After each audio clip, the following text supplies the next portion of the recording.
City Clerk, could you please call roll? Councilmember Perez, Present. Councilmember Resendez, Present. Councilmember Morales. Here. Councilmember Burns, Here. and Mayor Casey. Here. I'd also like to report that the agenda for the City Council of the City of Hollister special and regular meetings of November 20th, 2023 was posted on the bulletin board at City Hall on November 15th, 2023 at 3:35 p.m. per Government Code Section 54954.2. Thank you. Thank you. Before we dive in, a couple of things. First, I need to address the manner and decorum of our meetings and issue a warning in this regard. Meetings must be in an orderly and efficient manner without willful disruption so the business of the city can be conducted. While council is more than willing to listen to comments from the public, it must be done at the appropriate time and should be done at the podium with the microphone so your words can be heard and recorded properly as part of the meeting. There cannot be interruptions when council members are speaking or audience members calling names, chanting, or yelling. If you do so, a warning will be issued to you, and if the behavior continues, you might be asked to leave the chambers. If there's too much disruption from members in the audience, depending on severity, it may be necessary to call a recess, clear the chambers, or even cancel the meeting. I'd like to ask for your courtesy and cooperation in this regard, so it won't be necessary to take any of these steps. Thank you. Second item, due to several agenda items being continued from the last council meeting, those items will be heard prior to the remainder of tonight's agenda items. Agenda items F1 and G1 through G3 will be heard prior to the consent agenda. City Attorney, do we have any reportable action from Madam closed- Mayor, I've got a question in regards to that, please. Yes, what's your question? Thank you. It's my understanding that we need to poll the council and ask for consensus as to bring that forth. Of course, I support it. I just thought that was what we were supposed to be doing. So when we ended the meeting last 2 weeks ago, the consensus to adjourn the meeting had that as the consensus, and so that's why we prepared it that way. So if there is the desire of the council to take the consensus, you always I can. don't think But we need to at this point if we've already covered it, so. Second question. We have a large, and I know we're going to adopt this. We're looking at adopting this on the consent agenda. We're going to have public comment in the beginning of the agenda. Not tonight, but moving forward. But since we have so many young women and young men in the audience that would like to speak on the public comment part of the portion, I would like to move that to the very front of the agenda, if we can get consensus from the council to do that. What is the will of the council on that item? We have several that are being moved forward, and he wants to move public comment forward. What is the, Councilmember Burns? Any thoughts? I support Councilmember Resendez's Okay. request. What's your thoughts? Yes? No? We- Fine? Yeah, I'm fine with it. Okay. But I'm fine with Okay, it. we'll work through this. We got a lot to cover tonight. So, City Attorney, is there any reportable action from closed session? Nothing to report, Mayor and Council. Okay, so let's go to public comment. Hold on just a minute. More speech. This is the time for anyone in the audience to speak on any item not on the agenda and within the subject matter jurisdiction of the council. Speaker cards are available in the lobby and are to be completed and given to the city clerk before speaking. When the city clerk calls your name, please come to the podium, state your name and city for the records, and please speak to the city council. If you're joining us via Zoom, please click on the bottom of your screen to raise your hand. And if you're joining via Zoom using a cell phone, please press *9. Each speaker will be limited to 3 minutes with a maximum of 30 minutes per subject. Please note, state law prohibits the council from discussing or taking action on items that are not on the agenda. City Clerk, we have comments, I take it? Yes, we do. Mayor Casey, the first public speaker is Zeke Lopez.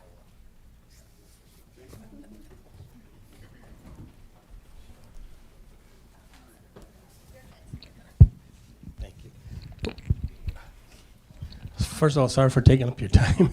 I just came to thank you, City Council, for the recognition you sent us, the Bulldog Boxing Gym, and the recognition. And thank you.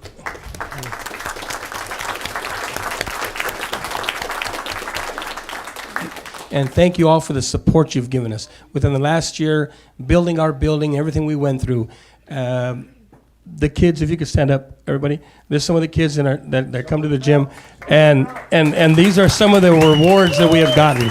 So hold the belts up, guys. Hold the belts up. Hold the belts up. Hold the belts up. Yeah. Thank you, guys.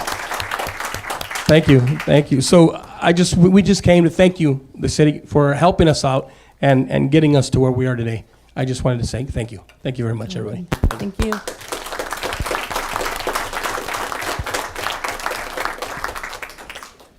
The next public speaker is Dom Zinger, to be followed by John Robles.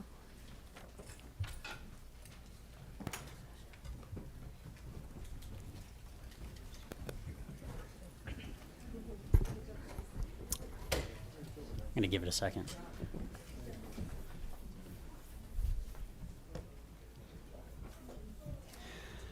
All right, good evening. Good evening, Mayor Casey, Council, public. My name is Dom Zanger. I am the County Supervisor for District 1 in San Benito County. I'm here because I have a question. It's a question that's shared among a lot of the residents in my district. So recently, the City Council, in a 4-to-1 vote, approved sewer connection to the Land of Lee project. Land of Lee project was a proposed 140-house subdivision off of Fairview. It was a county project in county land, and it was denied by the County Board of Supervisors. And so my question is, why did the City Council approve sewage connection to this county project that was already denied months ago by the Board of Supervisors? And I'd appreciate if someone could reach out to me with an explanation, because at the moment, it seems like the only explanation I can come up with is that the City Council is going out of their way to remove hurdles so the project can more easily be approved on a second go-around.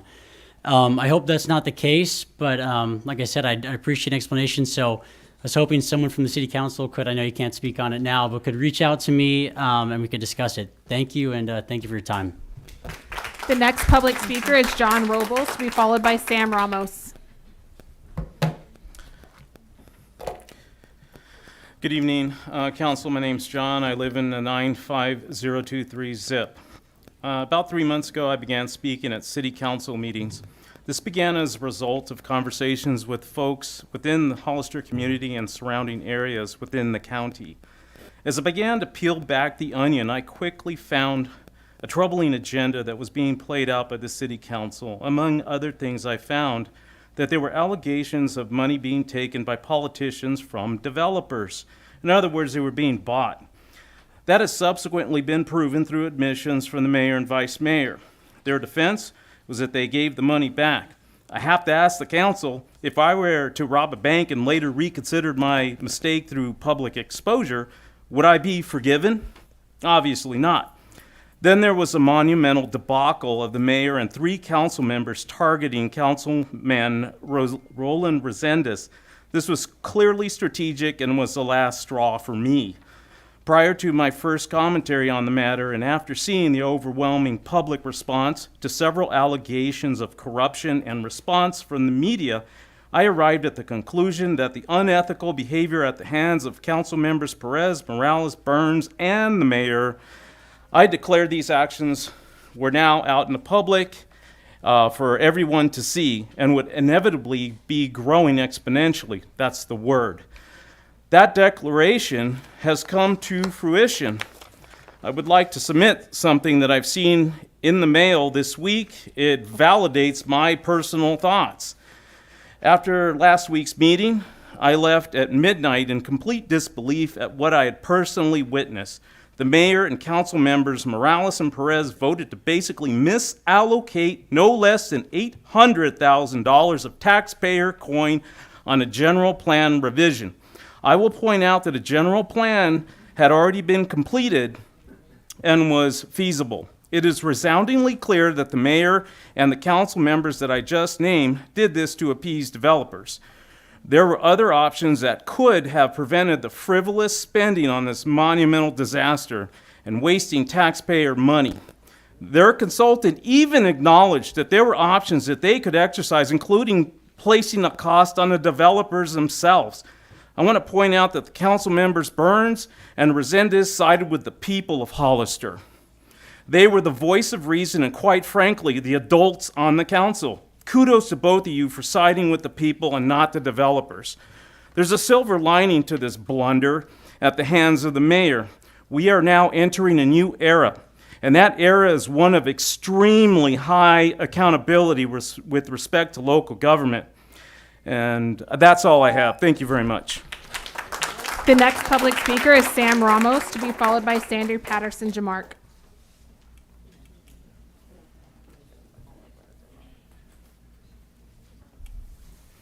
I am Samuel Ramos, and just want to clear something that really bothered me in the last meeting, because some council members said that they voted for the general plan to be rewritten, which is going to cost us a lot of money, because they for equitability, for fairness with the farmers or the terratenientes or latifundistas or landowners, whatever you want to call them. And then the infamous statement was heard, they are the ones that feed the world. They are not the ones that feed the world. The ones that feed the world are the campesinos, the farm workers. Those are the ones that feed the world. And remember the essential workers during the pandemic? It wasn't growers that were out there working to put food on our tables. It was the campesinos. And that's something that you should learn, that you should know as city council members.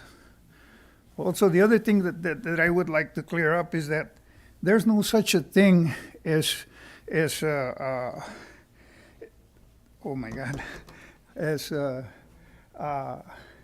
unskilled labor. That's a cliche that's used to oppress the laborers.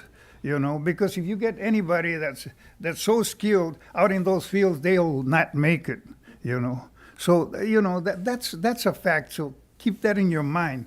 And, I wish that there was some way to rescind that general plan, because we had a general plan, and now we're going into death with the other one, with this new plan, Thank you.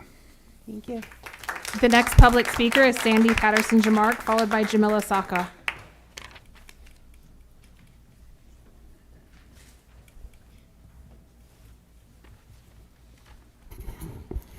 Good evening, Mayor Casey, council members, audience. My name is Sandy Patterson Jamark, and I live at 2900 Fairview Road here in Hollister, California. There's so much going on. I wish animal control was here. Because we've had problems in our park and we get shifted back and forth. I was almost attacked on Thursday by 4 at-large dogs.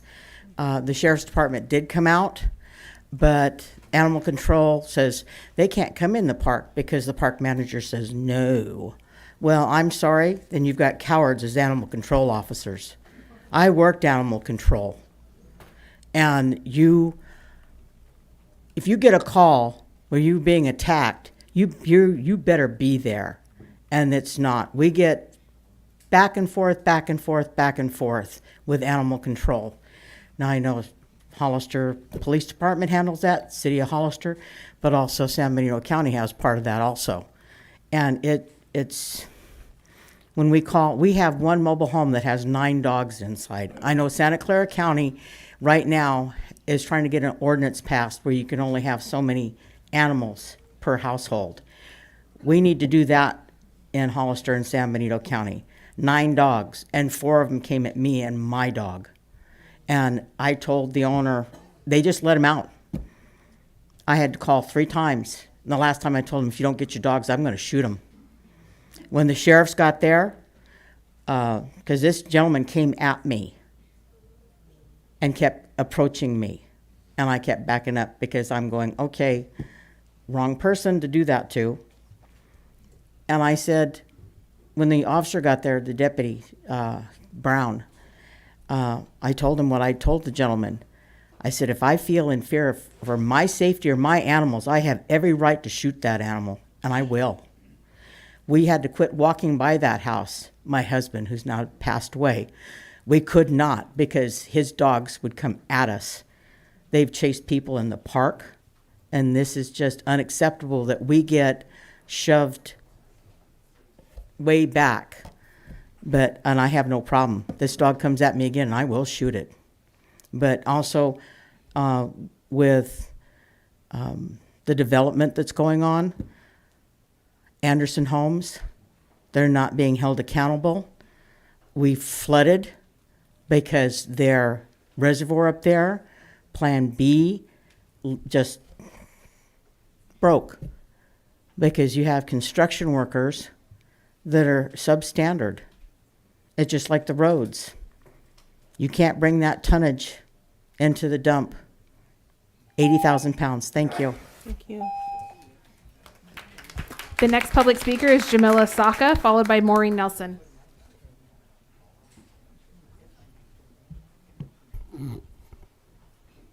Good evening. My name is Jamila Saka, and tonight I am present as a community member. As an Arab American, I'm here today to request our community to take personal action and contact our local representatives to demand an immediate ceasefire in Palestine. I'm not asking you to be an expert on foreign policy, to see the direct genocidal and ethnic cleansing acts against Palestinians.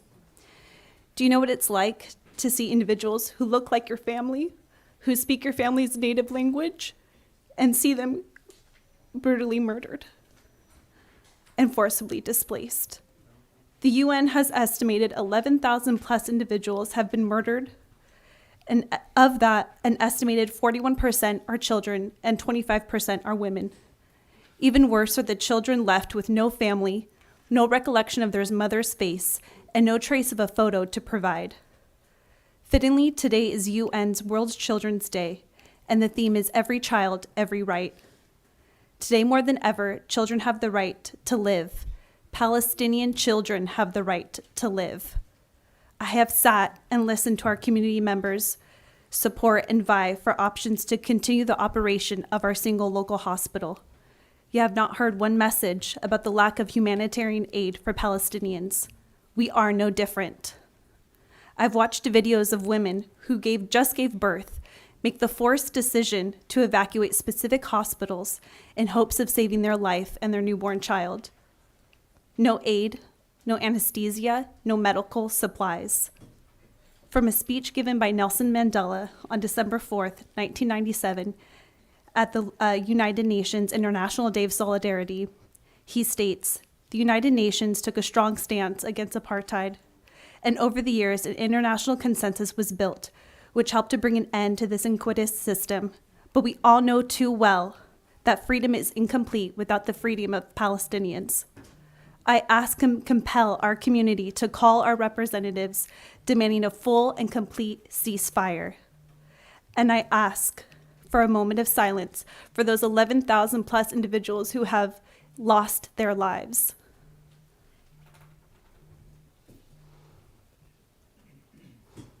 At this time, I thank you for listening and remind you all that from the river to the sea, Palestinians will be free. Thank you.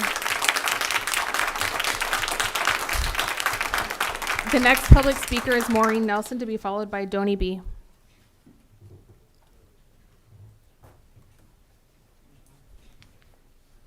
Thank you for that last rendition. It was wonderful. Well needed. Good evening. Thank you for the opportunity to speak before the City Council, Mayor. So several meetings ago, I've been to so many meetings. I'm sure you've been to so many more meetings than I, but there was a resolution to take a vote on the City's Council stand on the landfill. Somehow it got lost in a shuffle and buried, just like the trash in the landfill, because this City Council has not done that, which they stated that they would. I would like to ask you to hold to your word and have a vote, and let your city members know how this council stands on the landfill expansion, bringing in over 80% out of county trash. That's my first start. So thank you for that. My second start is, I've been reading so many documents that I could be confused. I grant you that.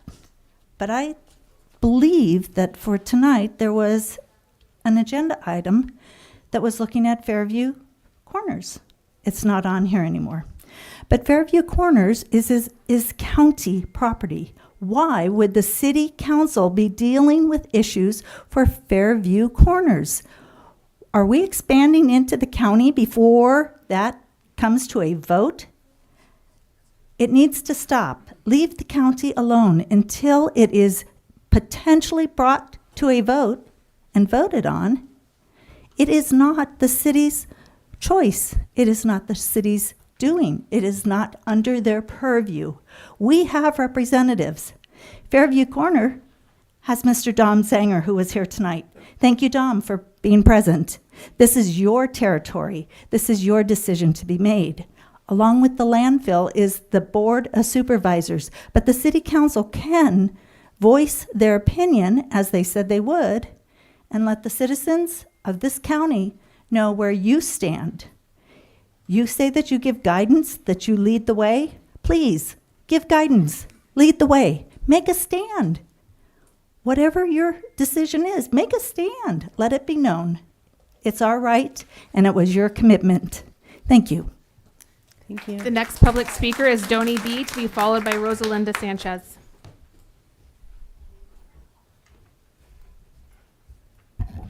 Good evening, Council.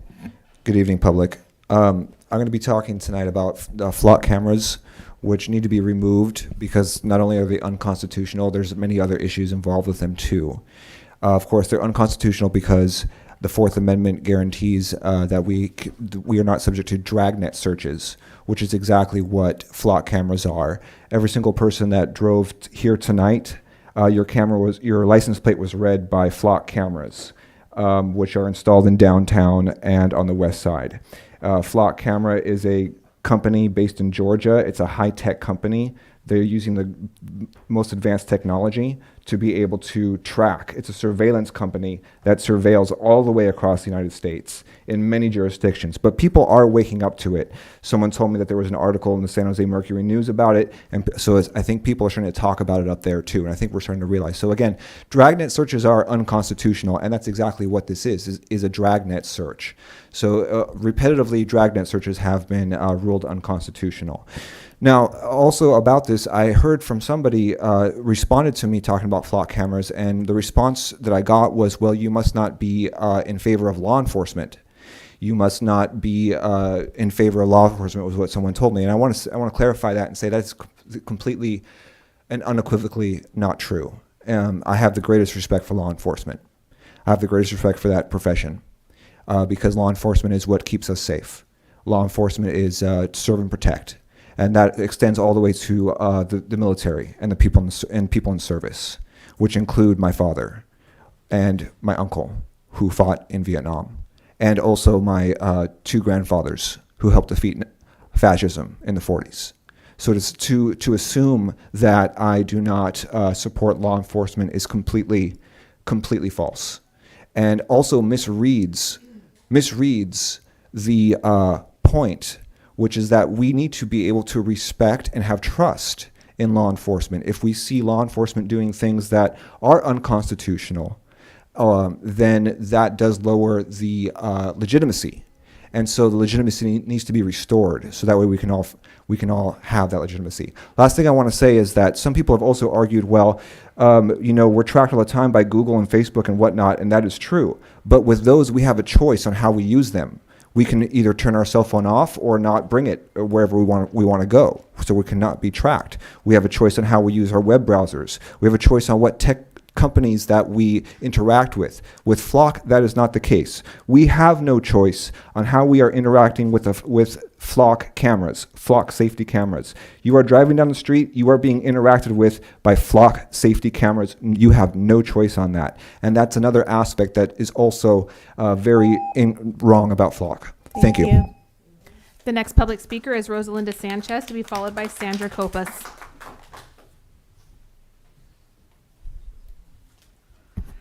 Hello, I am a parent of 2 teenagers at Hollister High. I'm also a Hollister Arts and Culture Commissioner, and I also run an arts organization here in the city of Hollister as well, in Santa Clara County. And I just wanted to bring to the attention the Day of the Dead event that we had recently to the council, to everybody who's here. Not sure if anybody attended, but we had about a show of about 300 people, including about 15 businesses that participated with students at Hollister High, the arts students. I think we unfortunately spend a lot of time looking at all the things that we're not doing, and we're not looking at what we are doing that's very positive and beautiful in this town. Arts and culture was proven to be used as an economic development engine, but it also addressed something really important. That's in the city of Hollister. We're about 68 to 70% Latino here, and it was wonderful to see something that represented the culture in a really beautiful and positive way that also helped local businesses, brought a lot of people to tears.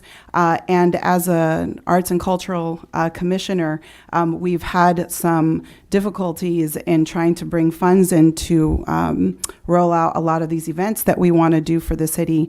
And I just wanted to thank the discretionary funds that we have available that I unfortunately did not know were a thing. And thank you, Councilman Roland Resendiz, for offering those monies so that it could be possible with a little bit of private money, a little bit of collaboration. The Hollister High, Miss Christina Ross, the arts teacher, she made it an actual assignment in her classroom, and these kids were super excited that they were able to practice something that was culturally relevant for them, where they helped local businesses, where we as a community came together for our youth. And I always say, when we talk about politics, who cares?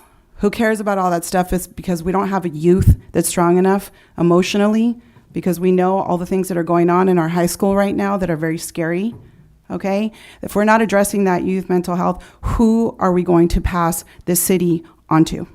Who's going to run this city when all of us old people are gone? So please think about making sure that our arts and culture funds are available. If any of you have discretionary funds that you can help with more positive things for our youth, so that they can continue to run this city when we're gone, please do that. Thank you. Thank you. The next public speaker is Sandra Copas, to be followed by Andy Shaw-Corin. Hi, thank you all very much for letting me speak tonight. My name is Sandra Copas. I'm a resident of City of Hollister. Today I'm here to talk about domestic violence. I had filed a domestic violence restraining order in 2019, and the respondent of my TRO has harassed me and 4 other residents of Hollister through litigation abuse, which is a form of domestic violence. The purpose I'm here today is I want to know why I can't get any officials to respond to my request for police protection the next time I'm harassed.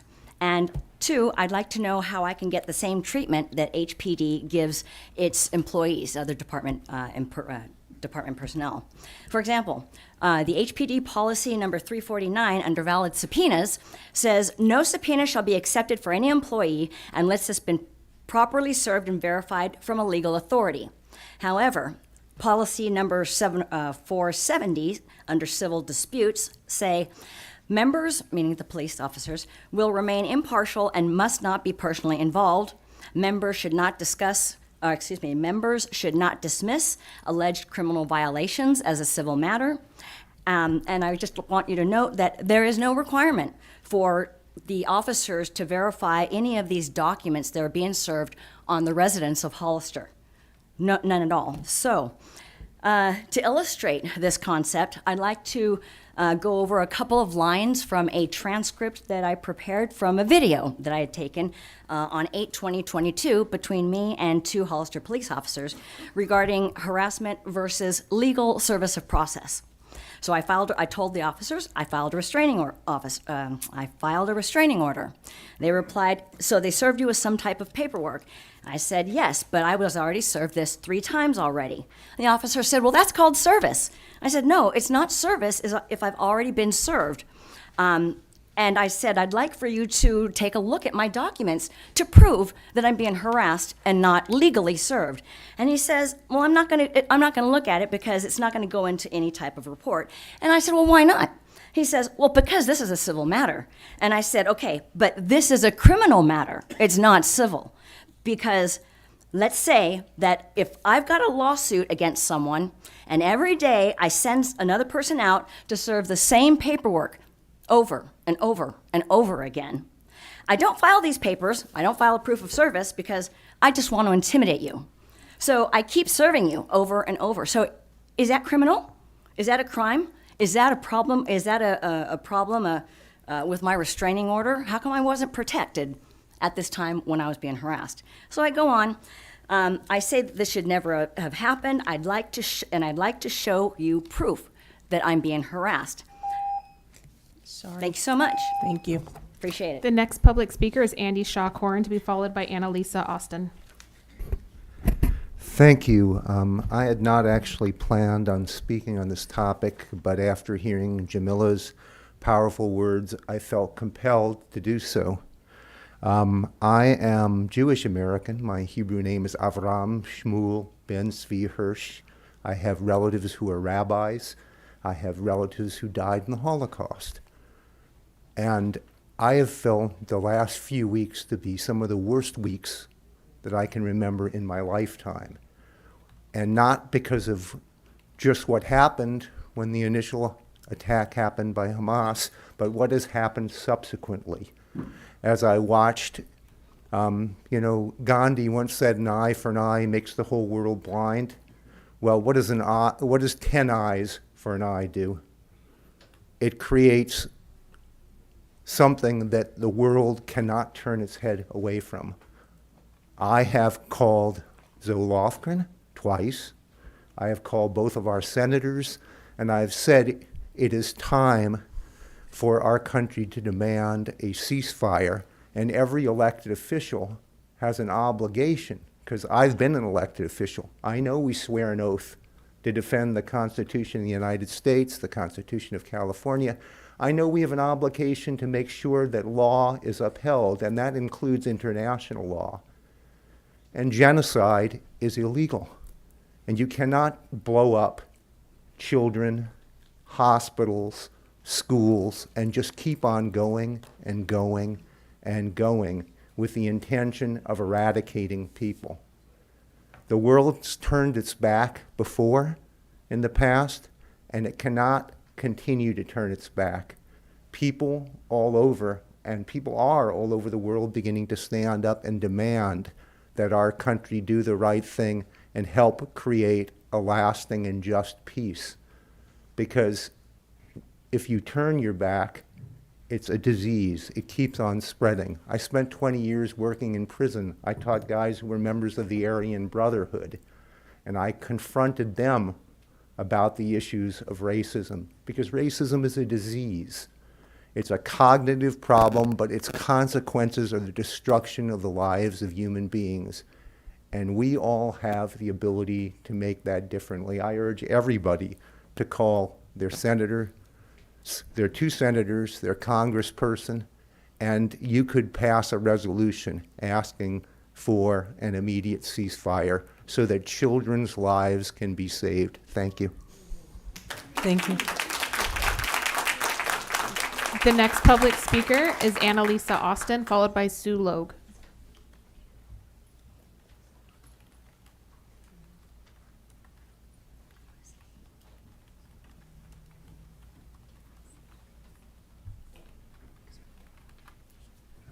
Hi, my name's Annalisa Austin, and I'm a resident of Hollister. And I'm going to try and do this. I'm very nervous, but as a businessman in town who I think has very high integrity, told me that I needed to do this. You don't get enough time legally to address things in court and in situations when you've been through a lot of trauma to be heard, to take the time to process something and to actually address it, to be ready to address it. But I'm going to try today to discuss it. I've spoken to you as well, Mia Casey, in person by phone. So I had a home here. My ex-husband and myself, we needed to sell it. According to the family court, the decision had been made much earlier, and unfortunately, a new judge could not change the orders. But I had asked my home was owned by a lovely lady named Pat Ward, and she'd been praying for her beautiful home that she'd grown up in. She was 7 years old when Pearl Harbor happened, and her mom came out to tell her father when she was playing with her dolls on the front porch that that the war had been declared. And her dad came rushing down the ladder from her home, which became our home. It was a beautiful historical home that I ended up, she wanted us to be able to keep our home. So in December 2019, she sent me to Linda and Pat Lampy, who are real estate agents in the area, because she said they could, they'd be able to help me get an investor to help me carry my mortgage. I knew I could cover it because I had actually the opportunity I had 2 rentals on the property as well as my home. I don't know if I'll get this done in 3 minutes, but I found I had first been led astray by salesmen that were pretending to be mortgage investors, like investors that would be able to carry my mortgage. And but then I found a local investor, a very decent person who's well respected. He said he could carry me $350,000 of my mortgage at 4.25% for 3 years, but I had to get the rest somewhere else. And my ex-husband had hidden a second mortgage on the property rather than paying child support. He was supposed to be paying that, but he wasn't, so I knew I had to cover more. I had other people to ask to carry the rest of the mortgage, but I went to the city, to Rick Perez, which is our district, our area counselor, and what does that mean? I'm sorry, you're out of time. I'm not going to get. Can I come back at another council you can come meeting? to another meeting and you can and have 3 finish. minutes then, yes. Okay. The next public speaker is Sue Logue.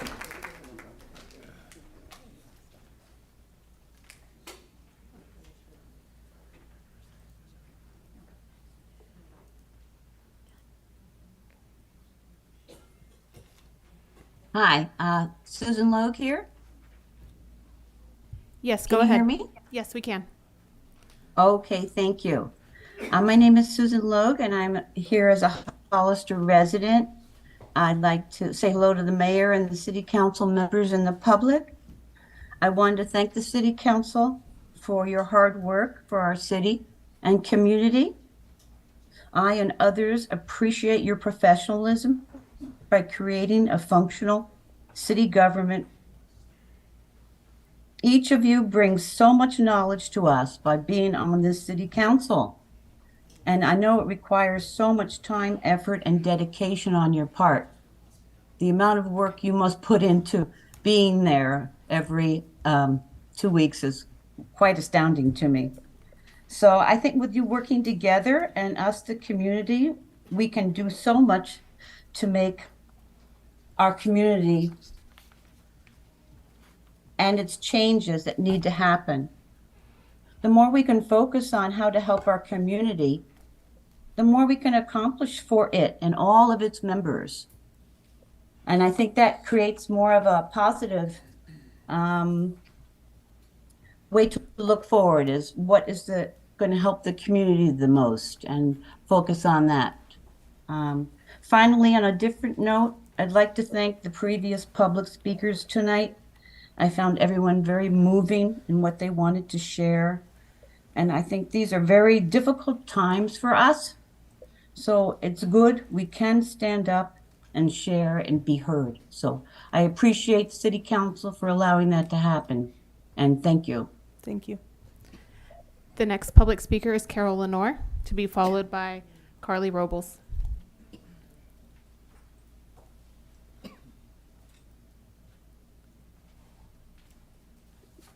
Good evening, Mayor and Council.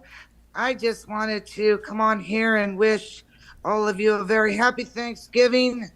Well, I have the opportunity for all of you to hear that. Jennifer, can you hit the timer, please? And I won't be long. And I just wanted to say how appreciative I am of all your hard work, even if I don't agree with some folks. I still know it's a tough job. Really, really appreciate you. Very thankful that you're leading our community. And just want to tell you to have a blessed Thanksgiving with your family. And I also want to extend that to the audience. Thank you so much. Thank you. The next public speaker is Carly Robles, to be followed by R. Pika. Hello, can you hear me? Yes, we can. Great, it worked this time. I just wanted to talk about the flyer that John Robles held up. I got that in the mail as well. I believe everyone in the county got that flyer. I found it to be very informational, very factual. I was very happy to get it. I was very pleased to see that everyone in the county got it and is finally learning the truth. We've been trying to go to these meetings and talk about the truth for many months. And Roland has talked about the truth for many months. And now it's finally getting out there. And I just wanted to say that I'm really glad that I got it. And it's a great picture of you, Mia, too, by the way. And you too, Carol. So thank you. That's it. The next public speaker is R. Pika. I think that's what it says. Sorry. It's my penmanship, no doubt. Hey, Hollister City Council, Hollisterites of this small town turned big city overnight. Wow, right? Just wow. I'm impressed. I'm really impressed. You know, some people in the world, I don't know if you guys knew this, don't have an inner monologue. Yeah, some people don't have an inner monologue. I do, though. And my inner monologue, I ask myself, what was the Hollister City Council thinking? I don't know what they were thinking. I rarely do understand what they were thinking. Hollister City Council seemed to make decisions that are out of alignment with their constituents, and this has resulted in this dais going from election to literally unpopular faster than I've ever seen. This is just what I've noticed. Unpopular, why though? Hollisterites want infrastructure improvements over residential housing growth. That's what we want. We want to be able to get to work and back. We want to get to Costco and back before the ice cream melts. Nothing crazy. We really don't want you to increase the size of the wastewater treatment facility. We just built that thing. My bill went from 50 to 150. And then with the last city council, it did go down to about 120. So it went down about $30. Pay down on that loan. Do not make ratepayers pay for improvements to the wastewater treatment facility so developers can grow this town before infrastructure is improved. Work with the supervisors, right? Team up with the supervisors to slow the growth of the John Smith landfill. The landfill's already about 100 acres. We don't need to make it 500 acres. That's just way too big, and we don't need to take in everyone else's, all of these other counties' trash. Please don't amend the general plan to benefit anyone other than the residents of Hollister. Honestly, this is what Hollister people want. Just make it for us, right?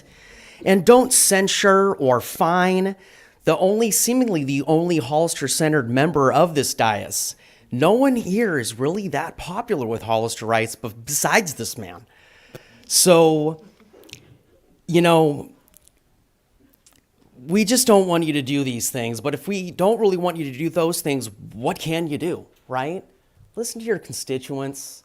Host events where you talk to your constituents, listen to them, hear what they have to say, and give them your ideas, right? Because this isn't the only forum. We can meet at a coffee shop. We can meet somewhere in town. Speak to your people and listen to what we have to say. So I really hope that you don't censure each other, let each other speak. If you don't like what they say, that's just the way it goes. Appreciate you guys. Thank you so much. Thank you. The next public speaker is Keegan Bells.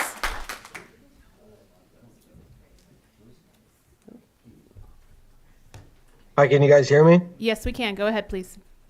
Good evening, members of the City Council. As a veteran who served our nation and sustained disabilities in the line of duty, I deeply cherish our constitutional rights, especially the First Amendment, and I humbly request the opportunity to speak without interruption, so thank you. I enlisted in the United States Marine Corps driven by a profound sense of patriotism.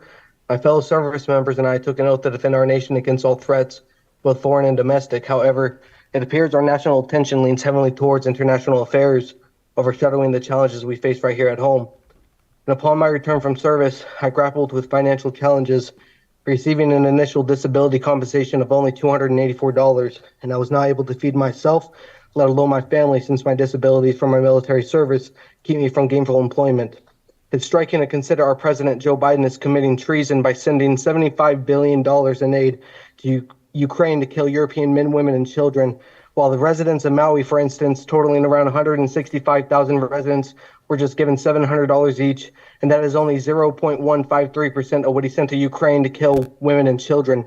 Or the fact that we sent $8 billion a year to Israel to commit war crimes instead of using that money to help our own people here. That is treason, and I'd like to draw attention to Section 18 of the United States Code 2381, which outlines the punishment for treason, and it states whoever owning allegiance to the United States levies war against them or adheres to their enemies, giving them aid or comfort within the United States or elsewhere, is guilty of treason and is punishable by death. And it's a grave matter, and I believe it is essential to consider the implications of our actions, especially in the context of international aid and commitments over our own nation's citizens. And after returning from military service, I felt a deep commitment to understand the challenges facing our nation, given the oath that I had took. And this led me on a journey of research, and I sought to understand the influences behind major decisions, such as vaccine mandates, the president administration, media ownership, school boards, and immigration policies. And I thought it was essential for any democratic society to critically examine the concentration of power and influence, and so I did. And if we observed a particular group dominating various sectors, it would naturally raise questions about representation and decision-making, because you see, back in the 1950s, if all the people who had the leverage of power were mostly Italians, everyone would say that our country is ran by an organized crime gang using mafia tactics. But since it's now the dual citizenship Jews who are in the positions of power within my nation today, it's considered to just be a coincidence. I learned a lot of this information at gtvflyers.com, and I learned about how Israel destroyed the USS Liberty, leaving 34 of my brothers dead and another 174 injured. And I learned how much influence the Jews had in 9/11 and how they have 80% of total control of our current president's administration Madam Mayor. and 96% in media influence. And one thing I also learned that was shocking is a legal religious practice called Metzitza Bepeh, where a Jew sucks the bloody penis of That's a child. enough. Cut it off. Take it, cut it off. Thank you.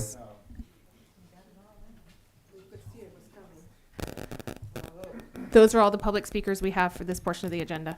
Thank you. All right. So, I think we're going to move to item F1.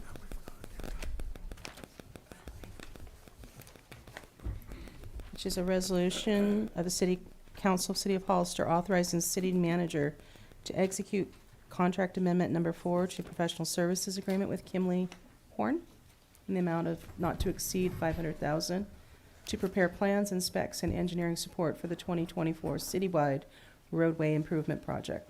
Staff report, please.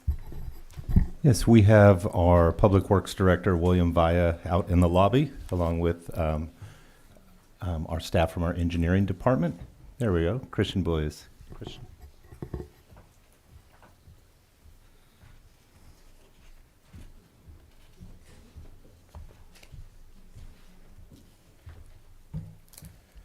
Good evening, Mayor, Council members. This next item is a resolution requesting authorization for the city manager to execute a contract amendment to the professional services agreement with Kimley Horn in an amount not to exceed $500,000 to prepare plans and specs and provide engineering support for the 2024 citywide roadway improvement project. This citywide roadway improvement project consists of several projects all combined into one. I'm going to go over a couple of the projects, and if the council feels you guys have questions, feel free to stop me in between the projects. So the citywide roadway improvement project consists of a grind and overlay, the citywide slurry seal project, the Lot Lane Southside Road restriping, Santa Ana Road restriping, the McCrae Street driveway replacement, Memorial Drive pedestrian crossing, and the alley restoration. This next slide has an overview of the city with all the different districts, along with the different projects. As you could see, and it's probably hard to see, but the yellow specifies the slurry seal, the red shows the granite overlay, the green shows the alleyways.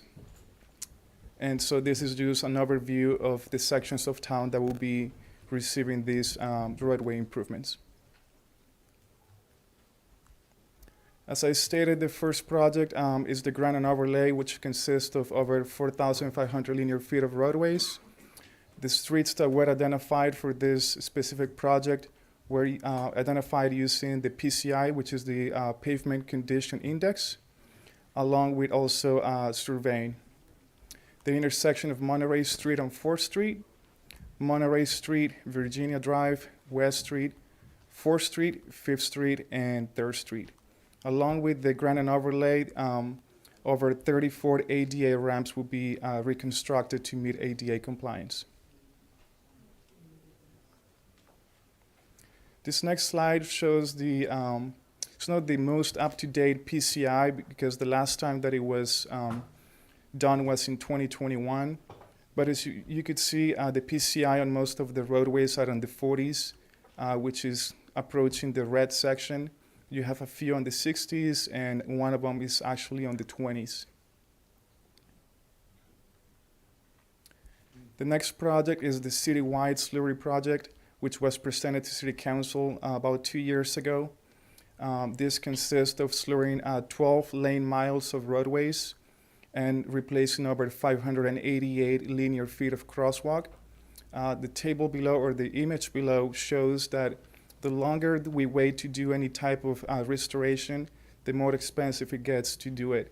A slurry seal is a lot cheaper than doing a granite overlay, and so this is something that the city would like to do in order to expand the life of the roadways. You could see somewhere between 5-7 years.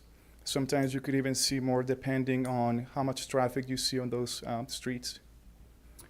I would also like to note that since the last time this project was presented to council, thanks to the city manager's office, the public works department, engineering division, and everyone else who worked on it, the city was successful on a grant for $600,000, which will cover a big section of the project.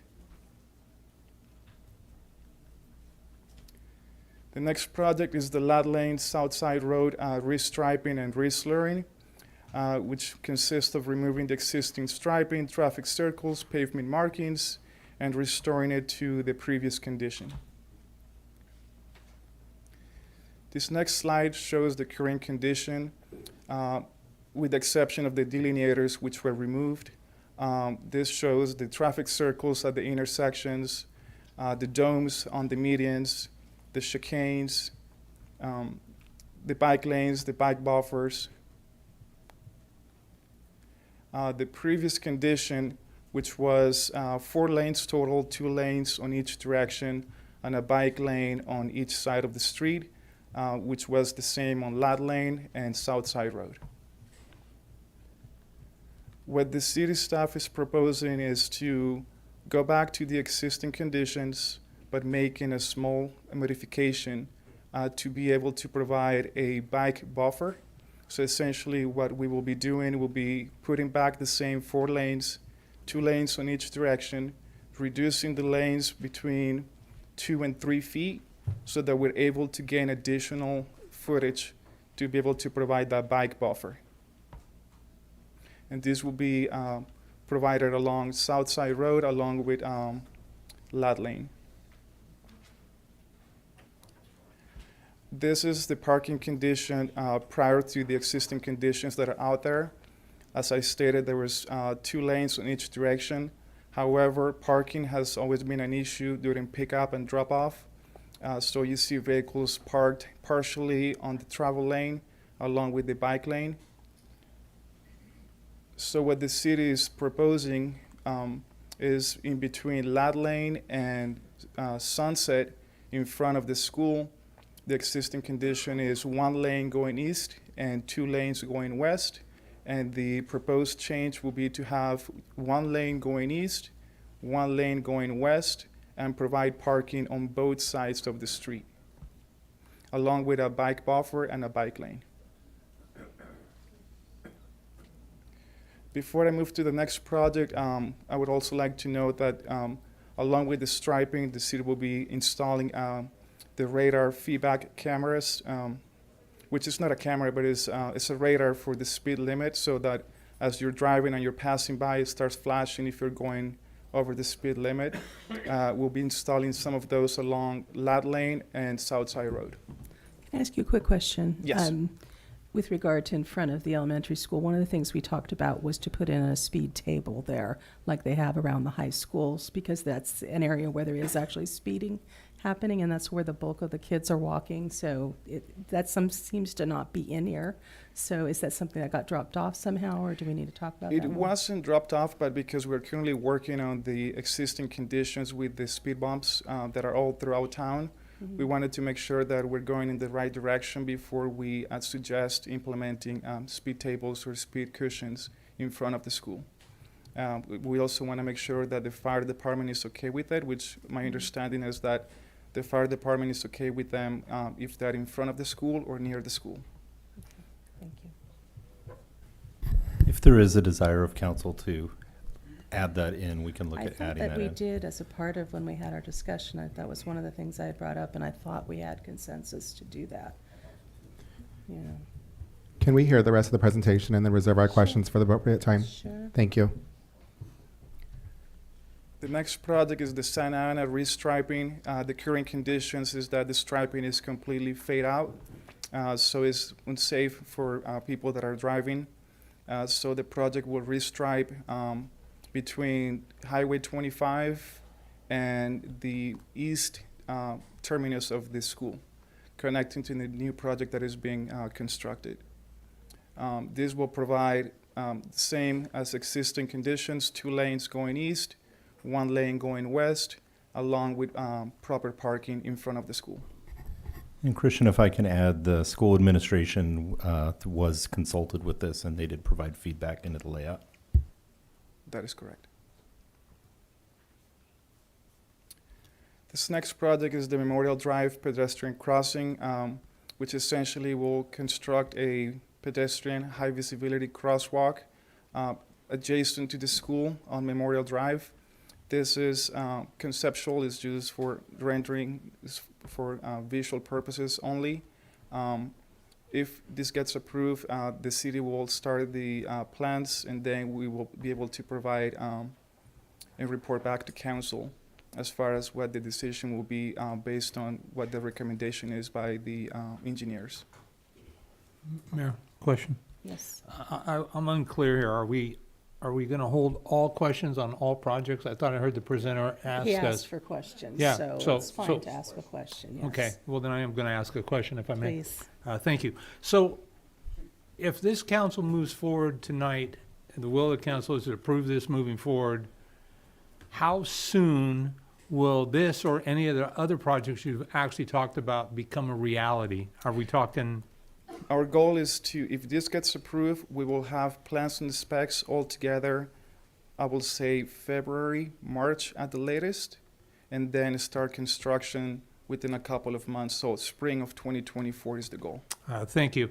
Is there a way to accelerate that on this project? I share, this is one of my border streets with another council member, and this is, I don't know that I want to wait 6 months, 8 months, 10 months to make this a reality when we're talking about our kids' safety. And I would say the same thing on the Lad Lane conversation as well. I think we need to make these time sensitive and move those forward ASAP, in my opinion. And it doesn't feel like rocket science to me. I know it's not easy, but we've been talking about these things for a long time. And so I don't know, city manager, if you'd like to, I'm not trying to put anybody on the spot, but I'm a little frustrated by the length that these things just the thoughts of the council are, but thank you, city manager. Yeah. Thank you, Mayor. Thank you. Is it unsafe for the children there right now? My understanding is that it is. Right now, I believe they're crossing at the intersection, and I can't remember the name of the street, but it's right in front of the school, where the parking lot was reconfigured several years back. The driveway used to be right in front of that intersection, which now shifted. But my understanding is that there is some concern with the crossing. Okay. The next project is the alley reconstruction, which will reconstruct 3 of the alleyways in town. Along with the reconstruction, this will provide drainage improvements similar to what we did on Freeman Alley. So it will be a brand new alleyway with pavement and proper drainage. Proper drainage, does that mean that some of the slopes, some of those alleys are actually going to have just the valley, or they're going to have pipes underneath? Both. So Both. in order to have drainage, and the grades, I don't have them on top of or here to provide any illustration, but because it's so flat, most likely we'll probably have a valley gutter in the middle, which essentially will then go to one of the catch inlets. Okay, thank you. So do you want to go through, Councilmember Resendez, do you have any questions? Thank you, Madam Mayor. Yeah, that's a lot. I was going to ask about the timeline as well. It's definitely a concern of mine. Lad Lane, how much does it cost? How much did it cost for us to do it initially? Don't quote me on it, but I believe the first time we did it was in the neighborhood of $850,000. $850,000 of these hard-working people's money. How much is it costing us? How much is it costing us to redo it, sir? In order to redo it, the estimate is $625,000. $625,000 of your money. I had a conversation with the city manager, and it's my understanding we do not have a safe route to school master plan in the city of Hollister. Is that true? That is correct. We did recently receive, I have not been able to bring it back because we don't have the documents, but we did receive a grant from the U.S. Department of Transportation that we will bring back when we have contract documents for the tune of about $1.3 million. It'll help provide the study work for the Safe Route to School program. Wonderful. And I would suggest that we work with Council of Governments. I think Veronica Lazama specializes in that over at the county level. And then let's see, Lad Lane, bike buffer, safe routes, speed tables. I forgot where I was going with this. I lost my train of thought. Thank you. Those are my questions. Councilmember Burns, anything else? Thank you, Mayor. Just a couple of things, I think, for the city manager as well. This is a project or a request for a proposal or a authorization on a project not to exceed $500,000. And so my question would be, I see once again we're proposing to use Kimberly Horn, man, that's hard, as the vendor in this case. Is there any reason not to put this out to bid? It feels to me like we're kind of writing a blank check for not to exceed. It's one of those deals where I would like to see more competitive process where others would have an opportunity. And given the fact that we're talking as proposed, unless council directs otherwise, we're talking 6-8 months out anyway. To me, I think I'm just not sure we're getting our value for the money, and it just feels like we're just putting it out there. And so I'd like to know what the thoughts are on that. Sure. Staff are currently working to prepare RFPs for on-call engineering services. So that will go out. I would say that some of these projects, because they have already gone through the process and we're just updating them, like I'm looking at the citywide slurry seal at $16,000. The Lad Lane slurry seal, let's see, the alley project was already, partially designed. So they've already done quite a bit of work on many of these already. So it's just tuning them up and taking them to where they're bid ready. So that would start that process over, and that's work you've already funded, as well as if we're trying to get the projects out in a time as quick as possible. Us going out to bid and going through a whole RFP process would add time constraints to the project. Given the bundling of the projects, I understand what you've said, but if the council wanted to pull some off to move them forward quicker, my sense is we have that opportunity as well. And for me, would it be helpful to have a city engineer employed before? Again, just recognizing we're currently without a city engineer, and from my perspective, that's kind of a critical role. And I just feel like up to $500,000 is a lot of money for something we've already invested a lot of time and energy in, and it doesn't feel. While I see it being time sensitive for the school areas, I have to question how spending this potentially other $500,000 is going to get us any further down the road any quicker, as opposed to putting it out for bid. And so those are just my thoughts and my comments. And so I'm not trying to squeeze you. That's okay. I mean, I just understand the rationale. It's ultimately the will of the council. I would not represent that the work would get done by the end of the summer in the season, because the work has to be done in the season. Right. So, I get you on that. Thank you for your time, sir. Thank Madam you, Mayor, Council- it came back to me. Quick question, I promise. Okay. Thank you. In regards to in front of the school, do we have a traffic study completed already in front of Lad Lane In front of Lad Lane? No. to rationalize any mediation, any? You're talking about the Traffic calming crosswalk on measures. Memorial, or? Yes. Okay, so the crosswalk on Memorial, yes. There's Perfect. a traffic study. Perfect. Thank you. Councilmember Perez.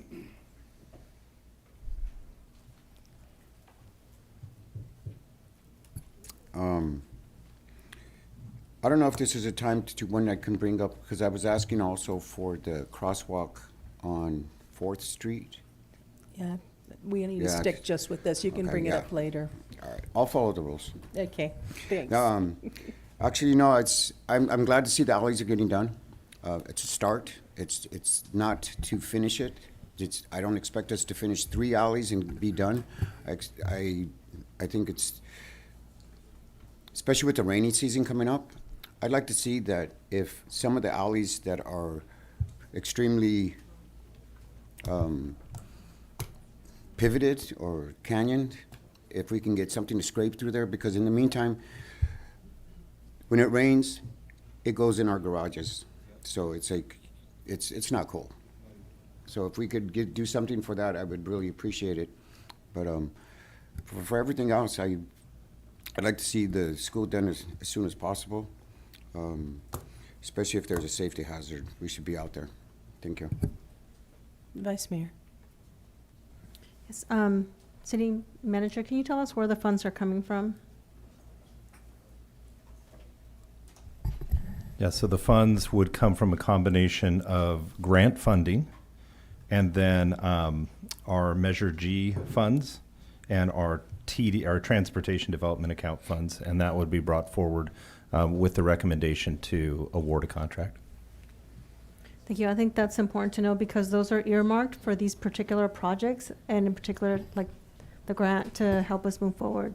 So I'm not, I'm in favor of moving forward with the project. However, I would like to, as previously discussed, do an RFP for Kimberly Horn in the future. I know these projects are a priority for the city and for our residents.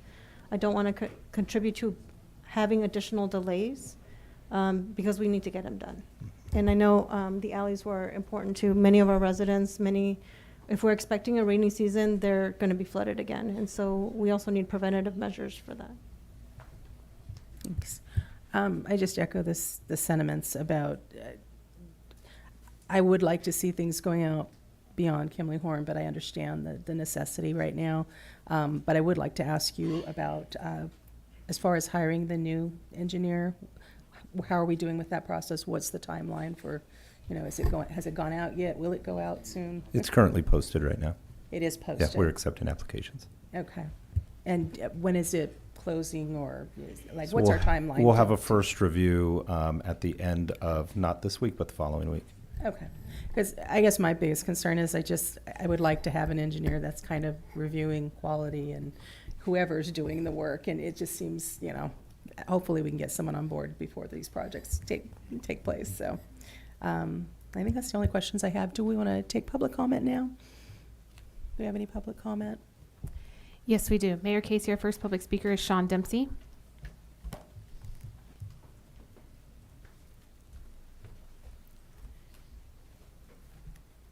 Mayor Casey, council members, I am here to talk about the freestanding water in Winds Alley. I have renamed it as, I call it Lock Winds. We got the rains, we got a flooded alley, and I'm asking for one simple job to be done. Get a trencher, run it from the sewer all the way to West Street, and that will take 90% of the water. It will flow. That's all I'm asking. Thank you. Thank you. Those are all the public comments. Oh, sorry. We have one more. Carol Lenore?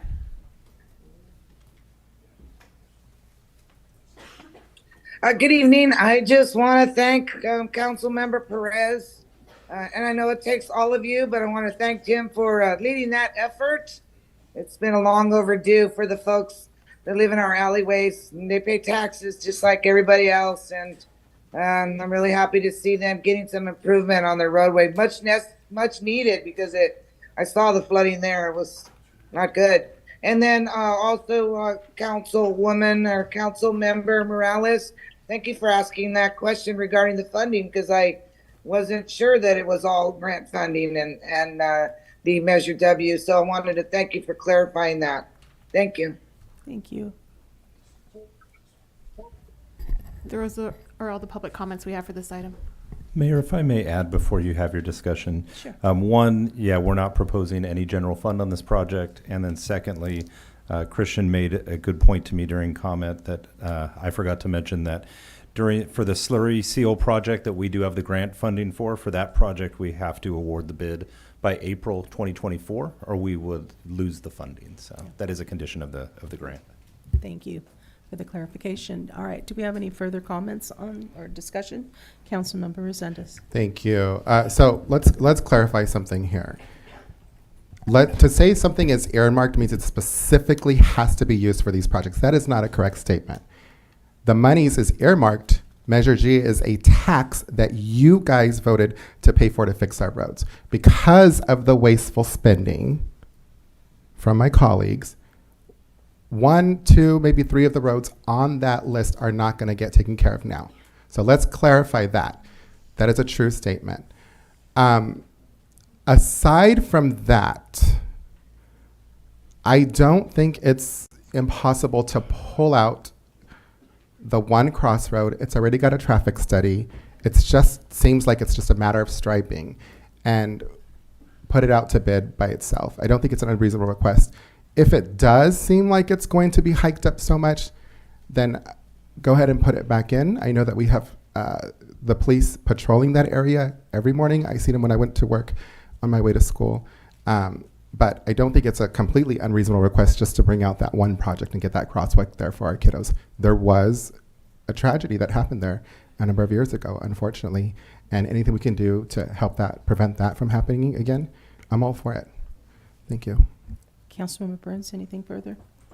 No, Mayor, I think I've covered it. I would call or ask for a roll call vote when it comes time to vote, please. Thank you. Sure. Any other discussion? I'm good. Okay, can I get a motion on this item, please? So moved. Second. All those in favor? Aye. Aye. I'm sorry, roll call. Oh. Councilmember Perez? Aye. Councilmember Resendez? Yes. Councilmember Morales? Yes. Councilmember Burns? No.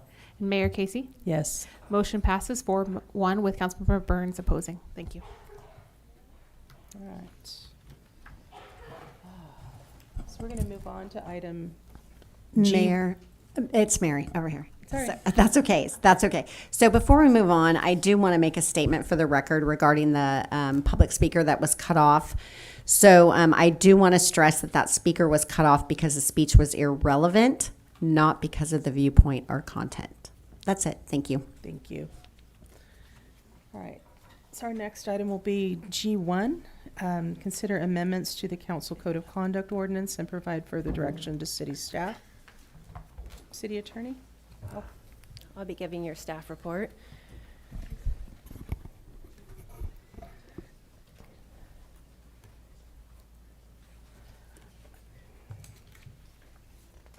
Yeah, it seems like. Yeah, we're going to cover that later. Sorry. That's all A right. little confusion about F2, whether we were doing that. I think we're going to come back to that. So. Okay, all right. Well, good evening, Mayor Casey and City Council. I'll be giving your staff report tonight. The purpose of this item is for the City Council to consider amendments to the city's City Council Code of Conduct. Chapter 2.04 of the city's municipal code outlines the City Council's Code of Conduct. And one of the things that it does is it prescribes appropriate conduct for City Council members at City Council meetings and outside of council meetings, and also prescribes penalties for failing to adhere to that appropriate conduct. The City Council recently expressed an interest in modifying the Council Code of Conduct to impose harsher penalties on City Council members who did not adhere to the Code of Conduct. They formed an ad hoc committee, which was comprised of the mayor and vice mayor, to draft those amendments to the Code of Conduct. Currently, as the code is written, a council member who intentionally or repeatedly does not follow proper conduct may be reprimanded, formally censured. They may lose seniority or committee assignments, or they may lose other privileges afforded by the City Council. The draft Council Code of Conduct amendments that you'll be considering tonight and giving direction on have been added additional possible sanctions, and those are loss of ability to be appointed vice mayor, loss of travel funds, loss of discretionary funds, and then also escalating financial penalties. The draft Code of Conduct includes a process to ensure that a council member who is assessed financial penalties is afforded due process. However, we have left the financial penalty amounts blank for the City Council should you choose to move forward with those to determine yourselves. With that, I'll take any questions. Councilmember Resendez, do you have a question? I do. Thank you, Madam Mayor. I'm assuming that you've read the Code of Conduct. Yes.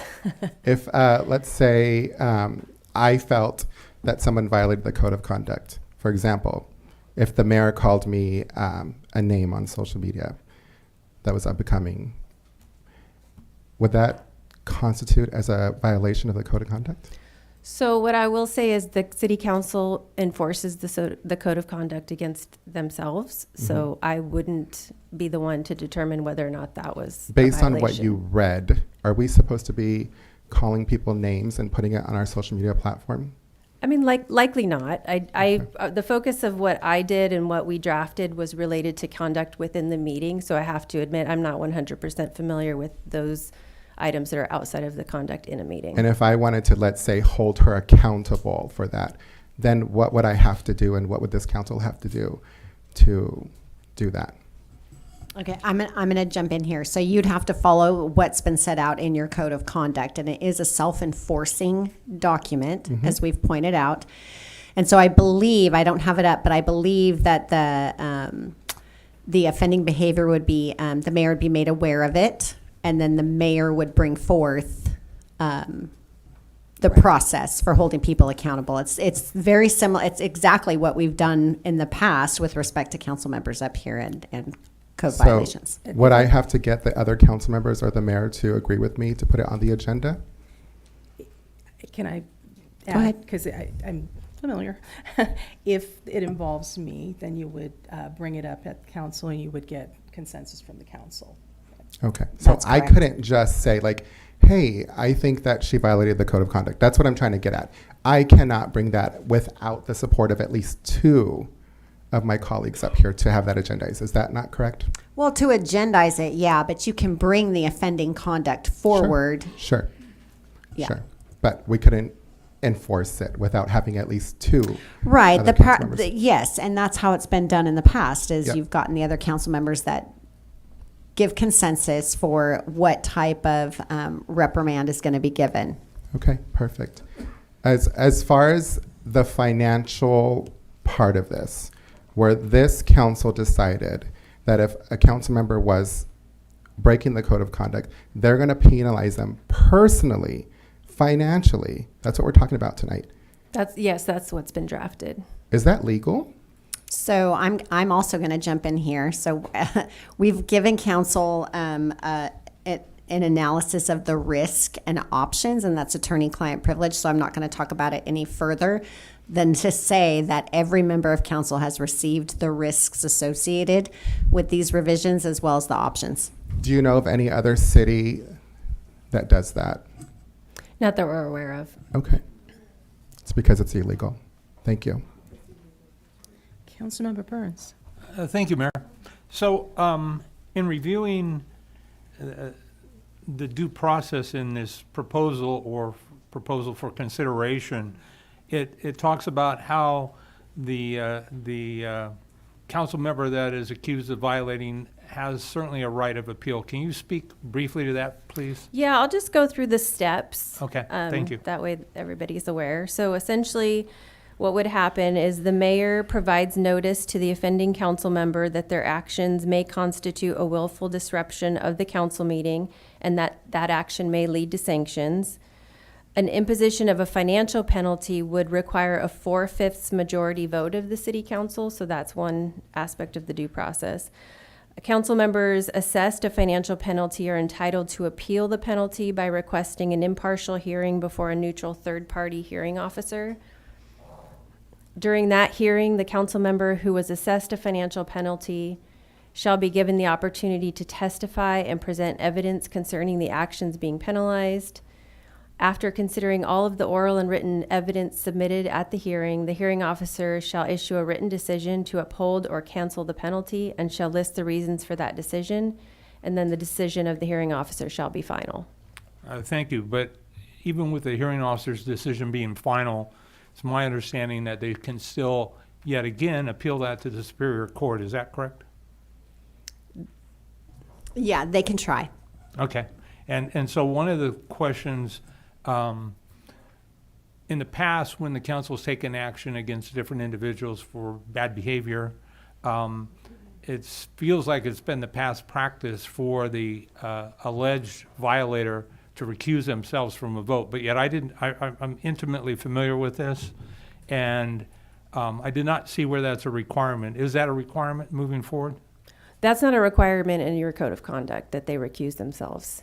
Right, but yet our council members have chosen to, so I applaud them for being willing to.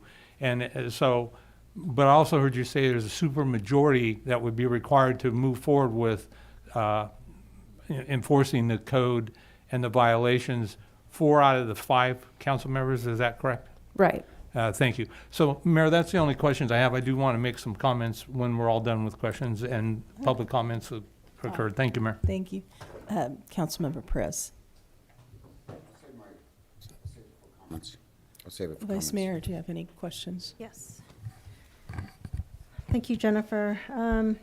We actually had a public speaker at our last city council meeting come and provide us a packet, and it referenced 2.04015.12, and after reviewing that was embedded in the code of conduct. Would that be removed from this as we're updating?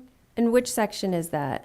It was embedded in terms of the type of behavior, and this has to do with being able to meet with individuals. So the city council cannot meet with individuals to hear their interests. So would that be removed from our code of conduct? We didn't modify that section. So all of the sections that are in the draft amendments are in your packet tonight, and that was not one of the sections. That's one that I would be interested in removing.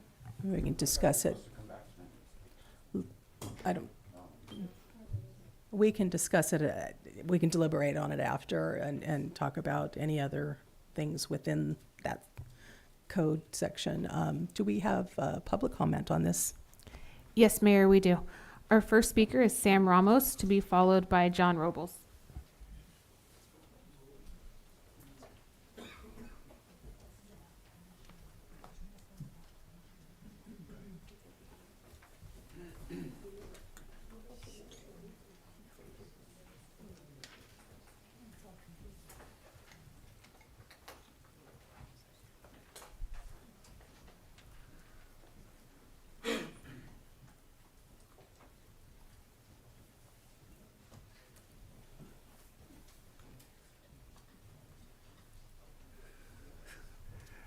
Samuel Ramos, ya me conocen, ya saben quién soy.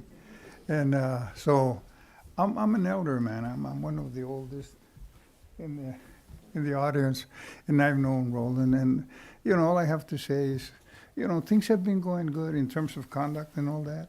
You know, why come up with all this fining and all this other stuff, you know, if we're going good?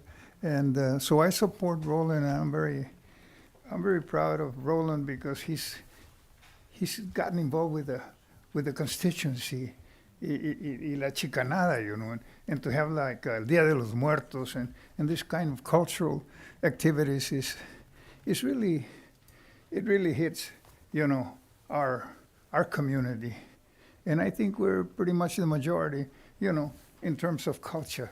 I'm not talking about other things, you know. And Roland has bothered to do that, you know, to bring that on, the cultural aspect of what's important to us.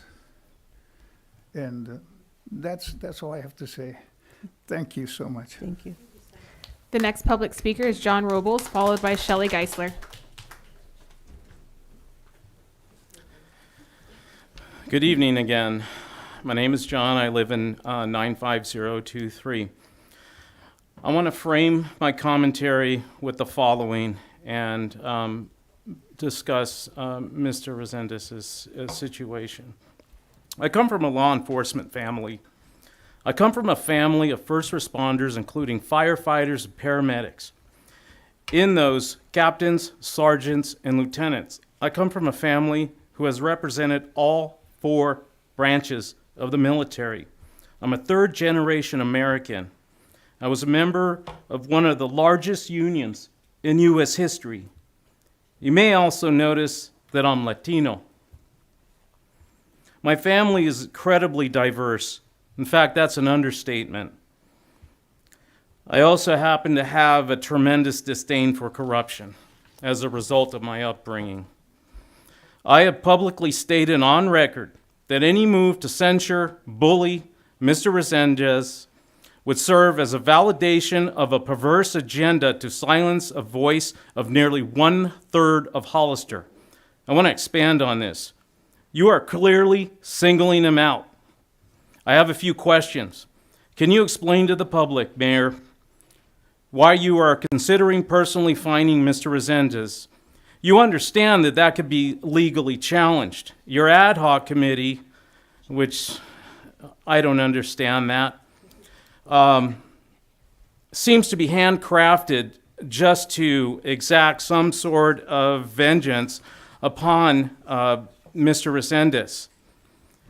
Can you explain to the people of Hollister why you want to silence a representative for a large portion of the Latino population? Can you offer any tangible rationale as to why you have not afforded rightful opportunity for Mr. Resendez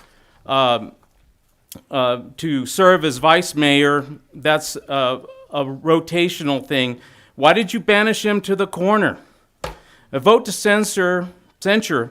Resendez is a slap in the collective face of the Latino population. How do you think that's going to go for you next November?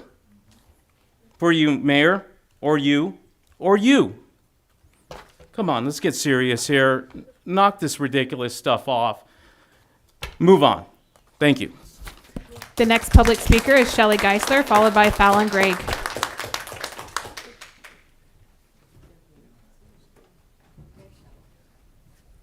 My name is Shelley Geisler. I live in Hollister.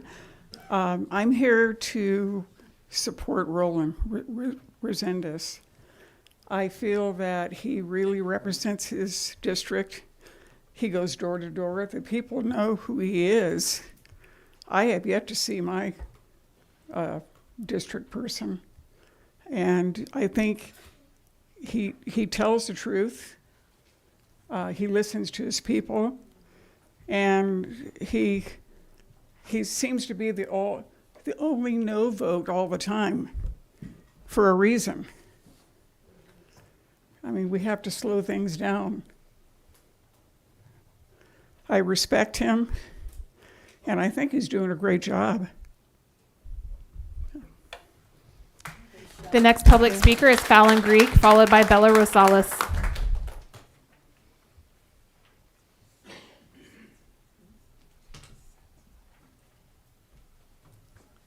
Good evening, council members and Mayor Casey. My name's Fallon Gregg, and I'm a longtime resident in San Benito County and Hollister.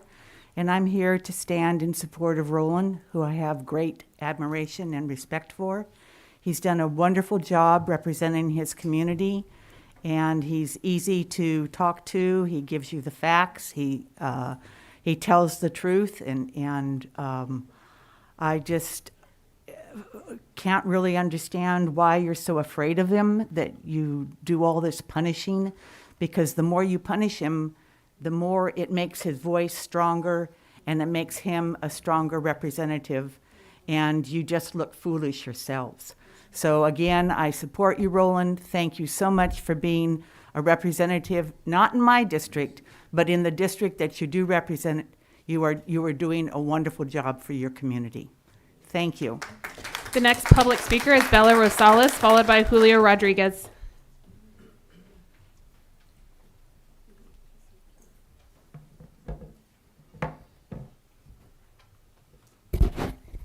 Hi, City Council. My name is Bea Rosales. First, I want to say I'm extremely concerned about the fact that no city has ever established something like this before, how we just heard earlier. Why is it that it's happening here, and why now? It can't be a coincidence that these changes are being made to the Code of Conduct right after you repeatedly try to censure Roland Resendez. Second, one of the amendments being proposed to the Code of Conduct is taking away discretionary funds. So earlier, someone mentioned the discretionary funds that council members have and how they can be used to support a community. For example, discretionary funds can be used to support things like the Dia de los Muertos event that we had recently. If you take those discretionary funds away from a council member, you'd be punishing the entire district, which is completely unfair. I don't think this is right, so please reconsider. Thank you. Thank you. The next public speaker is Julio Rodriguez, to be followed by Andy Shaw-Corin.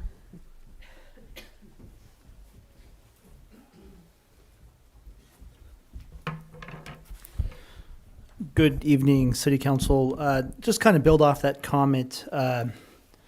The discretionary funds, that is something that I'm really concerned about.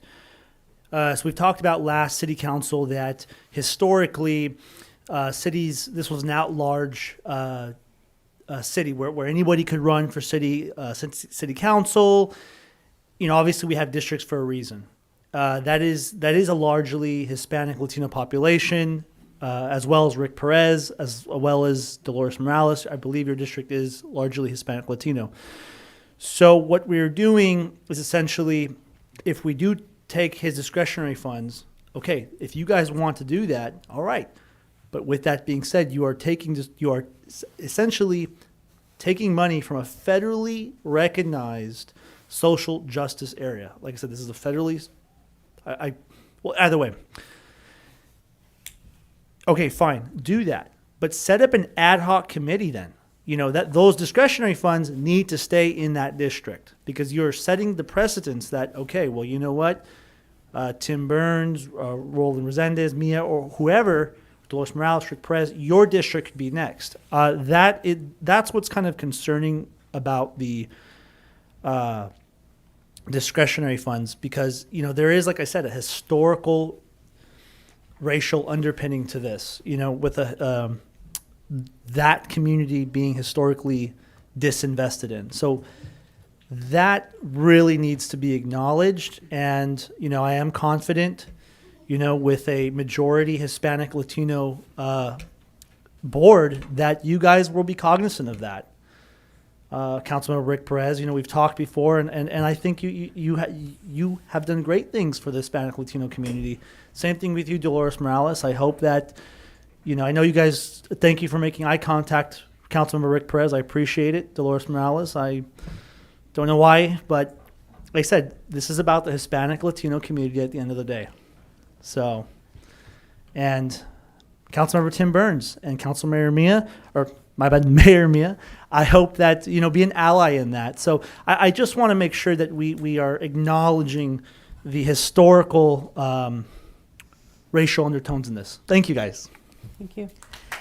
The next public speaker is Andy Shaw-Corin, followed by Mary Shaw-Corin. Yes, good evening. I was a teacher at Soledad Prison, as I mentioned, for 20 years. I've been a union representative, a steward. I helped negotiate the contract for all the teachers and all the state agencies across the state and helped govern the biggest local in the United States, which was SEIU Local 1000. Ran for president, as a matter of fact, of SEIU Local 1000. I've been a school board member at the Aromas Anzar School Board.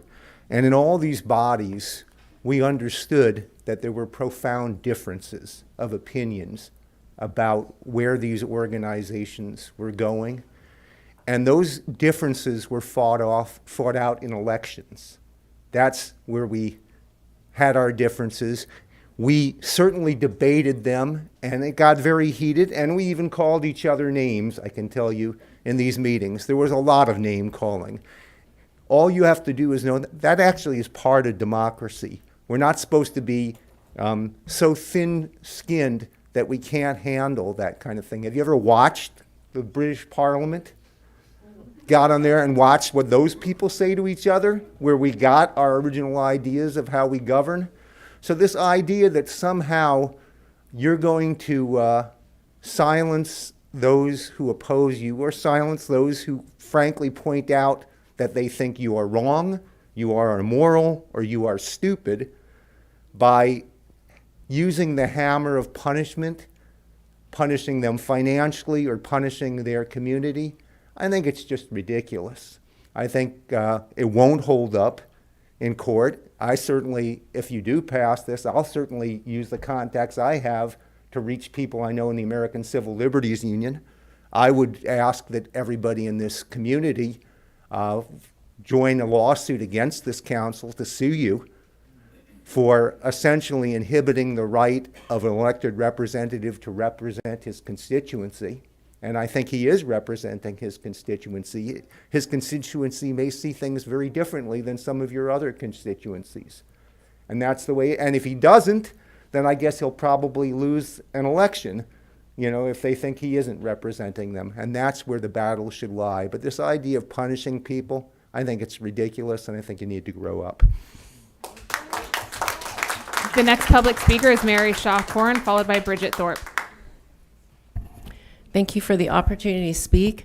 As I listened to the description of the process for determining whether someone has violated the code of conduct, I think it's subject to abuse. I mean, it is very possible, even though it requires 4/5, those 4 people could decide to, quote, bully someone. I don't think that you're immune from that. The other thing I wanted to point out is that I find this very hypocritical. I pointed out this before, but I think it's really appropriate to point out right now that Mayor Mia Casey, when you were a citizen standing here at this podium and you felt that, I'm not sure exactly all the people, the mayor at the time, Ignacio Velasquez, had violated your freedom of speech, you had contacted the First Amendment Coalition, a nonprofit that defended you, and you also went to the DA, this is what I read in the Benito link, and you claimed that your free speech was violated. I feel that to a great extent, Roland Resendez, Councilman Resendez, is really exercising his free speech, and I think that even if you disagree with him, you need to respect that, just as you demanded that former Mayor Velasquez respect your free speech rights. which was legitimate, and you got the First Amendment coalition to defend your rights. I think that at this point, maybe the First Amendment coalition should be defending Councilman Resendez's right to speak on behalf of his constituents who are primarily Latino. And I think that, as someone said, there are undertones of racism here. I think it's pretty blatant to me. I don't think it's undertone. I think it's very racist what you're doing, and I think that you will hear a lot of repercussions from the Latino community if you continue down this path. As other people have already pointed out, no other city is doing this for probably a good reason. Why are you doing this?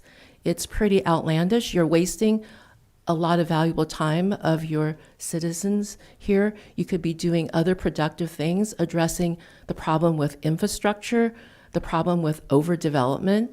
I think there's much better use of your time, and I really suggest that you abandon this effort to do what I consider cruel and unusual punishment that no other city is doing. Thank you very much. Thank you. The next public speaker is Bridget Thorpe, to be followed by Maureen Nelson. Hi, I'm Bridget Baumann Thorpe. I'm a resident of Hollister. I'm here in support of Roland Resendez. I'm very proud of him for standing up for his community, for his district. I think it's extraordinary, especially after seeing this treatment here of this council. It's quite appalling. Especially after the wastewater expansion that affected his district. It's just stunning how the disregard of of the people here of this affected by this wastewater treatment expansion. And so I think what's happening here is just wrong in every way. And again, I want to say thank you, Roland, for standing up for your district and for your people who are affected by all this. And also say we need a moratorium on developments, no more developments and no expansion on the sphere of influence. Thank you. Thank you. The next public speaker is Maureen Nelson, to be followed by Renee Bias.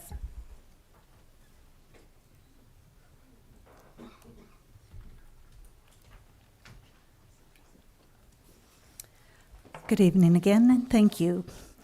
So as we speak and as we present our thoughts, we expect to be treated with respect, dignity, and attention. I don't see that up here. I see smirks, I see grimaces, I see hands. Please, you ask for our respect. We ask for your respect. We are here as citizens of this community to present to you, to let you hear us. This is our job, and it is your job to hear us and to show us that respect in us coming before you. So, thank you for that. I'm here to support Roland. We talk about discretionary funds, and you want to remove his discretionary funds. Well, what are the discretionary funds used for? What have the others on this panel used their discretionary funds for? I don't know. I'm just asking, just questioning. Roland used his discretionary funds to support the Latino community. They did the De los Muertos festival. They are going to do the Los Pasados festival. These are very dear and engaging festivities for that community. It brings them together. It brings them pride. It brings them community. It's very important. And you want to take away those funds that he's providing to the community, to bring the community out, to make them aware of their neighbors, their friends, maybe people they don't even know, because we all rely upon each other within our community to protect us, to help us, and to let them know that we are there for them if they need help also. So it seems a little childish to be doing that. Then you talk about punishments, you talk about fines. There's nothing defined. This is such unknown territory. It hasn't been breached by other communities. How do you begin to set fines? Are you going to set fines that are going to be standard for everybody?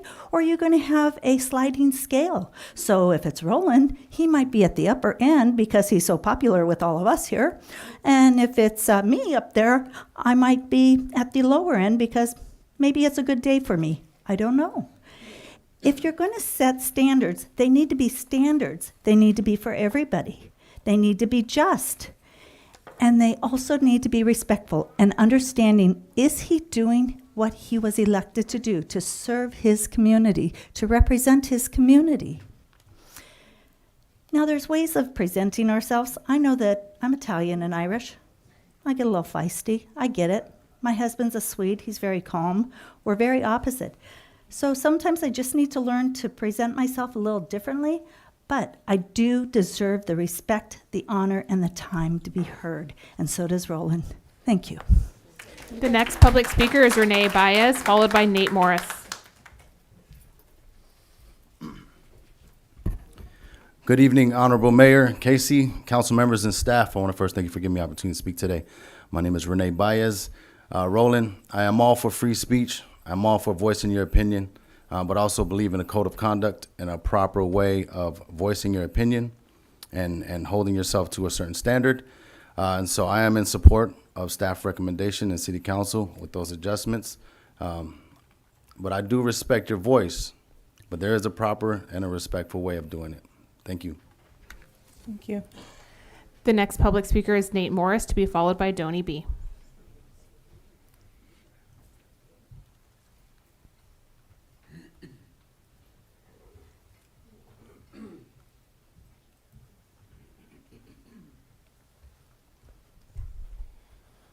Hi, my name is Nate Morris. I'm a Hollister resident in Roland's district. You know, Roland, he does a good job. He goes door to door and comes through our neighborhood. But I do believe in the code of conduct, Roland, and I think you need to hold yourself to a higher standard as you're here handling the city's business. All right? Thank you. Thank you. The next public speaker is Donnie B, followed by David Beanie.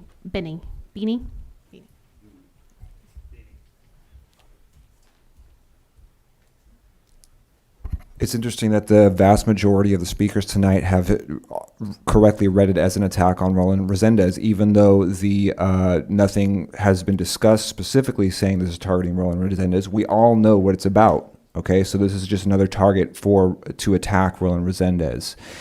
And the thing is, you're overplaying your hand. It's really, you guys must not be very good card players, because if you have one hand, you don't want to overplay it because you'll lose. Because that's the point. That's why there's a sign here that says Casey loves developers, because when I came in September for the first meeting, that's exactly how I found out, because of how aggressively attacking you were on Mr. Resendez for no reason, that there was something going on. And so that's exactly how that backlash started. And it's not just me, it's everyone knows it and can see it. Yes, of course it's illegal to try to find someone from their own money for them just speaking politically on a board that they are elected to. Of course that's illegal. And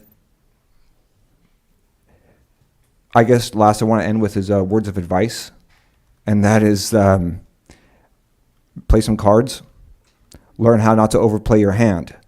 Because if you have the advantage, you don't want to just overshoot your advantage and make it, or you could look at it this way. You're extremely transparent. And the more that you attack, the more that you clamp down, the more backlash and clear transparency is available to us. So you should be more discreet. You should be more, we all know it's an attack against Mr. Resendez because all of the, it's always been 4-1, 4-1, 4-1. So anyway, I guess the other last thing I want to say is, aside from being more discreet, I think I just lost it, but I don't remember what I was going to say. Anyway, Mr. Resendez, keep fighting.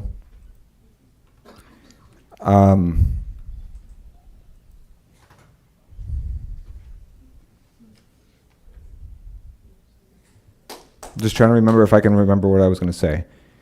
But I'm not trying to waste your time. But it is obvious what you are doing. I guess that's all I can say. Okay? Thank you. Thank you. The next public speaker is David Beanie, followed by Jose Rivera.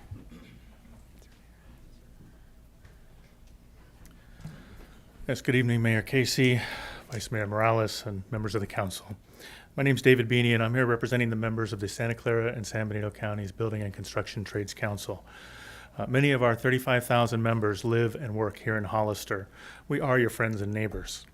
I'm here to tell you that our members want this city council to have an environment where good public servants volunteering their time can govern the city without fear of being called a liar from the dais, subjected to abusive conduct, accusations, or other bullying. This is a public venue. A meeting of the city council should be a place where people work to build consensus, not grandstand and foster disagreements in an effort to make themselves out a hero. City council should be a place where people can reasonably disagree without accusations, without name calling, without petty behavior. Adopting a code of conduct or a robust code of conduct will be a clear signal that divisive politics do not belong here. Adopting a code of conduct will be laying out a set of guidelines for those people who just can't seem to behave appropriately in public. Adopting a code of conduct shouldn't be necessary. However, it clearly is. Members of my organization that live and work in Hollister, and every Hollister resident, deserve a city council in which all council members behave respectfully even when they disagree. I urge this council to adopt the amended code of conduct and to enforce it so that we can focus on the business of this city. Thank you. Thank you. The next public speaker is Jose Rivera, followed by Steve Belong.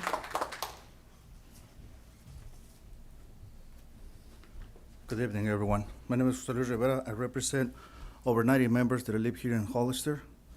Thank you to this new city council. They can actually have the first time a job here. And I support the code of conduct. And it's very shameful to hear that you hide behind Latinos, try to represent us with this poor behavior. So I would recommend do not use our name, because that's a shame for myself to hear that we have somebody representing us with the low quality and respect to the rest of the people here. Thank you.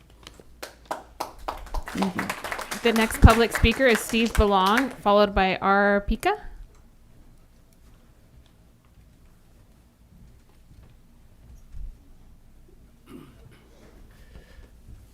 Good evening, esteemed mayor, city council members.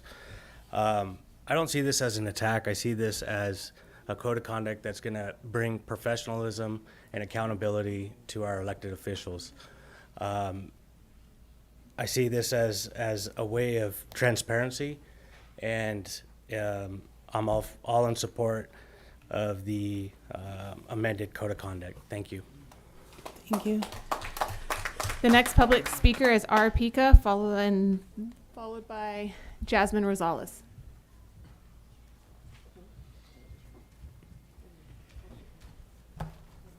Hello, Hollister City Council and denizens of Hollister, the small town turned big city overnight. My name again is Mr. Pache. Yeah. I'm here to support Roland.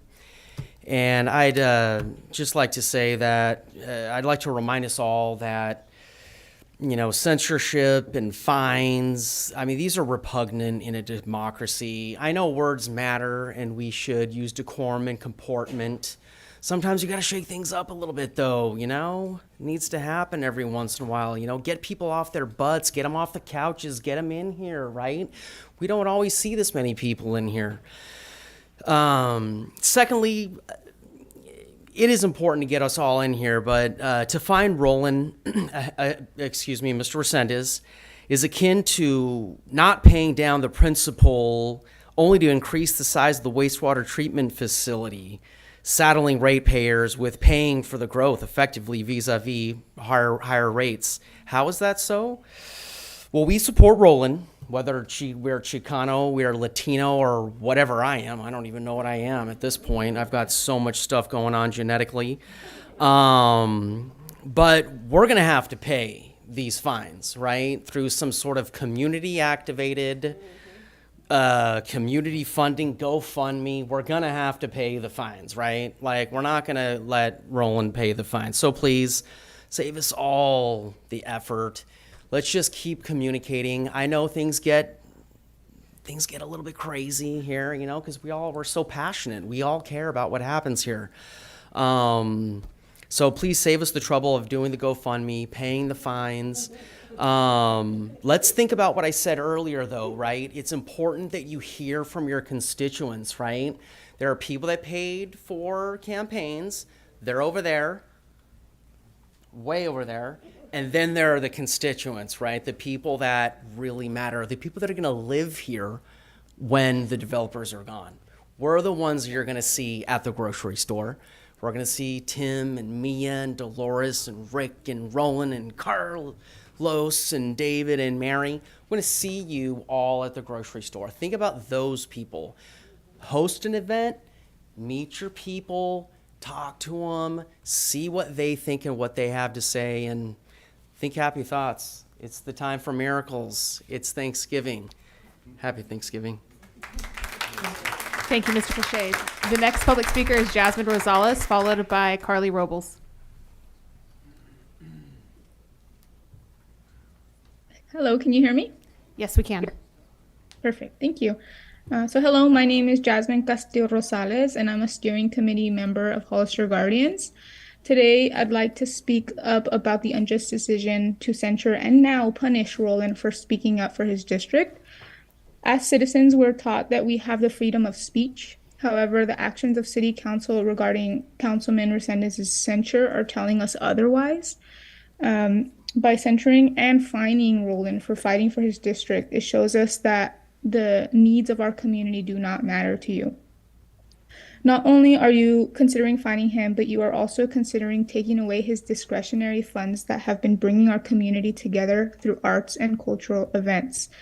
We won't have cultural celebrations like the Dia de los Muertos event that took place at Veterans Hall on November 5th. Hollister Guardians was given the opportunity to table at the event, and we saw just how important these events are for our community. Don't take away our voice and the events that allow us to celebrate our community. Thank you. The next public speaker is Carly Robles, followed by Carol Lenore.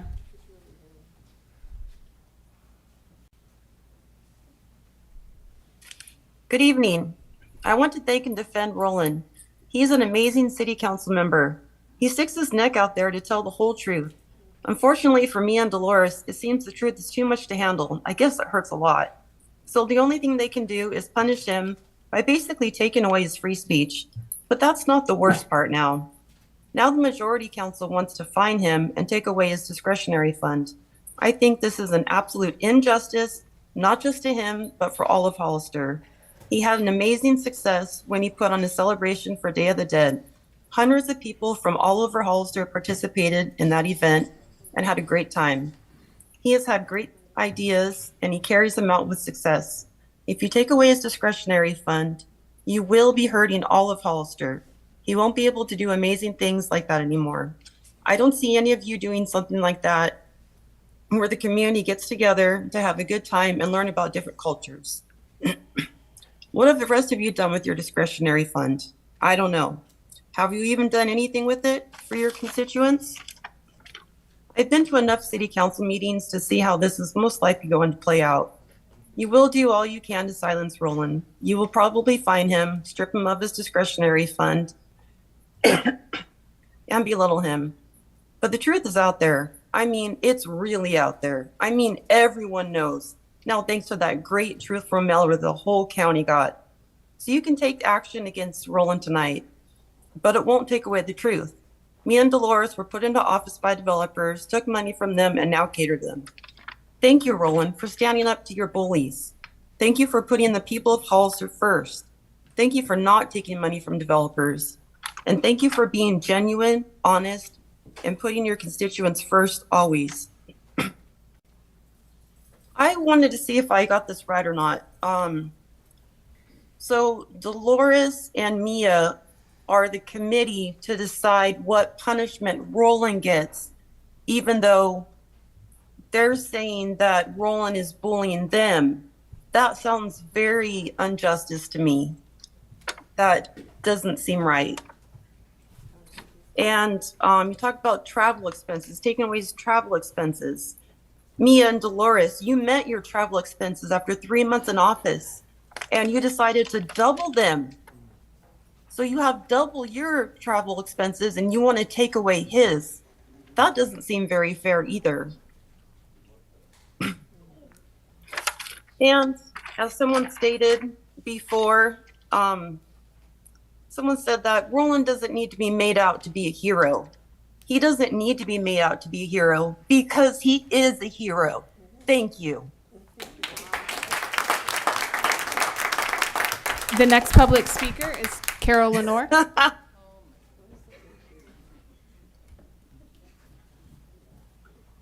Yes, good evening. Real quick, I just wanted to say that one thing is for sure, the community has been calling out for more professional behavior at our meetings. That's everybody in the community. They want it to stop. So this is 2 sets of councils now that we've been struggling. It's been going on 6 years, too long. This measure here, this resolution, is meant for all council members. It's not just geared to one council member. So this might benefit in the future. It doesn't mean it's just directed towards one council member.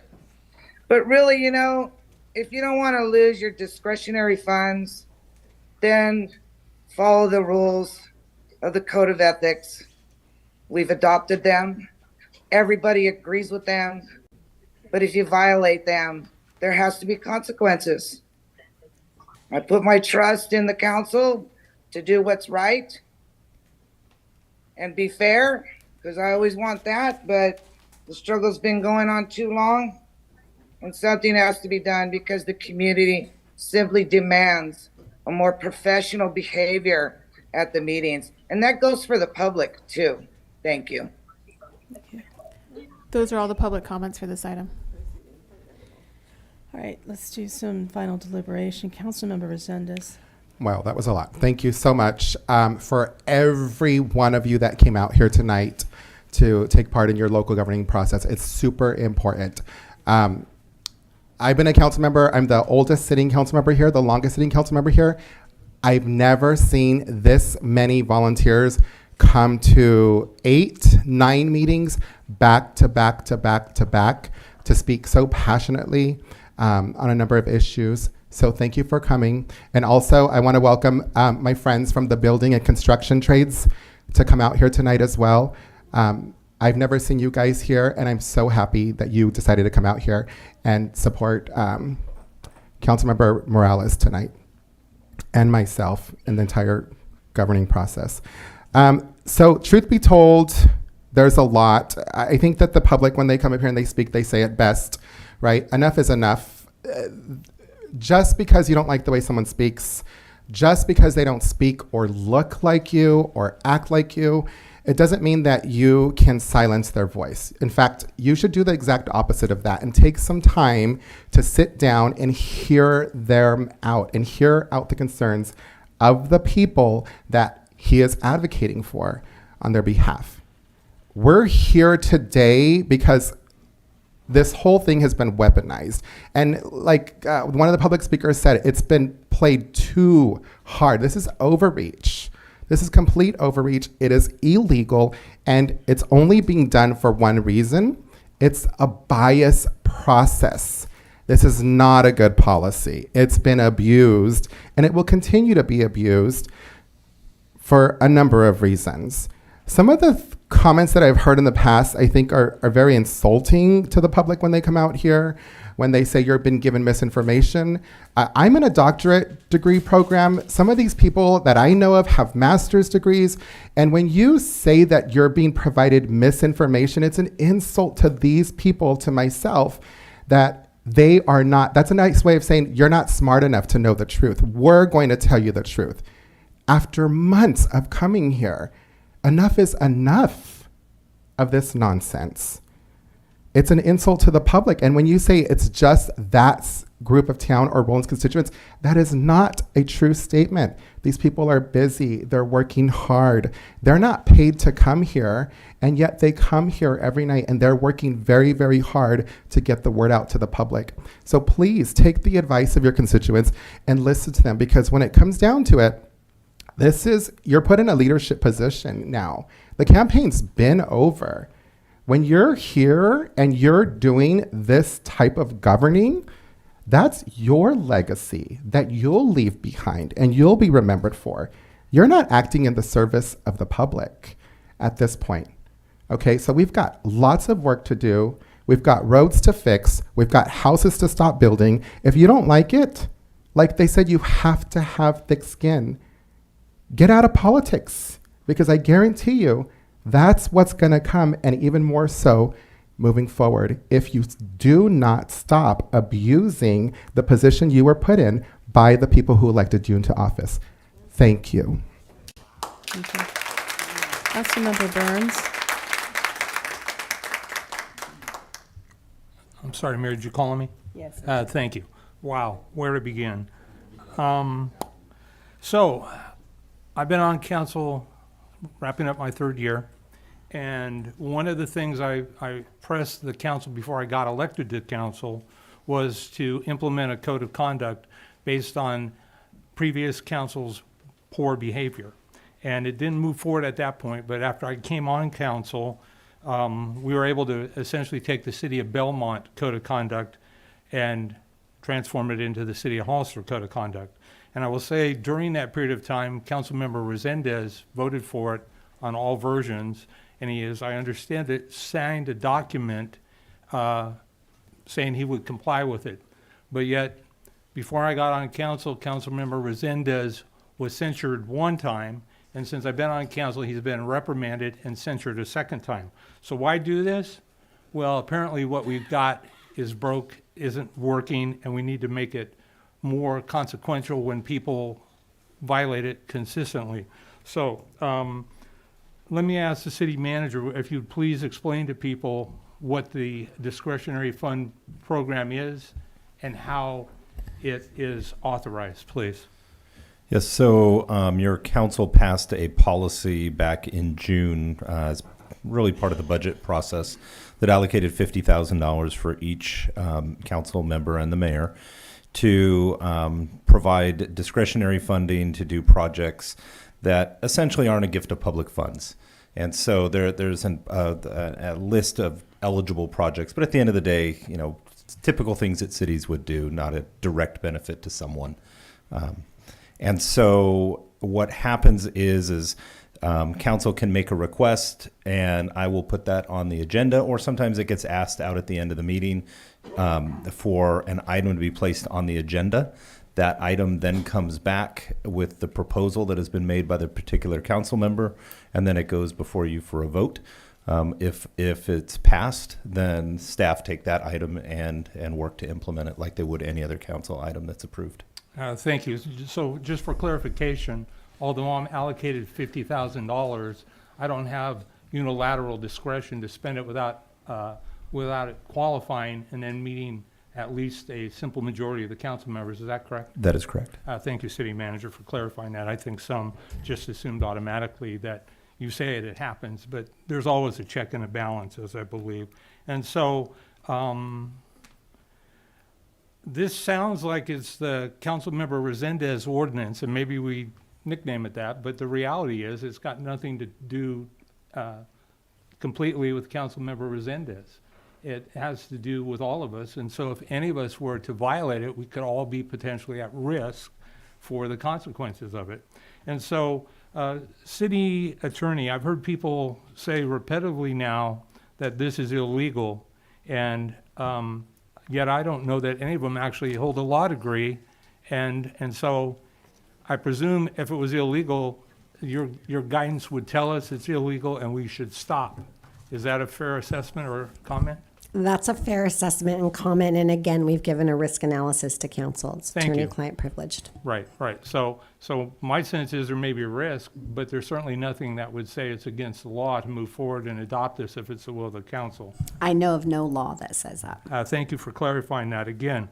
Somebody's opinion, but not necessarily factually accurate. So I think that this code would apply to everybody equally, and there are consequences. And if you want to risk the exposure to whatever the consequence is, at least you're being informed and you have the opportunity to stop your bad behavior. For Councilmember Resendez, I often align with him, but it's not what he says often. Unfortunately, it's how he says it.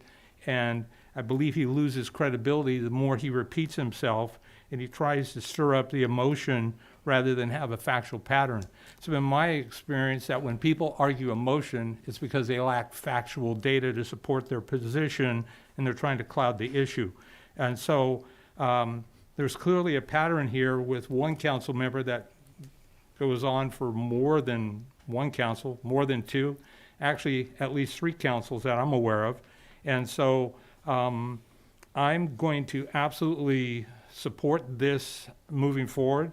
I would like to suggest a few things, Mayor. I can either do it now or if you want to wrap it up on comments. Why don't we go through the comments and then you're welcome to Thank you, Mayor. come back to it. You're done. Okay. Councilmember Thank you. Perez. You see, where do I start? You know, just because you say something and you say that it's the truth doesn't mean it's the truth. So every time you keep repeating yourself that this is the truth, this is the truth, it's like, this is a lie. You talk about respect. Remember our first closed session? I'm not going to talk about what happened, but do you remember, Tim? Quite clearly, thank you. Yeah, so you know what, that speaks for itself.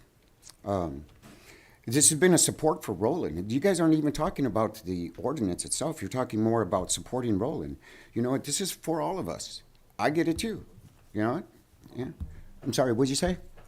No, don't If you respond, need to talk, please. go ahead. You interrupt me all the time because Rick, you know you do please this all the don't time. direct the comments. You know, just because he's Please don't Okay. interact with the yeah. audience. When can you ask them not to interact with us?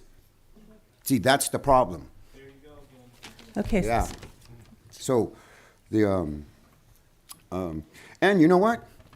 Look at his history. Oh my God! It's like twice, once before, once with us, and a reprimand, and because he said he's going to turn this into a circus. Ta-da! We have a circus, and he's going to keep doing it because he said so.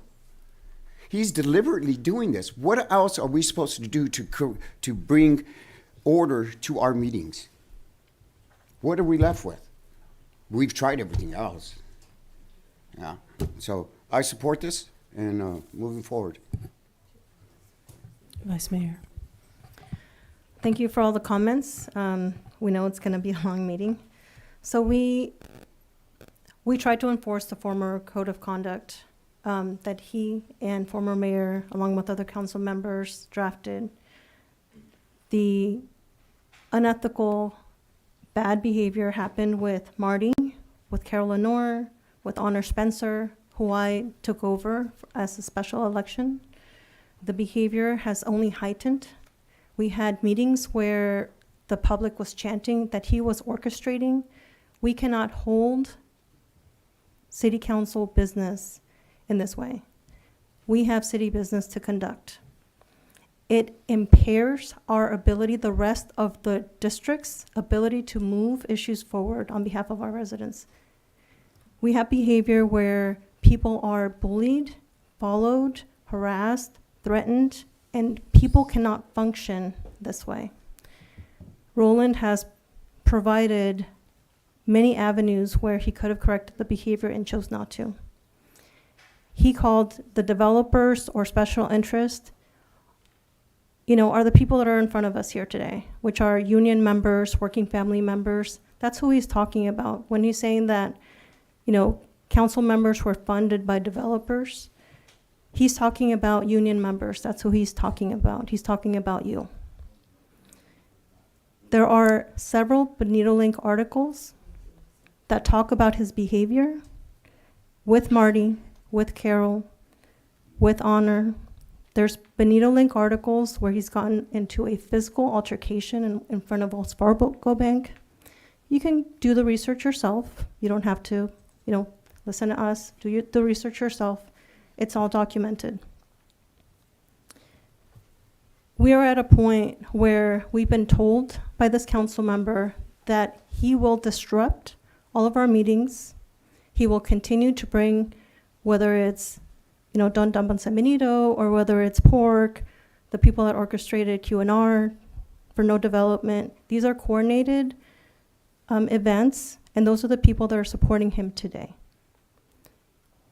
On a lot of the issues that are faced with our city council, they do a lot of fear-mongering and propaganda, like the flyer, like the expansion on the sewer, which is not what happened. Go back and listen to the city council meeting. Our community cannot be continuously torn by groups who are orchestrating communication to stop city business. In order for us to conduct business, we need to have a code of ethics that is enforceable. If you do not want to be held accountable, then do your job like any one of us would when we go to work. If you don't show up for work, then there's consequences. If you kill someone, there's consequences. There's consequences to everything we do in life. If you don't want the consequences, then don't engage in inappropriate behavior. Thank you. It wasn't my, I didn't want to have to work on revising the code of ethic and conduct. It wasn't my idea of a good time. But we've had repeated disruptions bad enough to interrupt our city business and not allow us to continue meetings. And this is not a one-time thing. It's been going on for a while, as folks have mentioned. But the trouble for me is that I have, heard from Councilmember Resendez, who has said, I don't care what you do. I don't care if you censure me. I don't care if you remove me from committees. I'm going to continue doing what I'm doing. And it makes it difficult when someone tells you, I'm not going to respect the code of conduct. I'm not going to respect the council. I will call you names. I will make false statements about you. What are you supposed to do if they're not going to adhere to the, to the code? So it's kind of forced the hand to have to do some more severe sanctions. That's the only thing we can do if none of the sanctions in place matter to him. I also want to make sure that we do not forget discussing, Vice Mayor brought up the section 2.04.015, the representation of private interests. I do want to give direction on that, and I just don't want us to forget that in everything else that we may want to look at rescinding that. But I do have one other statement, because on 3 separate occasions, someone has mentioned when I spoke and challenged the former mayor regarding freedom of speech. And there's a very different situation there. I was a member of the public. I was trying to talk. He told me I couldn't speak. That is censorship. That is silencing someone. That's not really what's happened here. And censuring someone is just us saying we do not agree with the behavior. We are kind of distancing ourselves from that. That's what a censure is. It's not censorship. And I don't know what else to say about it, except that we don't have a path forward if there's going to continue to be disruption at the meetings where we can't get to the business of the city. And for me, that's the most important thing. So I definitely support this. So Councilmember Burns, you wanted to say. Madam Mayor, if we're going to give Councilmember Burns another opportunity to speak, I'd like to address some of these things that were said as well. Mayor, I'd like to make a motion to approve with amendments. Okay. Attorney. So hold on just one second. This is for direction to city staff regarding further amendments. This actually has to come back as a noticed hearing because it's going to be an ordinance amendment. So really what we need is consensus from council. Appreciate everyone wanting to have further discussion. My concern is I don't want the back and forth. We've listened to a lot of comments already. And everyone's entitled to their comments. I don't think that we need to do back and forth. You're not telling the truth. You're telling the truth. Well, I don't see I've that got as valuable. factual evidence to back up I don't think we should continue. We're already some of the almost lies at that 9 were told. o'clock, and all we're doing at this point is Okay. giving direction. There'll be another hearing, and at that point we can have further discussion. I think we need to address the fines and what we want to do with that. Is that what you were asking for? Correct. Or any other modifications to the proposed amendments. Well, definitely, with regard to the representation of private interests. I'd like to speak on that. That's fine. So my thought on that, and we can each speak to that if we'd like, is that it's in conflict with the Brown Act. I mean, the Brown Act states that an individual can have contact with a legislative body member and any other person is allowed. It's considered an exception, and it recognizes the right that you can confer with constituents, advocates, consultants, news reporters, local agencies, staff, or colleague. I mean, that's the Brown Act. So I don't think this section is valid, and I do think it ought to be rescinded. So that's my thought on that. Councilmember Resendez, did you want to speak to that section? Sure. That's one thing that I can speak to. Thank you. So the reason that was put in there was to prevent city council members having private conversations behind closed doors to lobbyists and developers. Because if you're going to have a conversation with a lobbyist or a developer, that should be done in a public forum such as this. It should not be done behind closed doors. In fact, the law states that if you do have a conversation with a lobbyist or a developer, you have to disclose that at a public forum. Nobody has ever done that here, on the exception to maybe Councilmember Burns in the 3 years that we've been together. There is a problem with people giving these people campaign funds, having conversations about it, and breaking the law. It's not going to stop them from doing this. They're still going to do it, but at least we have a policy in place to prevent these illegalities from occurring. It should be done in a public forum. If you want to talk to developers and you want to talk to lobbyists, we have I think the policy says you can speak to constituents and you can even speak to a developer that has a project in your district. Is that not correct? Then why do we want to scrap it altogether when the mayor has the entire district so she can have these conversations, but she needs to disclose them in a public forum? Why do we want to talk to other developers out of other districts? It's not right. And that's why that was put in there. Thank you. Councilmember Burns.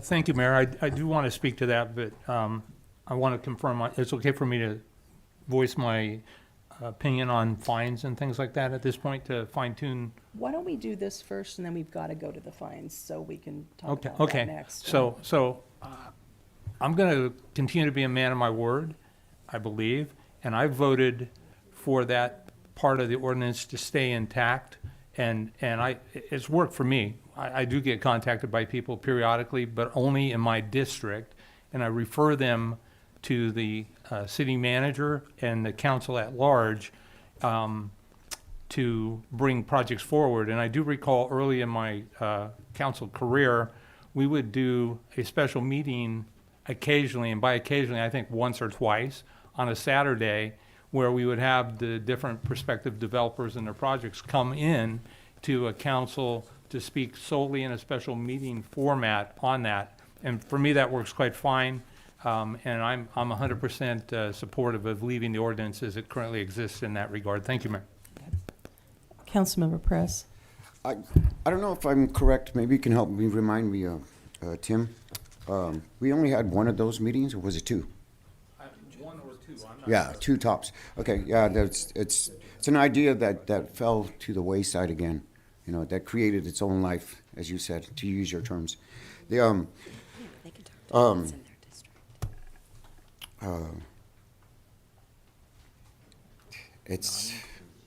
I lost my point. The wind blew. Go ahead. I'm good. Vice Mayor.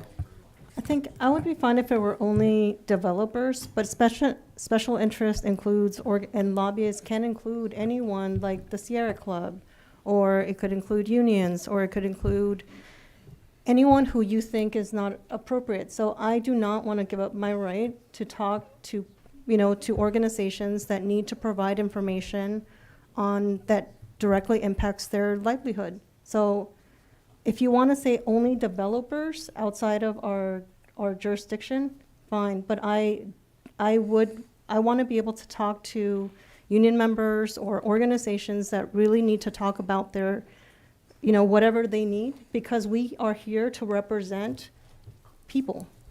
And even though you call them special interests or lobbyists, they are residents and working families that uphold, our community. So I do not want to be prohibited from talking to people that work and live in my district because of who they work for. I think that's a fair compromise, Councilmember Morales. 100%. Developers and lobbyists for developers. I agree with you. Thank you. What I was going to say is what I remembered was that, you know what? Why are you guys so scared of developers? What's up with that? It's like, what, are you scared they're going to change your mind?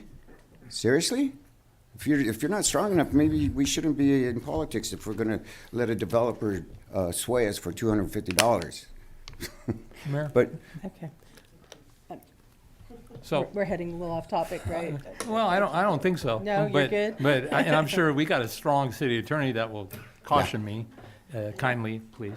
And Let's get to the numbers. And so I would absolutely support Vice Mayor Morales' compromise on that for developers. I think we can live with that. I would also like to respond to Councilmember Perez's comment. No, I'm not afraid, but I absolutely think the best place for those conversations are in the public, and I would like to see us get back to what we originally did. And I'm willing to commit one Saturday a month, whatever it takes, to bring them on, because I think when you hear them in their totality, not just one project, but sometimes one piggybacks on another, or you get a better end result. And I'm willing to do it. I'm a big boy, and I'm more than able to hold my own. But I want to do it in the public forum, and so nobody will ever accuse me of taking anybody's money. And I don't want to have to deal with the accusation. I don't believe any of it's true, but at the end of the day, I'm willing to have these difficult conversations in front of a community and move it forward. So I would support Vice Mayor Morales' direction on this with the covenant that we do these more often, because Councilmember Perez. 30 seconds. 30 seconds. No, I'm going. Oh, wait, no, no, you have to wait. No, 30-second comment, Madam Mayor. 30-second excuse comment. me. What I was saying is, Let's let Councilmember Resendez do his Thank 30-second you. comment. Can I be done and then- first? I'm I sorry. know, Sorry, he's gotta Councilmember finish. Burns. That's what I'm saying. Thanks, man. Councilmember Burns, Yeah, please so- finish. So no, I just want to bring back what we agreed to do at the beginning and do this monthly, quarterly, twice a year, whatever it is. So does present staff even know about that? We turned over most of them, so I bet maybe our IT guy does. But anyway, because he was responsible for a lot of the work. So Well, Paul knows everything. all right, Mayor, I'm gonna be Stop. quiet until Go I ahead. come All back right. to make some other requests. Thank you. Councilmember Resendez. Just as a reminder, and we should probably remind all of the commissioners have to abide by this code of ethics as well. That means no conversations with developers or lobbyists for developers if you're on the planning commission, unless they're in your district. Thank you. So I'd like to just add, I actually like the conversation. I think changing the language, and I would leave that to the city attorneys to figure it out, but I think we have consensus for that, I don't like the limitations Neither do I. that, talking about private interest, and what does that mean? If we want to specify developers, I'm fine with that, but I do want to see those meetings. In our last council meeting, it became very obvious the benefit to council members being able to talk directly to a developer and say, Yeah. hey, could you maybe up that affordable housing? Councilmember Burns and Perez got 16 units as opposed to 8 units because they were willing to have that discussion. But we need to have those discussions, and I think it's impossible. We've had developers come in and give a 3-minute speech, and how can you even understand or be able to have those conversations? So I would support that, and having those, if it's a Saturday morning or whatever, meeting, to actually be able to have good conversation and understand what a developer is doing and tell them what we want, So So That's a I little think that's aside. slightly separate from the ordinance. is. So the direction I heard though, or the consensus was that for section 2.04015, you just want to limit outside conversations outside of your districts to develop or to exclude developers and lobbyists for developers. Correct. Okay. Are we going to take a roll call? It's not a vote, Or, and okay. we have one more piece. We have to discuss the amounts for the fines. Does anyone want to have comment? I'm Councilmember happy to Burns. lead. And The code so, enforcement. in addition to the fines, I'd like to see one of the alternatives, and the first alternative would be to turn the offending council member's microphone off, and maybe that will be a hint or a clue. I would like to see that any future changes of the ordinance requires a supermajority, a 4/5 vote, That's good. period. I would like that in the event a council member does get fined, I would like it to be really clearly defined that they're not entitled to city representation from legal, to ensure that they truly know that they're venturing out on their own. And I would like to suggest that we implement, consistent with the government code for general law municipalities, fines consistent with $100 for the first fine, $200 for the second, and $500 for the third and every subsequent during a one-year period beginning from the date of the first offense. And so that would be my recommendation to council. Thank you, Mayor.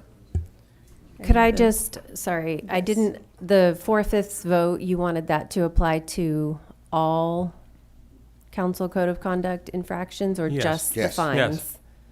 Oh, I'm sorry. I interrupted you. The fines. No, I think you answered my question. Okay, So- thanks. Councilmember Sendes. Thank you. Wow.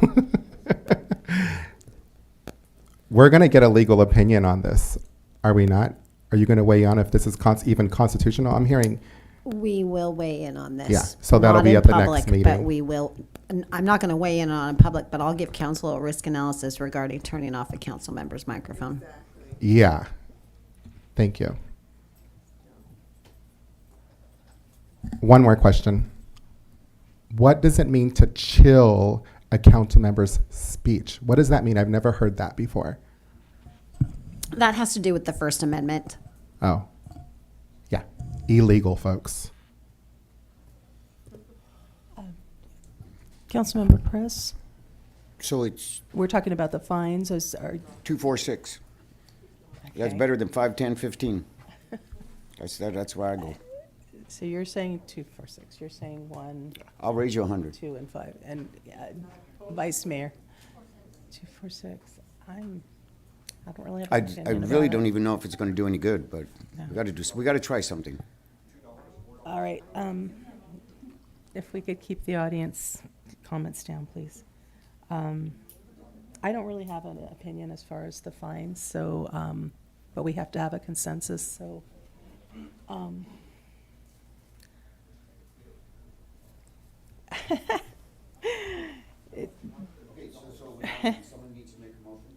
No, we're not making a motion. We're going to give directions. Madam But Mayor, we don't there- have a consensus yet. We need a consensus on the amounts. 246 what? That's a valid question. Are you- I'm confused. 200, 400, and 600, and yours was 100, 250, and 5? No, 100, 200 for the second violation, Okay. 500 for the third and subsequent during the remainder of the year, which I would tie to be consistent with the U.S. or the state government code. I would follow your direction on that. So we kind of, you're okay with going with that? I'm fine modifying that. I'd like to just remove the turning off the mic for now. I don't even know if we can even implement that. And I support not having the entitled to a city representative. So I'm fine with that. Mayor, one other thought. Yes, please. I actually, I would like, as it talks about discretionary funds, I believe that offending council members should suffer consequences, but I don't believe their district should. And the way the process happens now, the council member doesn't get to solely make that decision. They get to bring the conversation forward. But I would like to ensure in the future ordinance that the council district still has the opportunity to receive the funds. They just have to proceed through a different council member to bring that forward. Yes. It was mentioned in ad hoc committee or something like that, but I think it would just be something where any member of the committee or the community could just bring it to any of us.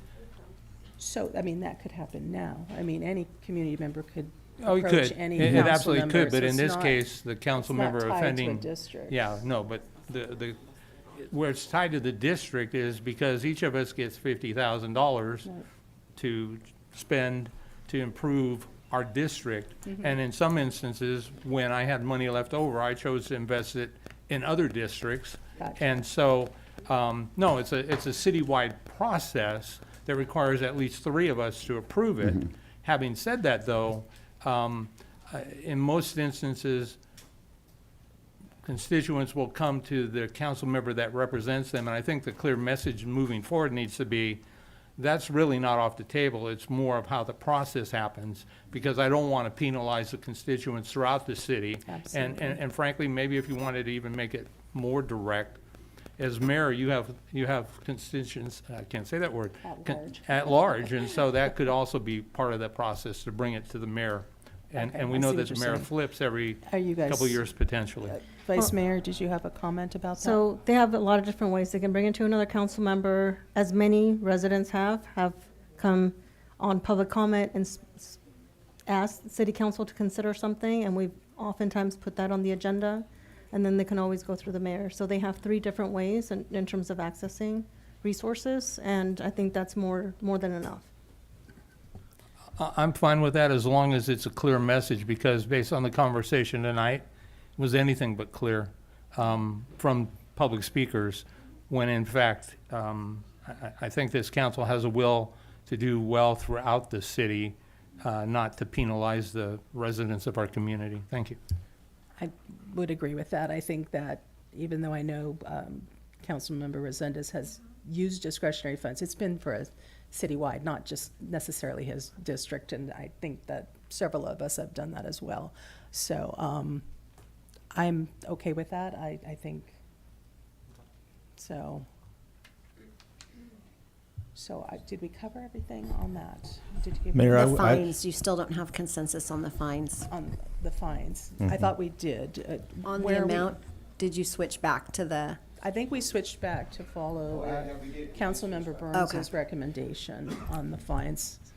Do you mind if we read back each of the items Yes, just for the please. clarity? So, I heard consensus on 4/5, right? I heard the kill switch on a microphone, that went away. No. That would be, we would have to invest anyway to even get to that. I heard stepping away from maybe get clarity, the city representation on an offense. Councilmember Burns had asked for there to be great. no representation from city-funded legal. I thought I heard it, okay, so I have consensus. 100, 200, 500, and each, and $500 for each subsequent offense from the year from the previous offense? 100 on the first offense, 200 on the second, and 500 for every offense thereafter for the remainder, or not, it's not on a calendar year, it's driven by the first offense. So if I am offended today and I got a $100 fine, I offended tomorrow and I got 200, and I offend the day after and I get 500, so it would be for 362 days past that I would then be at risk of the $500 fine. Okay. And we have consensus for that?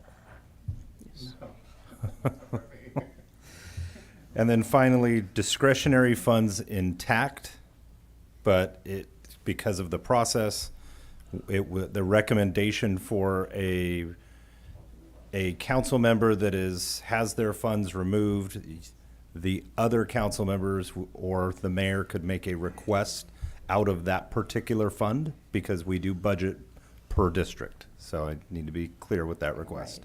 So you're not taking the funds from his district or her district, it's just, they would be there, but they could make the request generally if someone were to lose. Well, I would need direction on that because when we bring the item, we say which account it is coming from. So, We could easily still make the request that it come out of my account, even if I'm censured and I've had all my privileges revoked. It's money that is earmarked for my council district in that example, and so the mayor or the other council members could easily say, because of this money still needs to come out of that discretionary fund. And then the council member that is under this action, are they able to make a recommendation? No, not according to me. That's what I want to see clarity on. no. Right. Okay. So I did have one other question about what was proposed. And we have, just to confirm, I just see head nods. We have consensus on that? Okay, thank you. Right. I did, in reading the draft, I didn't see anything that spoke to how long this process was invoked for, and so I think we need to really figure out, are my privileges suspended for a month, 6 months, 3 years? And to really figure that piece out as well, because I don't know that has to be indefinite, but maybe for a year to be consistent with the fine system would be my recommendation. Or it would be until we get new people elected and overturn this policy. Okay, out of right? order. That's not. It's, All right. it's a valid question. So do we have consensus on that? Yes, we do. Yeah, okay. Yeah, if the policy was to be overturned, that would be a decision of council. So did we get consensus on a time? I'm sorry, 1 year, thank you.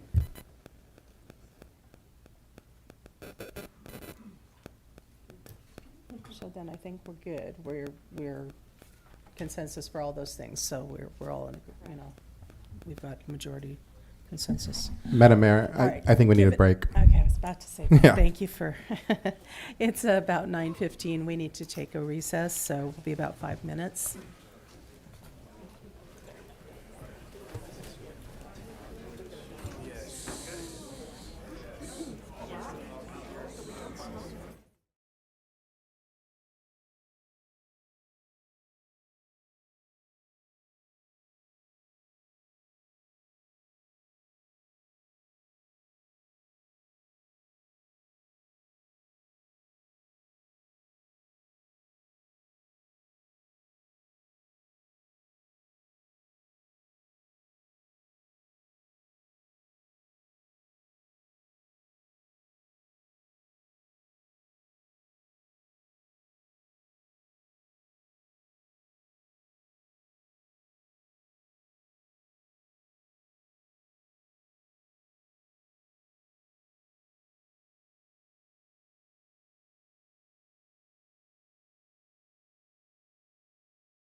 So I think we're going to continue with our item G2, which is an informational report on fiscal year 2023-24, quarter one, budget monitoring. Staff report? You look confused, David. Are we off?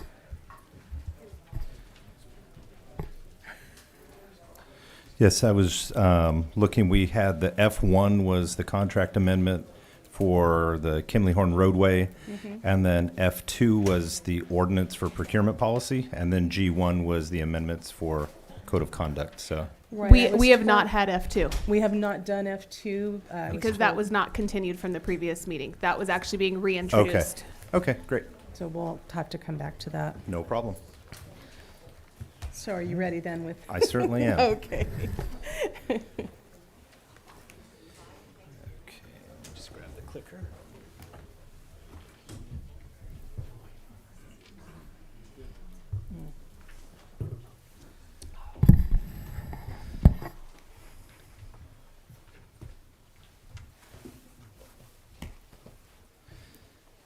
Okay, so thank you very much. David Marioni, City Manager. As we went through the budget process in the summer, we did talk about bringing quarterly updates to the council as part of the ongoing process. There was direction given to bring a quarterly and a mid-year, and so this is the first quarterly that we're bringing under this process. And so what we're doing today, giving you that update and then providing possible direction to staff. So first, I'd like to mention that we draft a budget book, and so I have a copy of that budget book here. We also have a copy for reference here at City Hall in our finance department, and then we do have a couple copies at the county library for folks to review there for the public. It is posted online as well under our administrative services page, and then under the transparency tab, we do have a link to that budget as well.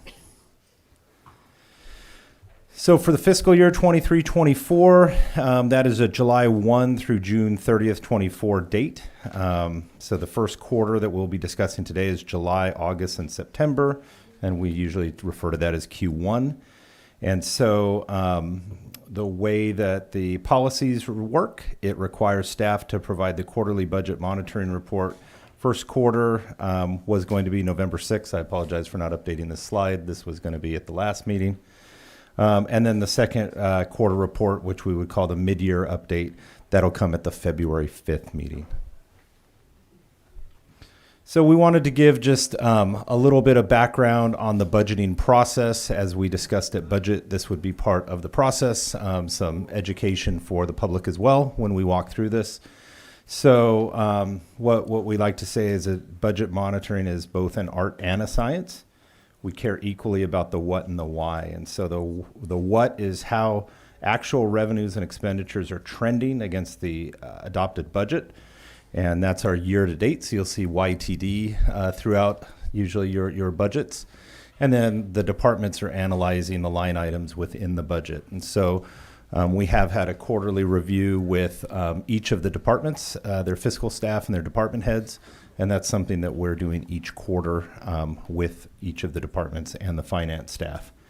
And then the why, the story behind the year-to-date actuals. So that's where we go through and we talk about variances and understanding why and if we need to make amendments along the way. So just a quick example of that for the sake of time, the employees example. So if the city's budgeted $1 million for salary and benefits of 10 employees, how do we analyze the budget after 25% of the year has passed? So that's where we're going to look and say, okay, and we have 3 different examples. Do we have concerns if $250,000 are spent? No. 200,000? No. Or 300,000? Yes, we're trending above. Now, obviously, if we're trending much higher and we have the budgeted amount of positions, then that's something we would be concerned if we were trending too high. But that's something that we're going to look at each time. Now, the 2 trucks example that we wanted to put in here is if we had $100,000 for 2 trucks, call it $50,000 a piece, how do we analyze at the 25% mark of the year? So in all 3 examples, we could not be concerned, right? because we may have only budgeted for that truck in example 3, or those 2 trucks. We bought them, we're done. That's fine, right? So just because a line item may be fully expended in one quarter isn't necessarily anything to raise alarm. If it were your salary line, that's something to really raise alarm. So it's all about the timing and how they trend with the annual budget. So now we'll talk about first quarter citywide summaries. So with the financial audits, our finance team has built a strong team in the finance department, and they are going through just about finished with the most outdated audit and are working currently on the 21-22 audit. Those are going simultaneously. And then the GAN limit, we did bring that forward as to be adopted at the budget hearings. So staff's conducting an analysis, and we'll present it during the Q2 budget update. That's where we showed it at the budget hearing that we were, very close in the last few years on the actual limit, and that's aligned with Prop 13 and the spending that cities and counties are allowed to do. I would like to mention that capital projects actually, if they have a 10-year lifespan or greater, actually get pulled from that and don't count against your GAN limit. So we're feeling comfortable there, but we are going to give a full analysis as we come forward at the Q2. There's also calculations that we're in the process of reviewing and going through because of our service that we provide at the county level. We're actually providing services through the fire contract to the entire county. And so that does have an impact on the population factor in the GAN limit. We've heard multiple times, we've been asked about our fee study, so we are working on that. Our goal is to be done in April. Those fees will be used as we build out the next fiscal year budget. That is the 24-25 budget. That's how we understand, based on the services we provide or the impact fees that we charge, how we would build our budget based on the economy and what we think we're going to bring in. So if we think it's going to be the same year and our fees went up by 1%, then we would take that into account, depending on what the fees are. For fiscal policy updates and training, we are looking at policies that we will be bringing forward. We have citywide procurement policy. That is something we're discussing tonight. CalCard policy updates, as well as travel and reimbursement policy updates. So as the direction we had received before was to go through and look at all of our fiscal policies, and that's something that we are doing throughout this process. A couple things that staff are looking at is exploring the use of a Section 115 trust. And so with that, that's how you can fund your long-term debt obligations, your unfunded pension liability, and your OPEB, which is your other post-employment benefits, typically your retiree health. And so those are items that are required to be funded, and we actually do actuarials on them each year. And so having a 115 trust, which is an IRS approved method, allows you to, through the budget process, actually put dollars aside that can go into that trust that can grow at a higher rate than your LAIF, which is your state program for your investments, but they are earmarked only for those particular functions. And so you can lean on those funds in different ways. You can do it to build up and build that reserve, and then when times are tough, those are opportunities that you can make a withdrawal and pay down those costs at the same time of not having to use your benefit line item in that particular year. So it's a good, prudent way of planning for the future and in growing those dollars at a more aggressive yet safe rate, and having a parachute when times are tough. It actually helps with your actuarials too. If you have a 115 trust, they actually look at your discount rate and give you a better discount rate, which lowers your overall exposure and actually is a financial benefit to the city. So that is something that we're exploring. In my last employment, we did roll a program out like this for both pension and OPEB. Currently working with our financial advisors to evaluate financial position and debt capacity. We've heard lots of comments about the sewer and the debts and those types of things. So getting a good handle on that and working with them, that's where we can look and look at the schedules and make sure that we're making the most beneficial financial recommendations to the city at budget time. Evaluating council requests, so downtown district sidewalks and street cleaning. So I've been in conversations with the Hollister Downtown Association to provide some options where they would work in concert with our team. And so they're in the process of getting a proposal back to us. So depending on where that goes, that's something I would probably bring back at a future date to work on, getting working together with them to, help us get all the litter and everything, work with the street sweeping team, go in concert with them and go on a more aggressive schedule. The downtown is swept every day as part of the route, but we do get, items that get on the sidewalk or, in corners or behind cars or maybe in a corner where a parklet is. So really working on trying to improve that process. Litter and graffiti abatement team. So I have been working with our public works director and with the outfitting of one of his trucks, as well as the recent hiring of some filling some of his vacancies. He is comfortable that we will be able to implement that without any future budget requests. Of course, we will try that and report back on that progress throughout the budget process.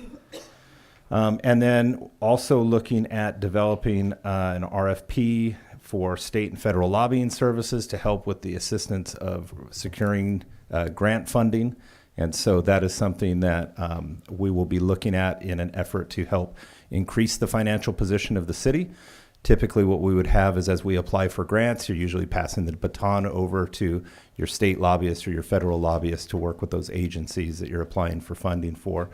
The other piece, too, is getting updates on the legislative side, as we do currently with our city attorney, but also looking at not only helping to influence legislation and to look at a legislative platform for the council, but also to there's times where laws may be being worked on that although we don't have a opportunity to take a position to kill it, there's oftentimes taking a position to lessen the blow. And I know that we've had a lot of state changes along the way and federal changes, so that's always a good idea to have that. I have always worked with, especially on the grant side, having that 1-2 punch where they're working with you as you're applying for the grant and then really helping to shepherd it along the way in Sacramento typically.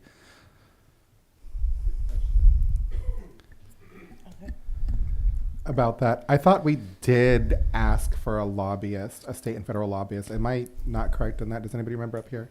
I don't remember that. Councilmember Burns? I think we did a while ago. So it might have just been Perez, Burns, and myself. Maybe just double check on that. Okay, that'd be great. I could have sworn that we did that. Okay. And then we do, on our council list, we do have a request for information from Councilmember Burns had asked for the status of filling the building official and the building inspector. We did fill the building official role, so we have a city building official now, and we're looking to swap. We'll bring that forward. It's not something you can do outside of budget, to swap the building inspector for a senior budget inspector. It's a small change in dollar amount, but what it does is it allows them to do both residential and commercial inspections. So currently the way it's written, our building inspector, if we ran to fill it, would not be able to inspect commercial property.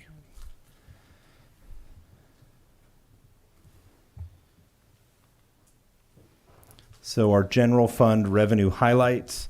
So overall, I wanted to just give an overall update. What we have is the table on the left is last fiscal year and the Q1 revenues received versus the adopted budget, and then this year's adopted budget versus revenues received.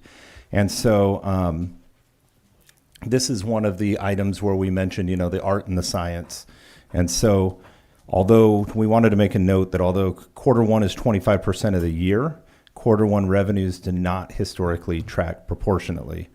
Notably, those quarter one actuals where only 11% of the revenues were received in quarter one. So we're scheduled to receive several $1 million in property tax revenues that are collected by the county, then transferred to the city. And so far, those have not hit our accounts, and that's standard based on the timing of property tax. So quarter one is always going to be a very light quarter, just based on the timing, and then when you're recognizing the revenue. So overall, we are trending at just shy of $8 million on general fund revenue.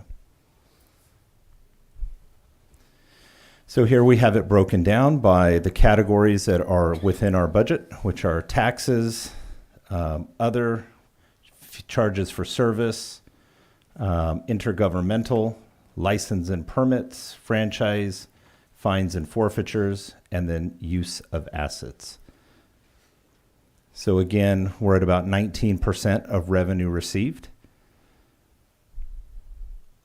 We did have a question at the last meeting about cannabis revenues coming in. So this year, our budget is at $880,000.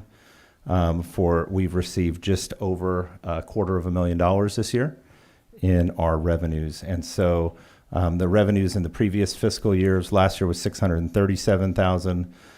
The year prior was $983,000, and then the year before that was $973,000. So general fund revenue highlights, sales tax. So our year-to-date actuals are trending on budget. So we do have a consultant that we use for all of our sales tax tracking and TOT tracking and auditing. They're projecting a flat economy for sales tax in 23-24. And staff would agree with that. We are taking a very conservative approach. There's always mixed signals of whether there's going to be a recession or not. Your financial staff will always take a conservative approach when planning. We have to plan for the long term. We're a forever business, I like to say, so we're going to always keep that in mind when we are budgeting. For transient occupancy tax, or TOT, that's actually trending above budget, but as the council knows, we did bring a new hotel online that's participating in our TOT program, and so those revenues are just now starting to hit because of the timing of the quarter. Madam Mayor, thank you. Were we not looking at increasing the TOT as well? I thought that was a request that we wanted to put it on the ballot. Mm-hmm. So that item will be coming forward. Jennifer, is it the 4th? Or the No, 18th? that item was going to come forward based on our conversations with Best and Krieger. They said to bring forward the ballot measure in the spring of the year. So April, May was their recommendation, and it would be on the ballot for November 2024. Very well, thanks. Mm-hmm. And that was going from 8% to 12%. So for general fund expenditures, we are trending at 21%. For personnel, we are at 21%. Services and supplies, we're at 30%. Contractual at 12%. And then our capital costs are at 22%. So, Councilman Burns, you have yes, a please. question. Thank you. City Manager, do these numbers also reflect overtime? I know in the past there's been this concern about the fire department specifically exceeding their budget allocation for overtime.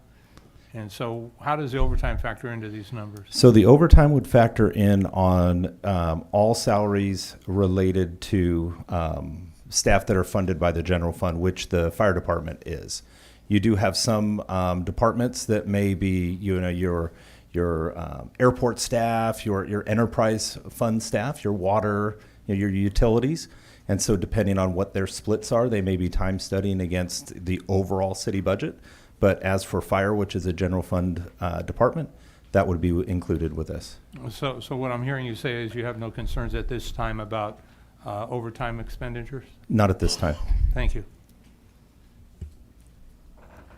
So overall, and this is something I want to point out. So this is the all departments across all funds. And so that's where we had our $98.8 million budget with $28 million in actuals. And here's something I wanted to point out is that in our non-departmental, which is the 5th item from the bottom, you'll notice we're budgeted at $17 million and we have an actual of $15 million. Okay, so what that is basically a transfer in, and I have a note down on the bottom where we transferred 13.8 from Fund 216, which is a COG fund, into Measure G, because we want to make sure that those funds are, although they're both for transportation, there's nothing wrong with having additional funds that make each of those pots clearer. So what you would see on the other side would be a revenue on the other side, right? Of the fund of the Measure G side receiving the dollars. So although it shows as an expense, that's just because you're doing a transfer. So it's it's a plus and a minus on one side. So when I pull that dollar amount out, we're actually at 14% overall for the year. Yes, please. What was the amount that we got specifically from COG or Measure G? So what we did is we went back in and could identify 13.8 million of Measure G that was in the COG fund that we moved and transferred over.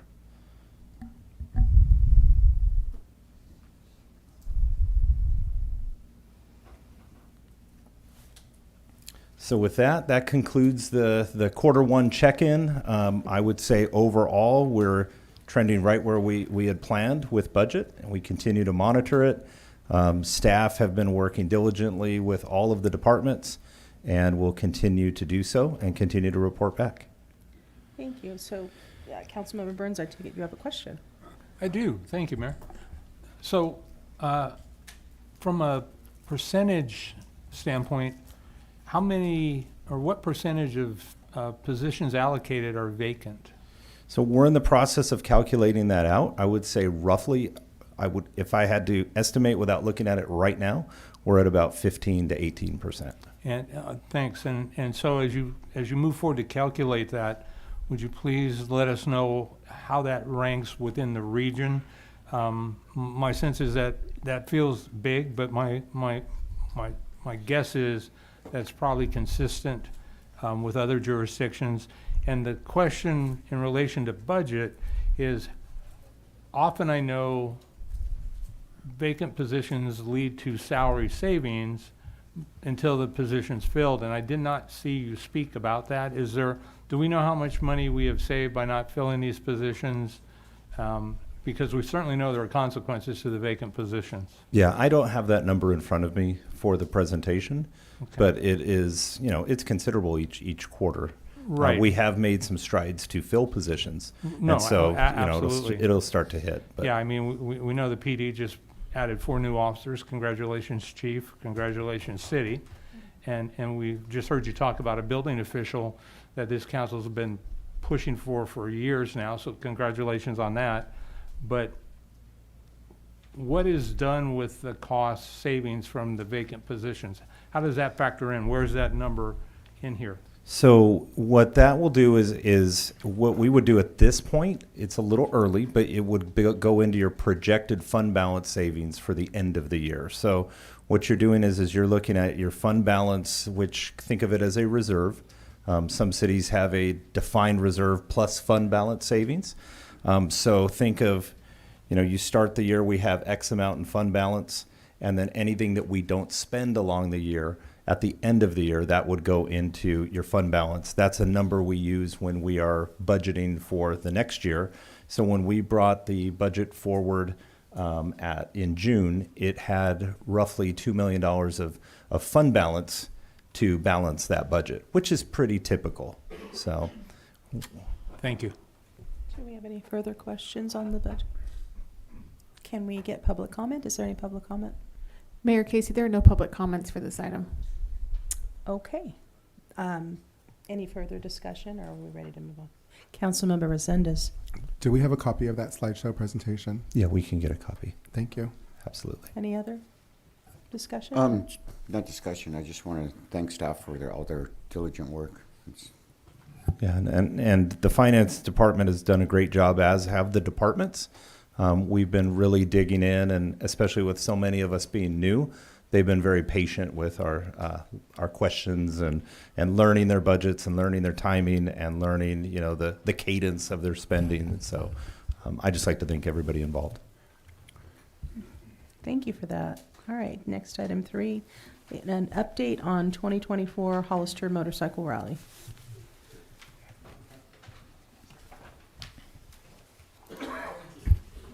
Okay, so thank you. I don't have a formal presentation. I just wanted to do a check-in. We had received a request from, I believe, Councilmember Burns to ask for a report out. I can give an update and then pass it to the chief to provide an update as well. So we have been working diligently. We have met with the rally promoter a few times, have chatted with that individual. The way the contract works is technically there's a year left on the term. It does, in consulting with the city attorney and the promoter, would probably want to revise that agreement. It's a little unclear on some timing and costs. It's very specific for part, and then there's some areas where we would like some clarification, as does the promoter. We have worked with our insurance company. We're all part of Ambasia, which is a joint powers group that provides our insurance. So they, I believe it was mentioned last year that they're not interested in us covering workers' comp other than paying a fully burdened rate for the officers that would be providing a security to the event, which is, I think, is fair. What we're looking at is, we'd pay that full burden rate, and with an administrative rate of 10%, which is a de minimis rate that you typically would reimburse the agency that is providing the help. We are also looking to finalize the agreement with the other agencies that we have, so we can put a package together. We've got a flyer whipped up with all of the commitments and the times and everything, and then the agreement that those agencies would need to sign, which would outline everything. We do have a few agencies that are interested so far. Chief will talk about that. We have had a handful of no's. We did have a meeting with the sheriff's office. So our elected sheriff is supportive of the event and is on board and is working to connect with different sheriff offices throughout California. So I'd like to pass it over to the chief to provide just a quick update on his side. Yes, thank you. I've reached out. I've attended a couple of meetings and events where I've reached out to other local police departments. I've spoken with representatives from Merced, Monterey, Santa Cruz, Watsonville, Marina, Seaside, Soledad, and Kingsburg was an agency that usually helped us every time we had a rally. And the consensus is most of them are advising that they're understaffed at this time and they wouldn't be able to provide any assistance, especially on a holiday weekend, that they need their staff there.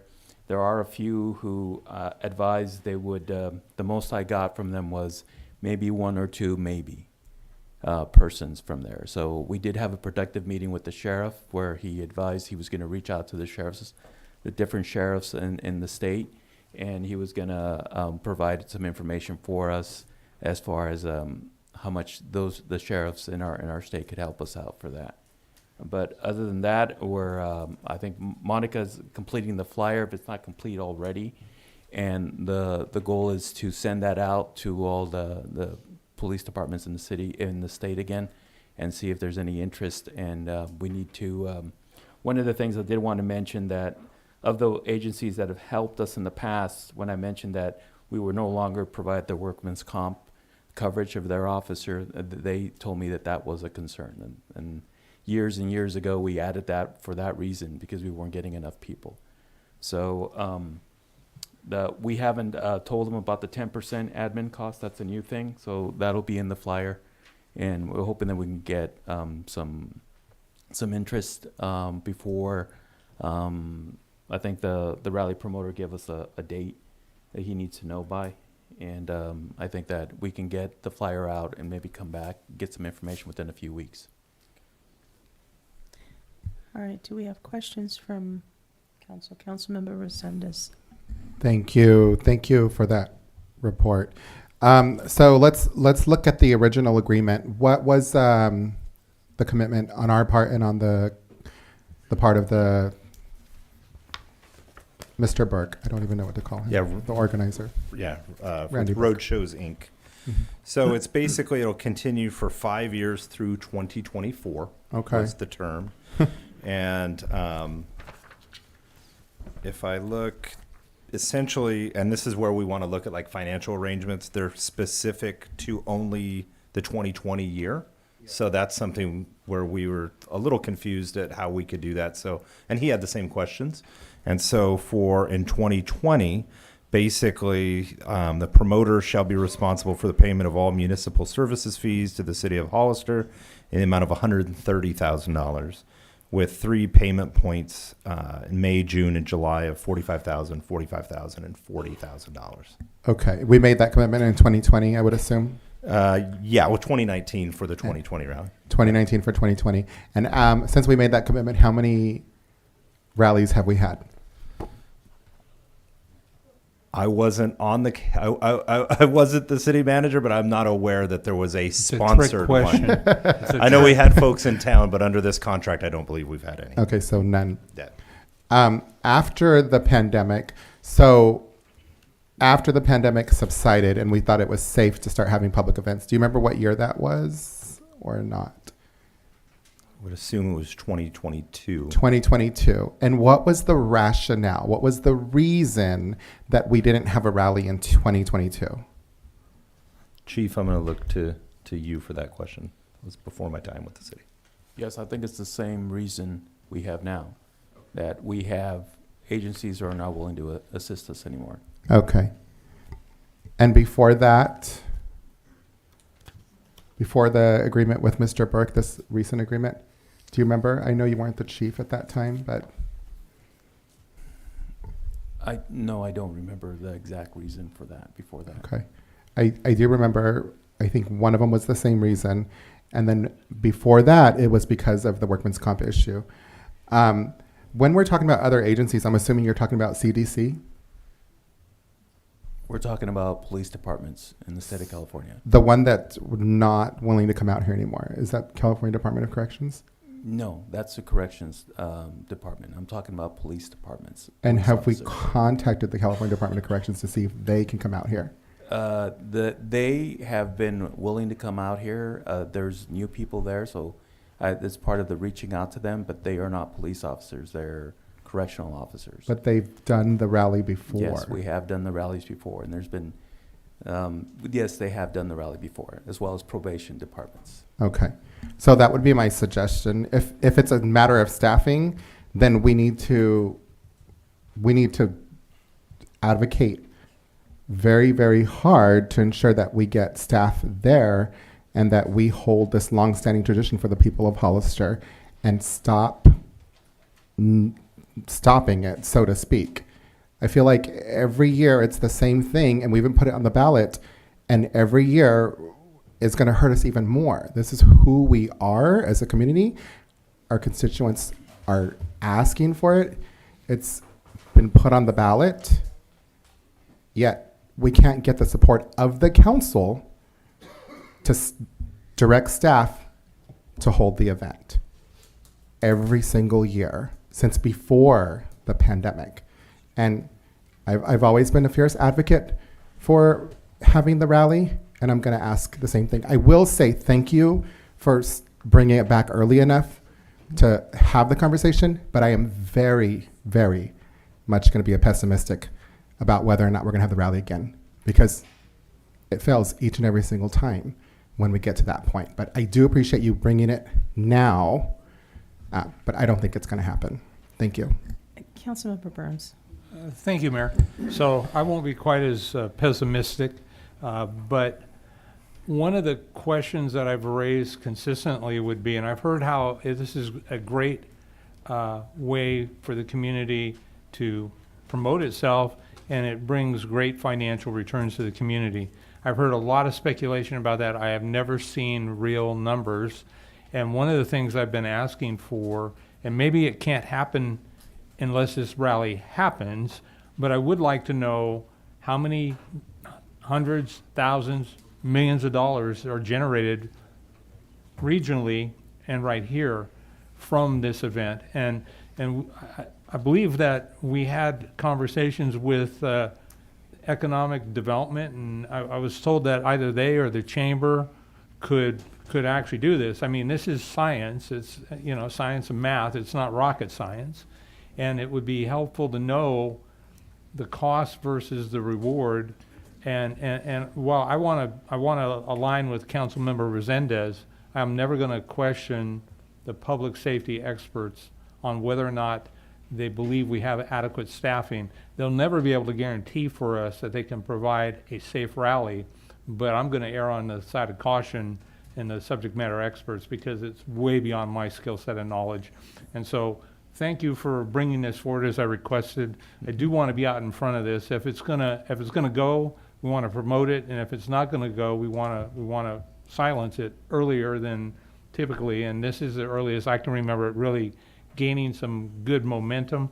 And Chief, thank you for what you've done so far. I know that it's easy for us to sit up here and ask for it.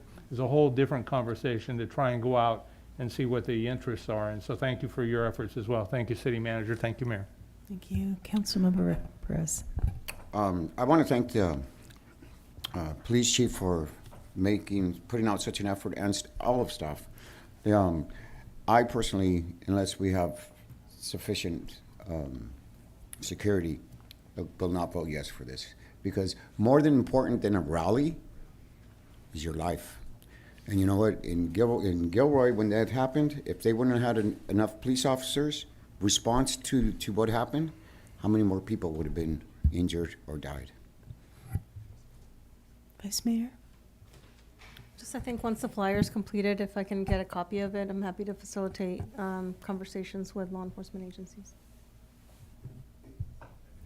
Thank you. We should have the whole package that's actually able to be sent, not only the flyer, but with the documents that would be required as well.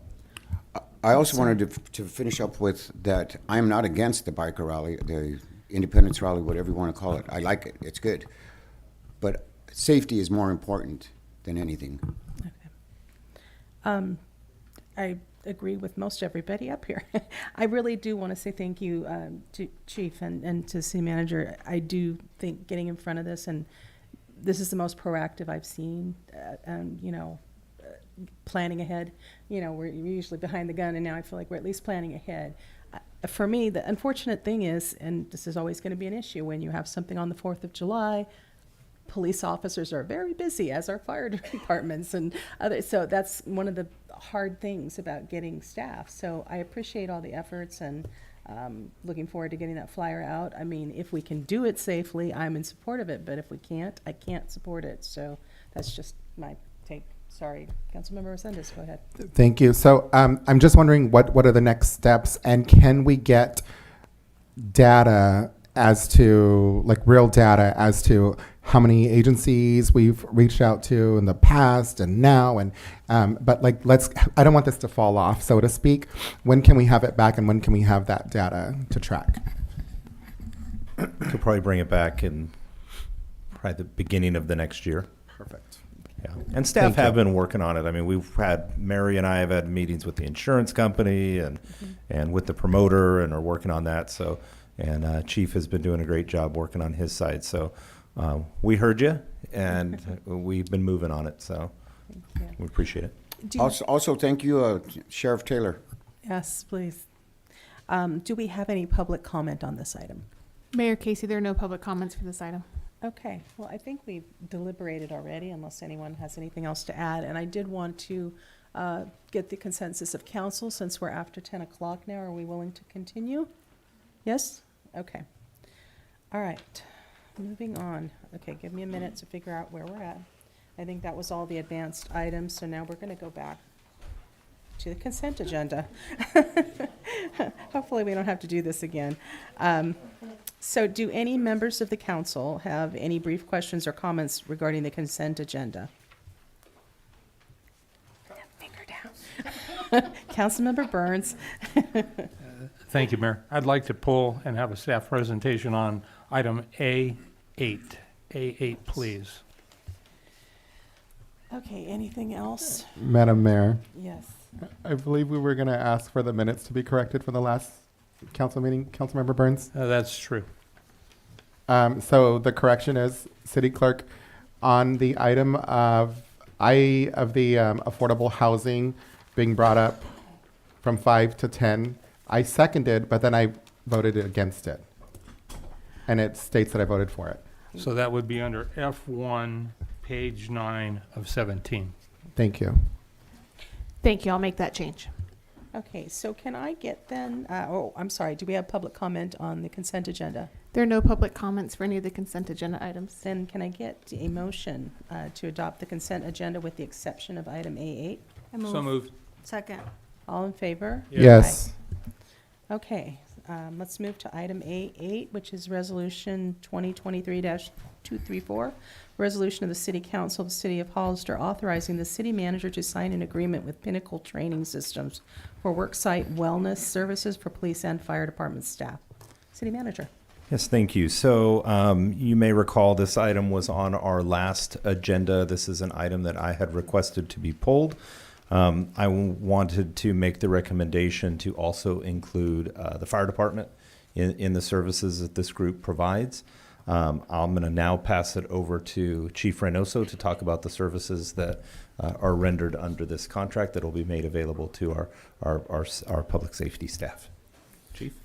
Yeah, thank you, Madam Mayor, members of the City Council. This agreement is with Pinnacle Training Systems. It's a company that we've contracted with before. This is before COVID. They provide a variety of health screening and services designed for wellness. They provide height and weight screening, body composition testing, blood pressure screening, cardiovascular risk panels, EKG monitoring. They do actually stress EKG at the police department. We've done it on a treadmill. And what they do is they give everyone a baseline of where they're at, and then they have follow-up. They guide each person with an exercise regimen condition custom for that individual. They're available for other types of health issues and counseling. And one of the things that we did this before, and there was supposed to be follow-up, but then COVID happened. And we wanted to do this again. A lot of the staff thought this was a very positive thing. This company does this throughout the state with other police departments, and they've had a really good record. And they've had instances where people go through this and realize that there's something direly wrong with them, and they've gone to the doctor and got something ahead of time. This is a way to find out if something is happening that they're not even aware of. And as City Manager Maroney mentioned, he asked why can't the fire department participate in this, and there's absolutely no reason why they cannot. Pinnacles does this for fire departments as well. So the only change in this from the prior when we pulled it is adding for the fire department too to participate in this. Do we have questions, Councilmember Burns? Thank you, Mayor. So, Chief, does this, I've heard police and I've heard fire. Does this include, as part of police, does it include your clerical team? Does it include your CSOs, your animal control folks? Yes. Pretty much everybody at the PD? That's correct. Okay. And so I support this 100% plus, but what I'm wondering is, why don't we do this from the top down to give the city manager down to our newest full-time employee the opportunity to do this? It just makes too much sense in my mind not to, and it's voluntary. You're correct. And so I want to support it. I want to make a motion for it with the council consideration citywide, as long as the provider is willing to provide it, if we're willing to pay for it. Yeah, we could certainly look at it. It's on a per person basis, so we can evaluate it as we roll it out and see if it's working for the folks in those departments, and then look to explore it in the short future. Well, and if I may add, we added this item for our budget under wellness. So we did budget for this item. I'm not sure if the other departments have budgeted for it, but I'm sure the company is willing to do the entire city if asked to. Well, I'm sure there are people in wastewater treatment that are stressed, and Public Works for sure, because we squeeze them regularly, and so, I think citywide would be my recommendation, City Manager, Mayor, thank you. Okay, Councilmember Resendez, you had your hand up? Can we get them? I'm just making a joke. Sorry.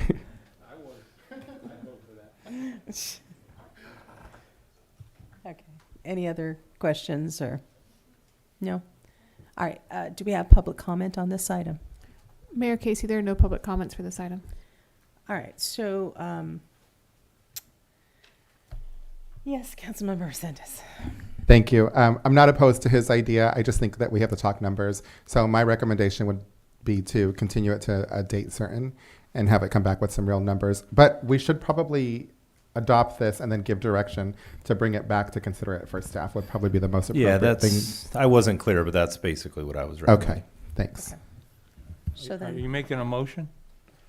I think they're just looking for direction. I'm so lost, sorry. So it's a motion to All right. approve the contract, and then we can have additional direction to explore it I am on a making a citywide. motion. okay. Motion to approve. Do I have a second? Okay. All in favor? Yes. Thank you. Okay.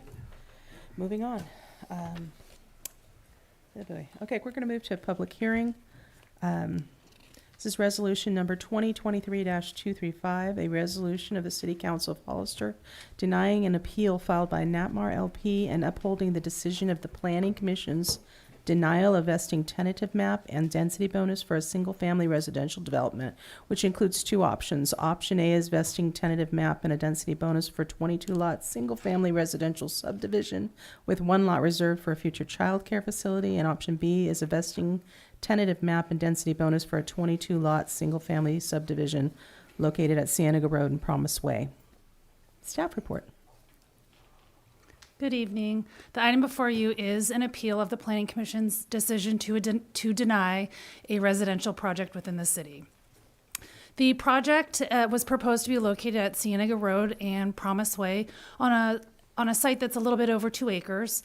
It's currently surrounded by some single family, some residential, and as you can kind of see from the map above you, the city limit line does kind of skirt around the property. To give you a little bit of background, but there is much more in your staff report, the applicant did apply for this application in July of 2022. And then, as staff always does when an application is received, is that we route it to all the departments within the city. So fire, police, engineering, building, so that we can get comments on the proposal. Once that comment period was over, staff then sent an incomplete letter to the applicant. It included some information that needed to be prepared and presented, as well as noting some design comments on the project. There was a second incomplete letter sent after a submittal in September, and then on June 8th, the staff then transmitted some comments from the fire marshal depicting the non-compliance of the project with the fire code. Based on that, once the project was deemed complete on June 8th, the Subdivision Map Act then requires the city to move forward with the project. We made a CEQA determination on August 4th, in which we determined that CEQA would be required for this type of project because there were concerns due to life safety. And then we also offered the applicant the opportunity to request an extension of the project or review of the project in case they wanted to make some design changes to their project. A request was not received to continue the project. The applicant did contact Recology again, asking them to reconsider their decision on the project, which I'll go over in a little bit more detail. And on August 15th, after the applicant requested a second review of the project, Recology actually sent a memo to the city saying that they would not serve the project at all. Again, on August 30th, another letter was sent by staff listing all the areas of concern of the project, letting them know again that they could request an extension. Another follow-up letter was sent, and then based on that, we had to move the project forward to comply with the requirements of the Subdivision Map Act, and the Planning Commission then denied the project on September 14th. The Planning Commission meeting was noticed and held in accordance with the Brown Act. Staff did prepare a staff report which analyzed all the items or components of the project. An email was sent to the applicant, or it was sent from the applicant to the Planning Commission prior to the meeting. Staff discussed the project. The fire marshal also spoke and made a presentation at the project. The Planning Commission opened the public hearing, allowed for public comments, and then ultimately decided to deny the project. Following that, the applicant then did file the appeal, so that's why the matter is before you tonight. The staff report goes over kind of point by point the appeals, but I thought it would be easier in this case if we just kind of went over the components of the project where staff had concerns and where the Planning Commission agreed with us. One area of concern was the density bonus. The applicant did apply for a density bonus, and he was proposing 1 unit restricted to very low income. Because of that, he did qualify for density bonus, and he was asking for a waiver of development standards, and they were setbacks and lot coverage. He also actually requested a density bonus to increase the number of units on the site, and that was in compliance with the law. Based on comments received several times from staff, the applicant decided to submit 2 options for staff to review, option A and option B. Option A was their preferred option. So option B is this option before you. It's 22 single-family lots, and it actually does comply with the density bonus law. The map, however, does not. So that is why that density bonus could not be approved. You can't approve the density bonus without the map because you have to have a project to go with it. As far as option A goes, all the way to the right of the screen where you can see that parcel, in option B, some of the lot sizes get larger. The parcel all the way to the right, that kind of standalone parcel, became a larger single-family lot. And in this is their preferred option. And on that smaller lot all the way to the side is for a child care facility. In multiple letters, staff notified the applicant that our zoning ordinance requires a site and architectural review when there is a density bonus for a child care facility. And there are several reasons for that. The applicant was requesting the city to pay annexation fees for the entire subdivision. So that is a fund that the city would have to pay to the county. And the density bonus laws are also very specific on the type of density bonus that can be granted for childcare facilities. One is you can have a density bonus greater or equal to the size of the actual facility, or you can request a incentive, such as the financial incentive, that contributes significantly to the economic feasibility of the construction of the facility.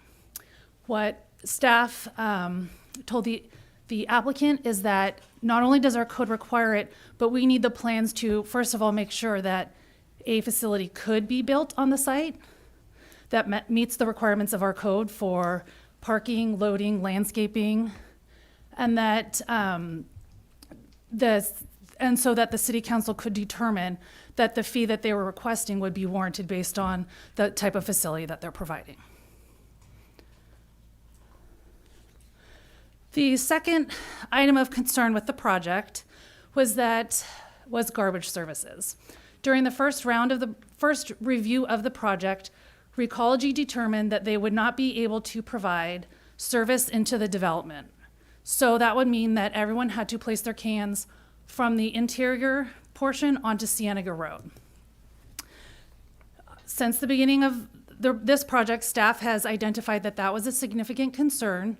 There's a number of reasons why. One is that there is the potential for 66 to 198 trash cans for this development. That is a lot of cans on Cienega Road. It would require everyone to perfectly place their cans on Cienega with a perfect distance between each can to not impact the surrounding neighborhood. And even then, it is very tight and unlikely to fit, but there's the potential that cans are now in front of someone else's property, or they go across the street, or someone's walking across the street. And so staff identified that as a significant concern. The police department also raised concerns about enforcing a 24-hour no parking zone on Cienega, because we would have to require no parking during the period for can placement and can pickup. And what happens if someone doesn't move their car? And what happens if someone doesn't take in their trash can later? It's also quite a distance for the elderly. if you live on one of those further back roads and you're taking 3 trash cans down to Cienega Road and trying to secure a spot. So staff from the beginning identified concerns. That being said, Recology, when reviewing the project, did give staff a letter saying they will not serve the project. So that then becomes another impact because our code requires that you have garbage pickup. And so at this point, I don't have any. But again, as mentioned in the staff report, we provided this explanation to the Planning Commission in case in the future Recology changed their mind and decided they wanted to serve it. We still wanted to let it be known that there are concerns from several departments with putting cans on Cienega. As far as life safety goes, and this was the biggest concern that staff had, the fire marshal determined that the project does not comply with the fire code, and that's section 503.2.5. The fire code requires that apparatus roads, which are longer than 150 feet, do not end in a dead end. They have to end in an approved turnaround, and that there's another section within the fire code that shows what an approved turnaround looks like. There are 2 roads within the development that are longer than 150 feet. And they end in a dead end. So they do not comply with the fire code. The fire marshal has explained this to the applicant several times and even drove around the city with him to discuss what other projects have done to comply with the code. This is what a required turnaround is supposed to be if the road is longer than 150 feet. And the fire code makes no exception. The fire code has no exceptions where you could park halfway down the road, a portion of the road, and extend a fire hose. It is simply, if the road is longer than 150 feet, you have to provide the required turnaround. Again, 2 roads are longer than the 150 feet as stated in the fire code. And then one other thing I did want to point out is that there has been some discussion that there are projects within the city that don't have the turnaround. The fire marshal has reviewed all the projects and has determined that they comply with the fire code. I went and checked all the final maps mentioned. They do comply with the fire code. One example was the KB project, and I know this is very hard to see because they're tiny lots, but the KB roads that come in, the drive accesses, they are less than 130 feet from the main street all the way to the tip where you have the 2 lots. So for example, 79 and 80, that's 130 feet to those roads, which would comply with the fire code, but they also have a turnaround which allows a fire truck to come in, make a left, back up, and go straight out of the site if they wanted to. With regards to CEQA, staff conducted an initial review, and based on concerns raised from several departments, we determined that an infill exemption, this project no longer qualified for an infill exemption, and that if the project were to move forward, environmental review would have to be done. However, because staff was recommending denial of a project, it's actually exempt from further review and being denied, and that's because it's unfair to have an applicant spend an incredible amount of money to do a study where staff is recommending denial of a project. In conclusion, the project is inconsistent with the general plan and the municipal code. The proposed layout does not allow the city to provide adequate emergency responses, including emergency fire services. The plan for garbage collection on Cienega has the potential to result in unsafe circulation on the street if it ever went forward. But again, Recology has determined that they will not serve the project, so non-service of the project is inconsistent with the municipal code. The proposed project does not meet the requirements of the fire code, and the city is concerned that it will, or staff is concerned that it will increase risk to life and property based on the design of that layout. There are 4 recommendations for you. One is you could adopt a resolution denying the appeal. 2 is you could determine that the project could be approved as proposed and direct staff to conduct environmental review and bring the matter back for consideration. 3, you could remand the project back to the Planning Commission for further discussion, or you could continue this hearing and direct staff to provide additional information or clarification. Staff is recommending that you deny the appeal and uphold the Planning Commission's denial of the project. I'd be happy to answer any questions if you have them, and our fire marshal is also here as well. Councilmember Resendez. Thank you. How many units did you say it was? 22, 22. One affordable? one affordable. Okay. And I'm assuming that you gave all of this information to the applicant in a timely manner before coming this far to mitigate some of these concerns? The Permit Streamlining Act is a little strange in that we don't have to give design comments until a project is deemed complete. But we try to, and in this case, the comment about the site and architectural review for the childcare facility and why has been a comment since the beginning. The comment about we are concerned with trash on Cienega has been a comment from the beginning. The fire code came a little bit later, but the problem is that the project was incomplete in the beginning, and it was very incomplete. There's a letter that you can see where there's a number of items that needed to be included within their project, and that's why really we're not required to make a decision until something's complete, because you don't have the full picture. And was there ever any effort on the behalf of the developer to try to mitigate some of these concerns or submit different plans? No. Thank you. Councilmember Burns, any questions? Thank you, Mayor. I don't. Great report. Thank you. Councilmember President. I have nothing. Vice Mayor. No questions. Good report. Thank you. Do we have public comment? So you would open the public hearing, Mayor? Oh, I'm Casey? sorry. I will now open the public hearing. Do we have any public comment? Yes, Mayor Casey. First speaker is Alex Siwak, followed by Christine Breen.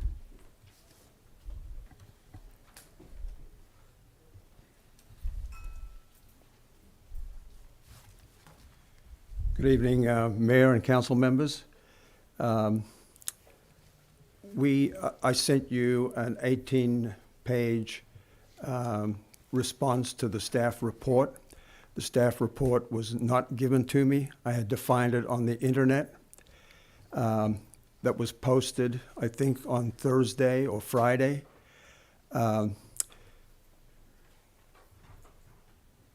Our project has no mitigable CEQA impacts. Look at the first schematic I sent in. The thick black line is the marker at 100 feet into the project.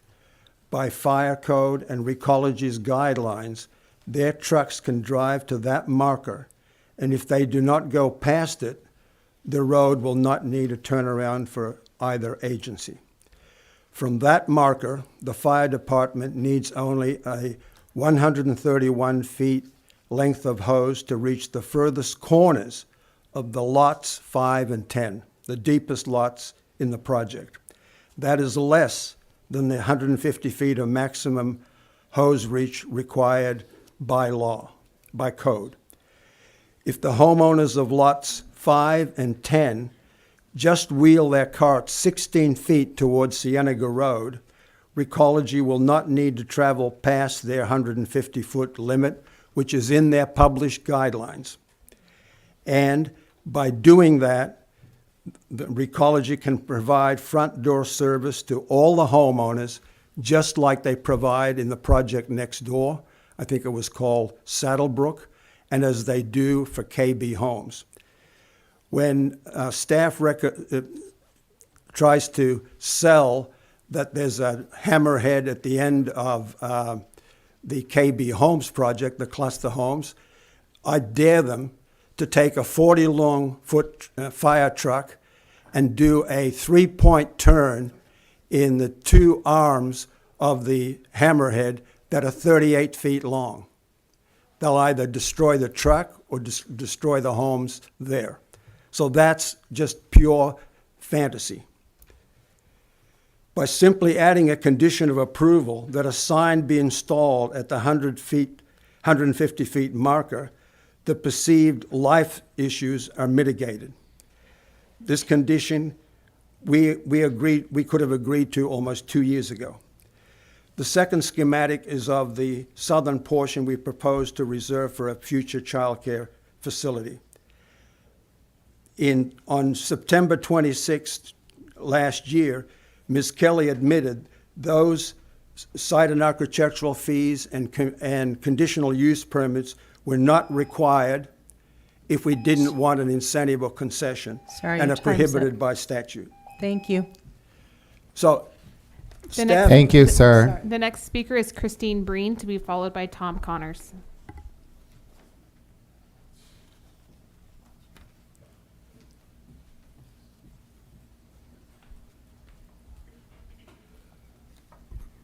Good evening, Mayor, Council, and staff. Unfortunately, this project has been plagued by due process violations. In July of this year, you were advised that the project was deemed complete. What actually happened was that the city sent the applicant a letter stating the application was incomplete. And then when the city was advised that they had sent the letter too late and that the application was actually complete by operation of law, the city determined that it would be subject to further CEQA study. The application came before the Planning Commission on September 14th. Without my client ever receiving the written staff reports that are required to be provided at least 3 days before the hearing. This is a violation of the government code and the municipal code. We're here tonight on the appeal, again without my client ever having received written staff reports at least 3 days prior to the hearing. Again, in violation of the government code and the municipal code. These missteps raise fundamental due process concerns and undermine the integrity of the local planning process. And this is not an isolated incident. Community members, including the applicant, whether represented by legal counsel or not, need to be treated fairly and consistently with the law. And thus far, that hasn't been the applicant's experience. So based on the foregoing, I would urge the council to support governance over gamesmanship and grant this appeal. Thank you. Thank you. The next public speaker is Tom Connors.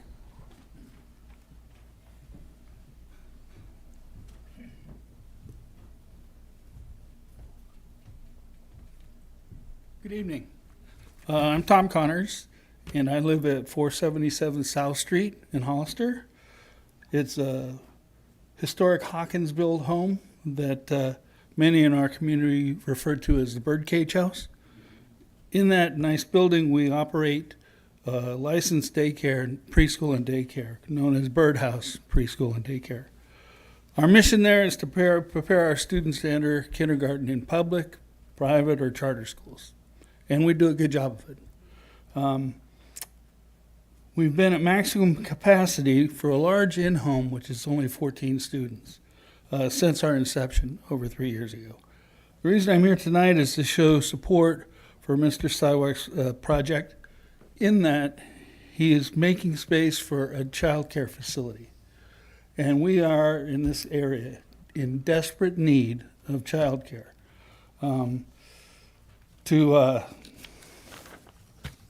give you some examples, as a large in-home, we have 14 students. We receive multiple calls each week from families seeking child care, multiple calls. Since we're at capacity, the only solution we can give them is to put them on a wait list. We have 14 students. Currently, our wait list, we have over 90 families seeking care. In order to fulfill our wait list only, we'd have to build 6 daycare facilities the size of ours, in addition to ours. Now, currently, there's only 18 care providers in Hollister. Excluding Birdhouse, there are only 6 actual private preschools, licensed preschools. The rest are just daycare, small operations. This kind of shows you the disparity between what services are here and what people need. So did some growth projections, and these are estimates, so don't jump all over me. But available new homes that's not under contract in Hollister is about 100 units. Projects currently approved and are being in process, being built, is another 700 units, estimate even more. Okay. It's hard for me to get the data out of the city, but regardless. And then we understand as if much larger projects driven by our HNA are required. If we have to adhere to that, we may have to have 4,000 additional units within 7 years. Okay, if realized, this would increase our demand exponentially. Okay, and given the pricing for new homes, both parents are going to have to work, means more daycare. Recently, in a planning commission meeting, a participant, not sure who, said, "Well, you always need daycare." Well, there are always waves at Thank the you, beach, sir. but there are occasionally tsunamis. Thank you. Those are all the public comments for this item. All right. I will now close the public hearing. All right. Do we have questions, starting with Councilmember Resendez? I believe we're moving on to comments. We already asked questions. Did we ask questions? Comments. Sorry. That's okay. It's like Thank you, getting late. Madam Mayor. I do have one quick question. These are single-family homes, I'm going to presume? All single-family? Okay. So I don't like the project, I'll be honest with you, because of that fact. I prefer a mixed, multifamily, more affordable, but it's not for me to decide what you bring here. So I'm looking at this objectively. But I do appreciate the fact that it's an infill project as well. Okay, so I'll give you that. I do think that there's a lot of problems that were brought up by the staff as far as the fire hose. It's a little too close for me as far as the footage goes to say one way or the other, and I'm not going to leave that to me. I'm going to side with what the staff said. You've already got a denial from Recology that they're not going to provide garbage there. So I don't know how you're going to mitigate those two issues, but I would suggest that you do look at mitigating those two issues. I do think that I was wondering if he can come back with a different design, if that's one of the things that we can. And if he doesn't, let's say we deny the project now, is he going to be losing monies to where we might want to have him come back and see if he can mitigate some of those concerns that were brought up by staff? So if he wanted to come back and reapply, at this point, he'd have to pay a new application fee, but he can't come back in with the same project. It has to be completely different. So there's a requirement for 2 years. It can't be the same project before the city. So if it came in the same thing, that's not allowed. Okay, and yeah, so again, I don't necessarily like the project. I don't want to restate everything I've said. Thank you guys for coming. I do appreciate the comments as far as the childcare. I think it's a very real problem here. There are lots of childcares that are here, and they're unionized, by the way. So I hope that you would consider that if your facility does get approved. But at this time, I think I'm going to have to go with staff recommendation, Mr. Sypak. My apologies. Councilmember Burns. Thank you, Mayor. One of the comments we heard during public comment was something to the extent that this project's been plagued by due process violations. And so my question to staff, preferably the city attorney, because last time I checked, she's one of 3 people that I'm aware of in the room that have law degrees. Is there any validity to that comment based on your review? Because that's a pretty aggressive statement, I would say, and I'd like to know, because if it is, I'm going to decide one way. If it's not, I'm going to decide another way for my 2 cents. What I heard was, so the public commenter mentioned that there had been, that the applicant heard about this hearing or saw the staff report 72 hours in advance. And in my mind, that was because it was published as required by the Brown Act. There is no additional requirement that the applicant receive a copy of the staff report. So that's the due process allegation that I heard in the public comment. Great, thank you. I appreciate your comments. And we did send an email letting him know when it was available, as we do to all of our people, including tonight. Planning sent an email letting him know where the staff report could be downloaded. Thank you. I'm going to move to support staff's recommendation. I've not heard anything that would be consistent with conflicting. We've got the subject matter experts on behalf of the city with our fire marshal and with our planning staff and with our city attorney team. I'm going to support the staff recommendation number 1. Thank you. Councilmember Perez. I support the staff's recommendation. I just think that in addition to that I think if it goes back to planning commission, I think that they might be able to hammer some of these things out. I'd like to see it go back. So is that a That different was an option option, than just wasn't it? denial, right? Can you go over the options one more time, just really quickly, so we can consider them? Can we maybe put it up? That might be easier. While they do that, the packet was published Wednesday evening. So the first option is denial of the project, upholding the planning commission's decision. The second one would be if you determine we could approve it, we would then perform CEQA and bring it back. The third one is to remand it back to the planning commission. That is an option if the applicant is willing to change the design or meet some of these concerns. That is an option available. Or if you wanted us to do something, that's your fourth option. So I just love the idea of the infill, like Roland was saying, but it just doesn't seem like it's lining up with our plans. So I'd like to see it go back.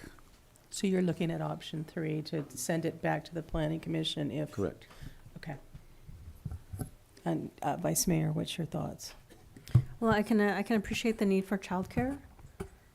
And I don't know that we have a lot of other options, but if there are so many violations, then if the developer's interested in going back and changing their plans to address the issues that were brought forth, but I haven't heard that from them. So I don't know if that's even an option. I see our staff saying no. I won't speak for the applicant's willingness to make revisions to their plans. That would be the applicant, and if the council's directing, the applicant is here, but I wouldn't speak for them. Can we hear from the applicant? Because Is that all right? I'd like to, I'm kind of the same mind. I'd hate to see a couple of years of wasted time, and then the project is dead. I'd rather give an opportunity if you're willing to please come down. We're talking about you. We're wondering if you're willing to go back to the planning commission and look at redesign, because there are safety issues that we would support the planning commission if you're not willing to look at the project or revise it. What's your thoughts? I'm certainly willing to look at it. And I tried to have the planning commission open to public hearing. We had the same recital that took maybe 30 or 40 minutes at that, and I was allowed 3 minutes to answer back without receiving a copy of the staff report. And the government code requires that the staff report be served on the applicant 3 days before the hearing. How can you go into a hearing and not know what the staff report is? How are you going to answer the allegations they're making? So I welcome going back to the planning commission and discussing the project. Okay, so our question specifically is, are you willing to go back and discuss redesigning the project? Because what we're seeing here with regard to the fire issue and the trash issue, if you're wanting to go back just to discuss the current plan, then I don't think we would support that. But if you're willing to go back to the planning commission to look at the project and maybe do some redesign so that you can do the accommodation for fire safety and you can make accommodation for the trash issue so that ecology can serve. That's I guess what we're asking is, are you willing to do that? Sure. This project, if you put a barricade at that 150-foot mark, there'd be no issue, because it satisfies the fire code and it satisfies the recology. The recology's guidelines on page 2 say they have that after 150 feet, you need to put the turnaround. But to 150 feet, you're in compliance with their guidelines and the fire code.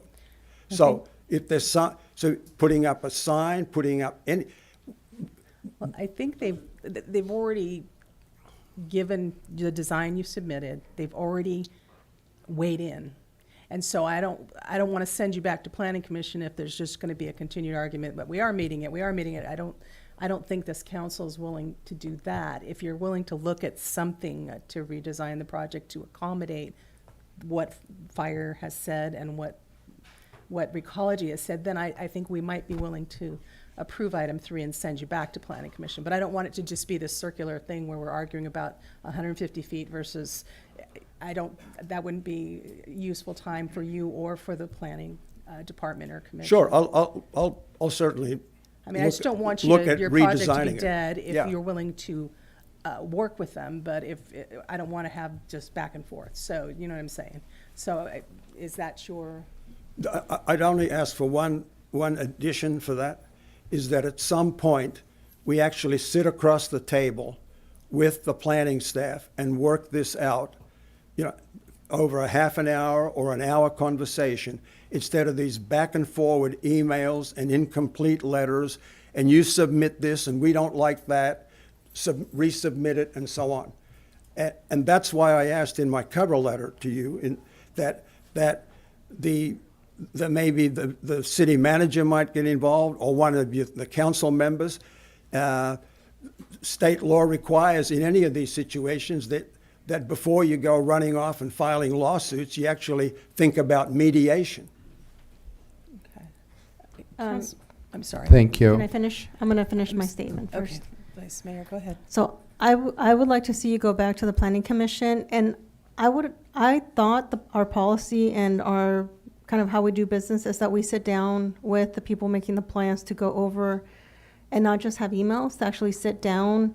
So our planning staff sit down with the people that are making the plans to minimize a lot of these issues. Is that not our policy? Not on every single project. The amount of time to sit and to design across the table, I do not think that you Not see. design, but maybe when we're talking about when there's appeals, like when it comes to situations like this. I don't want to speak for staff, and I'll ask them if they disagree with me, but I think they feel like they have brought this up multiple times. Our fire chief or our fire marshal has driven through town with them, and they have, what I'm being informed is they've tried to work it out. I think what you're hearing tonight is the solution is if only people that buy their homes further back wheel their garbage cans 16 feet forward, and our fire trucks only go in so far. In the heat of the moment of a fire response, they're going to know to stop right here so they can get out.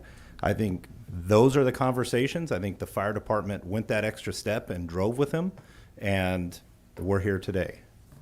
Drove with the applicant or drove with the planning staff? Correct. And we have our fire marshal here if you'd Okay. like to hear from We him. didn't really hear from you. Madam Sorry, Mayor. Charlie. Thank you. Ms. Breen, are you willing to sit down, and are you hearing our concerns, and are you willing to sit down and mediate this with the staff if we give you an hour of the time? Because I think the applicant brings up a good point. It's pointless unless we sit down and we hash it out, and you're hearing the concerns of the council and of the staff. So are you willing to commit to an hour of your time to help mediate some of the concerns that are being brought up? Yeah, and just a reminder, it would be direction to the city manager because it's his staff to give direction then to his staff regarding whether or not he wants his staff to sit So, down with them. That's my first thing. Second thing, if he does go back to the planning commission, does he then get to appeal again, or can we give direction? If he goes back to the planning commission, the planning commission denies it, that's it. But I think legally he has a right to appeal again, right? Yeah, I think I would have to check, but my instinct is he would probably have the right to appeal again, Okay. but I could check on it. One more thing, sorry. What was the vote from the planning commission? Was it a 5-0? 4-0, one wasn't present. Got it. Thank you. Could we hear from the fire chief, please?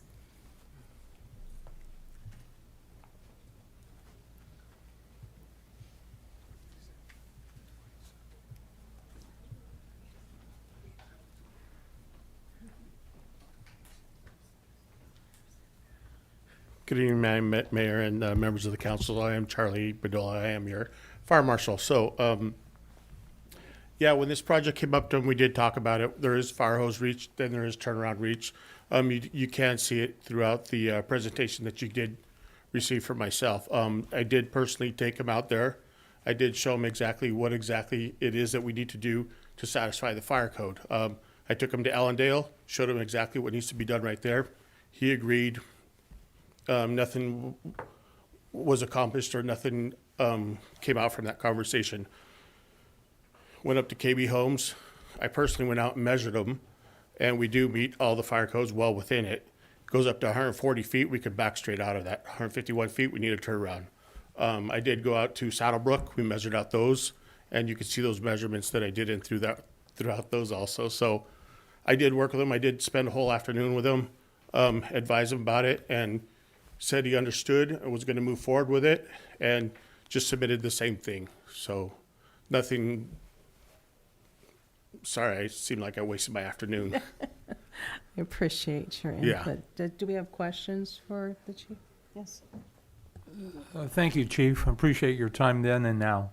And so during the staff's presentation, it seemed to me that it was pretty clear that there's no room to deviate from the fire code. There's no alternative, and I just want to be clear on that.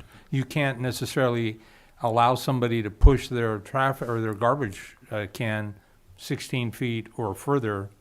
There's no deviation in the fire code, right? Well, it's not about the trash cans, it's about the turnaround for the fire engine. And if you look at Right. KB Homes, their streets are wider, theirs are 26 feet. And then it goes in there, because we get into the, we identify how wide a street is with a fire hydrant, the widths, and it's all about consistency though, too. So we're holding everybody to the same standard. So the places that were questioned in doubt, we went and evaluated them, and they are consistent. They are well within under 150 feet. So not only is it consistent in the city of Hollister, we went and got this code adopted. I mean, it's the same thing in Monterey County. We went and got it done in San Juan Bautista, and then we have it in San Benito County. So it's consistent. We need consistency for validity. So it is consistent throughout this county, most of Santa Cruz, and then Monterey. So I am holding everybody to the same standard, because the minute I vary off of it or show a variance on it, then I'm just shooting myself in the foot for being inconsistent, and then I'm not showing any validity in who I am and what I am and what we represent. So Thank I you, just keep Chief. it and hold it right to the code. I appreciate that. Thank you. Thank you, Mayor. Thank you. Any other questions? Thank you, Chief. Appreciate it. Okay, thank you.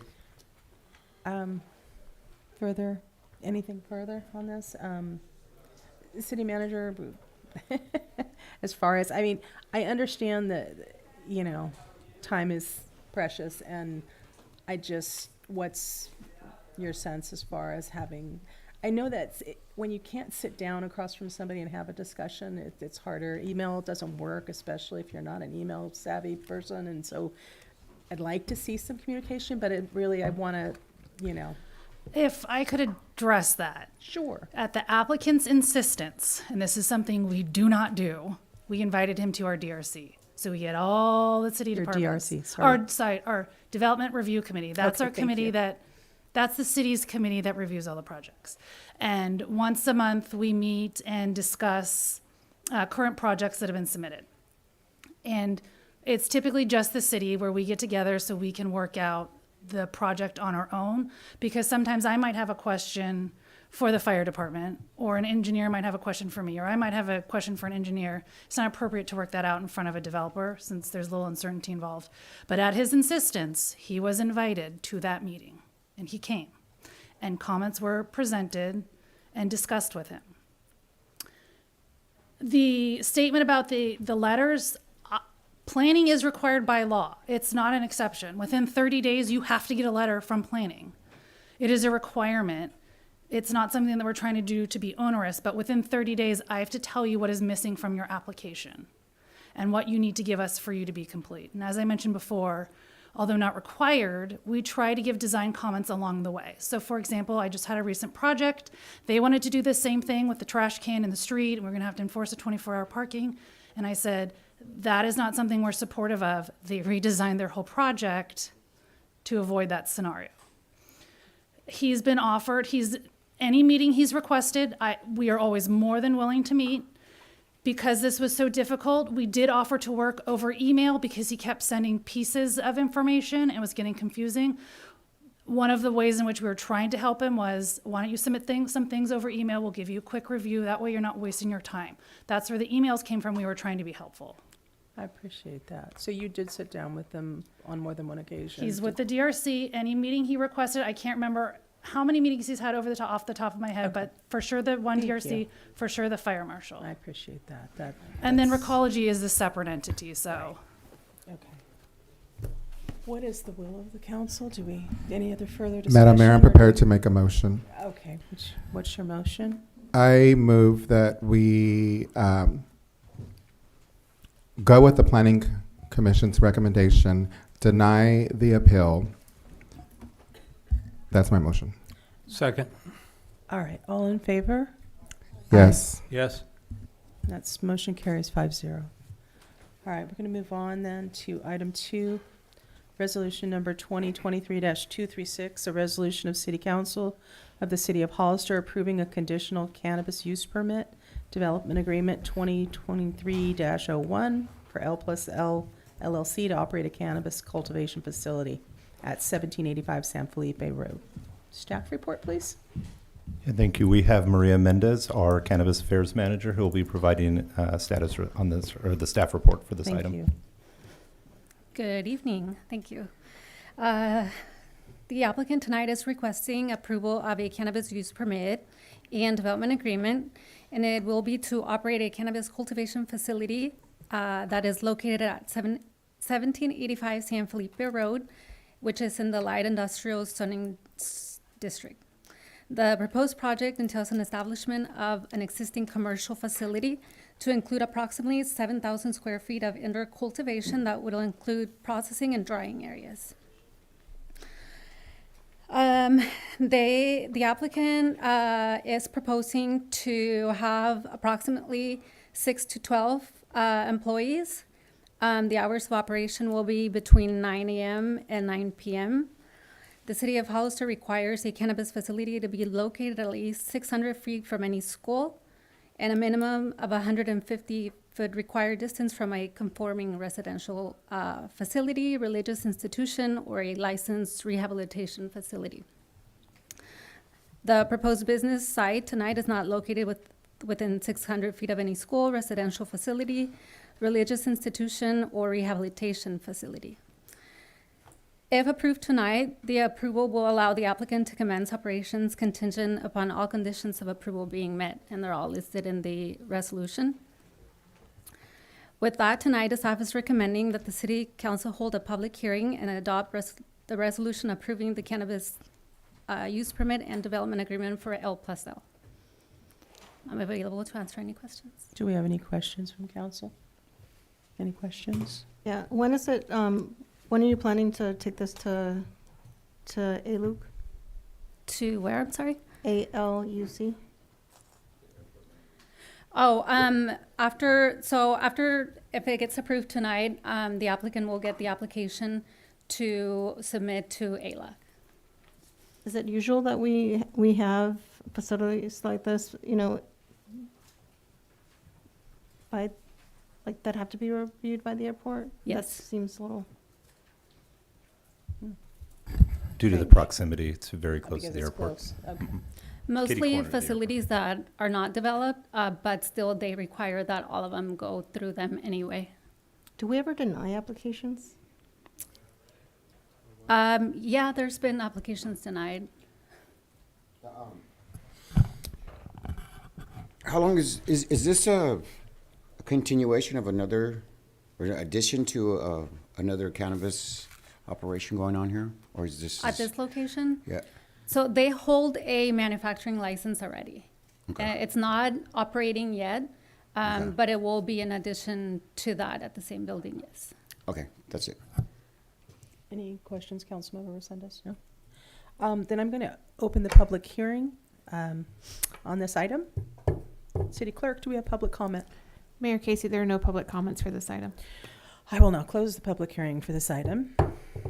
Now, let's have some further discussion and deliberation. Councilmember Resendez, anything? No, I support it 100%. We just saw a budget tonight that's showing that it's very profitable for our city, and I think this council and past councils have been very supportive of the cannabis industry. Thank you and congratulations if this passes tonight. Okay. Councilmember Burns? No comments. Thank you, Mayor. Any other comments? Thank you for all the work you put into this, and That's it. I'm asleep. Anything, Vice Mayor?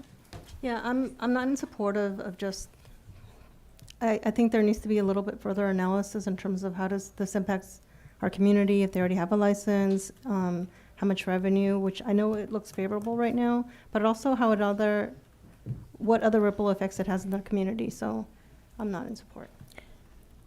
Okay, I don't have anything further to add. Is there a motion on this item? Move to adopt, Madam Mayor. Is there a second? All those in favor? Yes. Yes. No. Okay. Motion carries 3-2.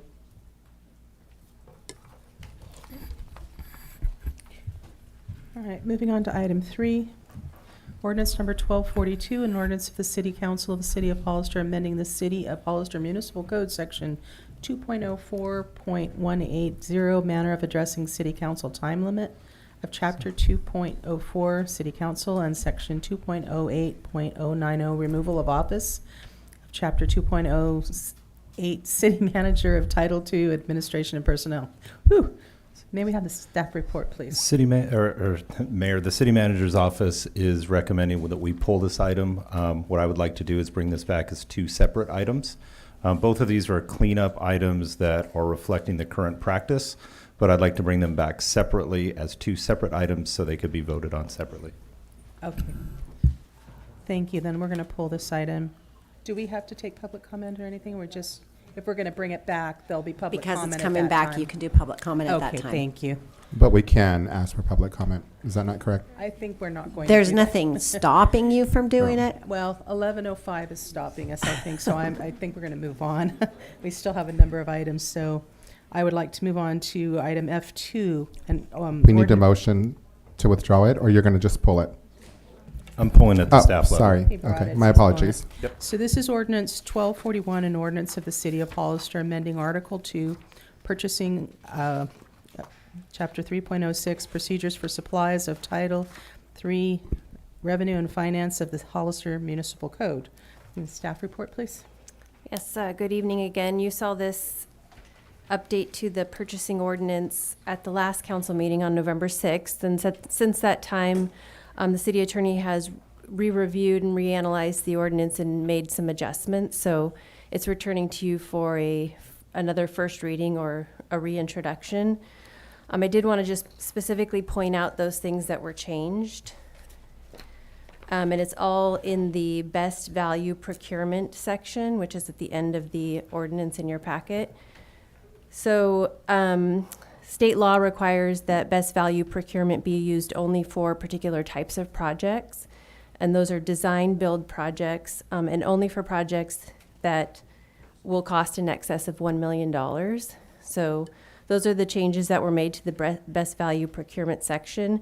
In addition, the Public Contracts Code puts forth a process for procuring those types of projects. And so we've added some language within that section that discusses how that process works. In addition, I know that council directed staff to require a project labor agreement or community workforce agreement for projects in excess of $250,000. And so that was added to section 3.06290, formal bid selection, and then you'll see item D. That's where that was added or essentially moved. So with that, are there any questions? Councilmember Resendez. Thank you. Yeah. I'm still very confused about this. I'll be honest with you. So you're going to have to walk me through it. Sure. At the last council meeting, I pointed out that this is not usually limited to $250,000. Typically, cities adopt this policy at over $1 million. So what's changed in that aspect? Are we going to have it at $1 million? Or are we still going to keep it at $250,000? So there are two different things. So what you discussed with respect to the $250,000 is for the community workforce agreement and project labor agreement. That's going to be, if this is adopted, required for all public works projects that will cost in excess of $250,000. That's what that is. And, Got it. And those projects are awarded based on the lowest bid. Okay. The best value procurement allows a city to consider other factors than the lowest bid, and those factors are listed in the ordinance. But that's only permitted according to the Public Contracts Code for design build projects, which are projects where you're procuring both the designer and the contractor in the same request for proposal. Where does the $1 million come into play with that? That's also a statutory number. So the Public Contracts Code says, so you can use best value procurement, which would allow you to consider factors other than price for design build projects of over $1 million. All other public works projects that aren't design build and are less than $1 million, you can still require the project labor agreement or community workforce agreement. Okay.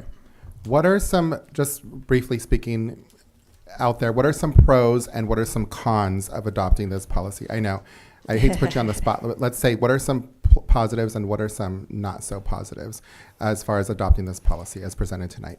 You know what I will say, I don't think I can adequately speak to that, and Sure. largely because it comes down to, you know, your individual community, what would be the impact of adopting any of these policies in Hollister, and that's not information that I How can would this provide. impact the small business owner that's not a union? I'm not sure. Okay, thank you. Councilmember Burns, do you have any questions? No. Councilmember Perez, any questions? Nope. Vice Mayor, do you have questions? Yes, I heard you say that the 250 threshold is mandatory, not optional, but that's going to be our standard, correct? So it will be mandatory based on your direction. So if this is adopted, that's not a number that comes from anywhere other than council direction. Okay, and then just for the design build, you're saying that we have that threshold at $1 million? How Mhm. come it's not 250 as well? Because the design build, the best value procurement is established by the Public Contracts Code, Mhm. and it establishes that $1 million threshold. So the city council doesn't have the authority to do anything less than what the government or what the Public Contracts Code says. And then just to clarify, because I think the California League of Cities published a document on design build, which Mhm. included skilled and trained lane force, which is apprenticeship programs, local hire. Is that correct? I'm not familiar with that particular document. Those aspects are all included in the community workforce agreement. And so, you know, by virtue of that one being $250,000, those will also be included in the best value procurement. So if that makes sense, by virtue of it being $250,000, of course, any project of $1 million or more is also going to include that. The 250. Mm-hmm. Okay. So I just want to make sure that it is mandatory. Yeah, it will be Okay. if you adopt this Great, code. got it. Thank you. All right, I have no questions. Can we go to public comment? Yes, Mayor Casey. The first public speaker is Renee Baez, to be followed by Nate Morris.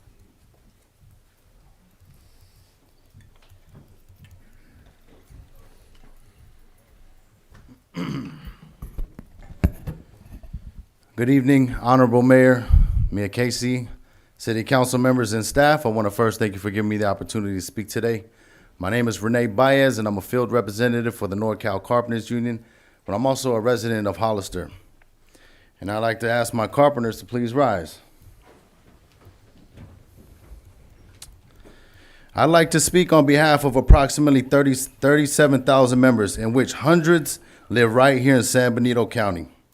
I would like to address the proposed community workforce agreement, and while we are not opposed to the draft, we want to highlight that our union, a significant voice in the construction industry, has not been involved in the current proposal. We have 22 affiliated local unions in Northern California, representing 11 apprenticeable crafts, which contribute significantly to all construction projects. Our union actively participates in the largest labor management apprenticeship program in the state, with over 5,000 apprentices in Northern California and a strong presence right here in Hollister. Additionally, we are committed and have been providing opportunities for underserved groups such as women, minorities, and veterans to enter the construction industry. So considering these factors, we are concerned that The proposed agreement may not achieve the true labor harmony without our union's participation. So we kindly request the city to acknowledge our absence and also urge the city to include the NorCal Carpenters Union in finalizing this agreement. I want to thank you for your time. Thank you. The next public speaker is Nate Morris, to be followed by David Beanie.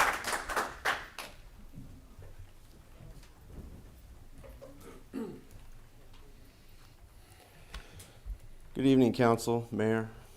My name is Nate Morris. I'm a member of the IBEW, International Brotherhood of Electrical Workers, Local 332. I've been a Hollister resident for over 10 years. I support this procurement policy because it references community workforce agreements. Since public work dollars are limited, this policy will protect the investment of tax dollars. CWAs will also allow more Hollister residents to work in the city in which they live, freeing up traffic on our congested highways. CWAs also create more apprenticeship opportunities, allowing our next generation the opportunity to learn skilled trades. Thank you. Thank you. The next public speaker is David Beanie, to be followed by Dan Bonsfield. Good evening, Mayor Casey, Vice Mayor Morales, and council members. I appreciate the opportunity to address you again. Once again, I'm David Beanie, and I represent the 35,000 men and women in the unionized construction industry for this region. I'm here before you on this item to express the support of the Building Trades Council and all of our affiliated unions for your choice to update your procurement policy. As the city has developed and grown, so have procurement methods and practices evolved. So has the sentiment that public dollars be spent in such a way as to maximize the benefit to the public. I see you here doing this work for the residents and the workers of Hollister, and I appreciate you. I'm proud that this community that many of our members call home is represented by council members who care about protecting citizens from exploitive work practices. I'm proud to stand before a city council that is taking steps to see that public construction dollars, which are our tax dollars, are spent with responsible contractors who will provide on time and on budget quality construction, and that city projects are more likely to be built with this local area residents. Many others are here with me tonight, and many others I asked to go home early to their families to express the same sentiment and to support the staff recommendation. I'm going to ask that we keep our speakers to a minimum. I know it's late and everybody wants to go home. Just want to express my appreciation for you once again. Thank you. Thank you. The next public speaker is Dan Bonsfield, to be followed by Jose Rivera.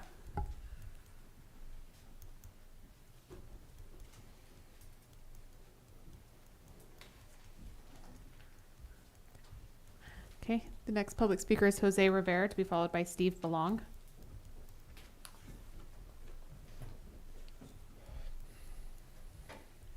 Good evening, everybody.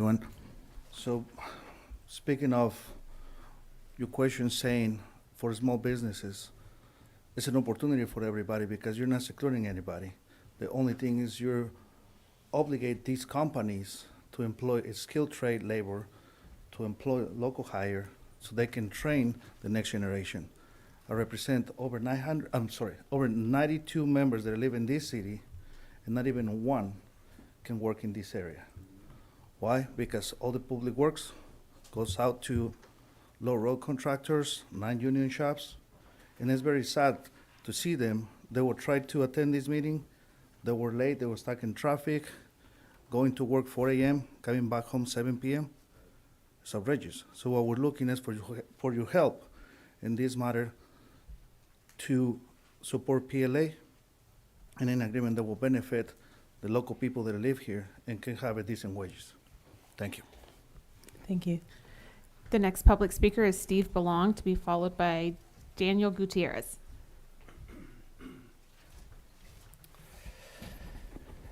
Good evening, esteemed mayor and esteemed council members.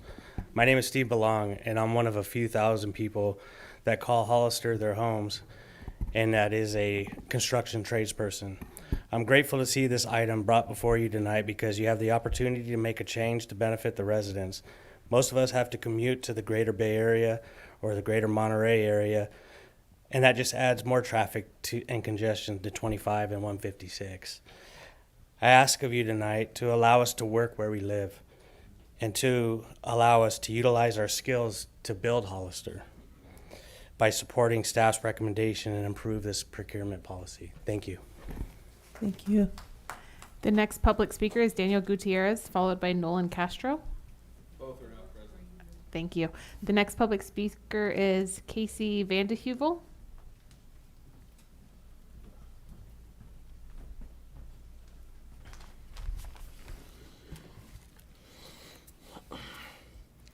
Thank you for letting me speak tonight. Those two names that you just heard are actually apprentices that live here locally. And I had to actually say, you know what, guys, go ahead, go get some sleep because they have to drive 2.5 hours up to the Bay Area. That's covered by project labor agreements and community workforce agreements. So as I go, I stand before you today as a proud representative of the hard men and women of the local sheet metal local 104. Our union is dedicated to apprentices and skilled and trained workforce, plays a critical role in shaping the construction landscape of our city. I'm here to emphasize the importance of endorsing this procurement update for the benefit of the members and the entire Hollister community. Retirement benefits are not just a perk, but they are a promise to make our workers and ensure that the promise is upheld by providing a secure and dignified retirement to our members, including apprentices who are the future and backbone of the workforce. Training is the lifeblood of skilled and trained workforce. Through this updated procurement policy, our members receive the training needed to excel in their craft. Contributing to the growth and prosperity of Hollister, it's an investment in our collective future, ensuring that we remain at the forefront of our industry and advancements. Family health care is not just a benefit, but is a fundamental right. This updated procurement policy recognizes the importance of this and extends comprehensive health care coverage to our membership and their families, promoting the well-being of our entire community. Opportunities to work in the community we call home are invaluable, not only providing jobs, but also fostering a sense of pride and connection of our members. When our workforce is invested in local projects, the benefits ripples through the community, creating a win-win situation for everyone involved. Lastly, endorsing this updated procurement process is a powerful stance against wage theft and misclassification of workforce. It demonstrates a commitment for fair wages, ethical employment practices, setting high standards for construction industry in Hollister. In closing, I urge the City Council to stand with the hard-working men and women of this community. Endorse this updated procurement process, and not just about construction projects, it's about securing the future of our workforce, our families, and the prosperity of Hollister. Thank you very much. Thank you. The next public speaker is Alyssa Malloy, followed by Javier Casillas.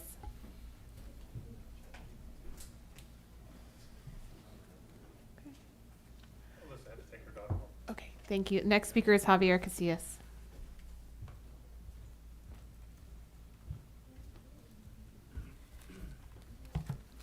Good evening, everyone. My name is Javier Casillas. Thank you for your time. I want to speak in favor of the procurement policy. Everybody said everything really well. So what I'm going to do is I'm going to cut to the chase. I moved here 5 years ago. I'm business manager for the IBW Electrical Workers Union 332. I represent 3,500 members. 400 active and retirees live here along with myself. I came here because I want my kids to have a better quality of life.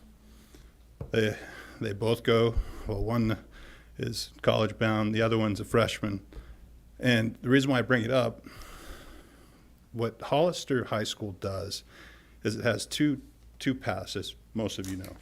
One puts you on the path to go to college, and one puts you on the path towards the trades. That's awesome. I love it. The thing with the trades path is that They do a great job of preparing these young men and women. I see them in our interviews in Santa Clara County. We have to take the necessary steps to move forward to increase the apprenticeship usage here in San Benito. What you're doing now and what you're considering will help with that long term. That's the most important thing to remember. We need to figure out how to create sustainable jobs for the young men and women so they're not battling 25 like their parents are. So they're not contributing to the congestion, so they have an economic future here. And this will help. I guarantee it. Thank you for your time. Thank you. Mayor Casey, those are all the public speakers for this item. Okay, so let's bring this back to council then. Councilmember Resendez. Thank you, discussion. Madam Mayor. And thank you all for coming out here tonight and staying so late. I know it's late. I have family members that have gone through the apprentice program or are currently going through the apprentice program over at Foothill College. I have family members that get up every single morning and hit that highway. So I know your struggle and I empathize. That's no way to live. And we should do better, but we need to demand that from these guys up here. Since I've lived in Hollister, the commute from here to San Jose has more than doubled at this point, what I'm hearing.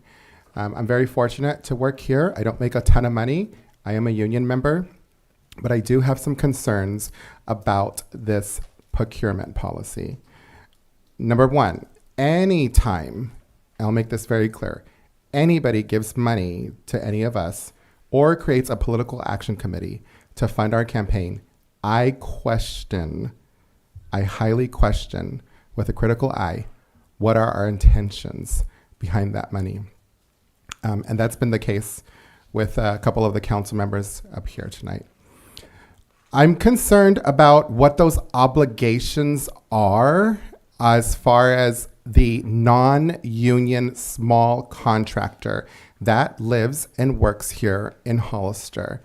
I think that this can stifle opportunity for some of you that potentially want to go out and start your business and you're not in a position to be unionized. Do we support unions? 100 million billion wage. So it's not a question of wage. I know that it's not a perfect system, and I know people play funny games with the money when it comes to prevailing wage. I've heard lots of stories, but I invite you to reach out to me, each and every one of you. I've heard from one person who moved here to advocate on your behalf. Thank you, Mr. Baez, for calling me, but please call me. Have conversations with me. Explain it to me. Educate me. And I promise you that I will stand with you, not just on this issue, but many, many more. As for tonight, I cannot support this policy as written. Thank you again for coming out here tonight. Councilmember. LAs.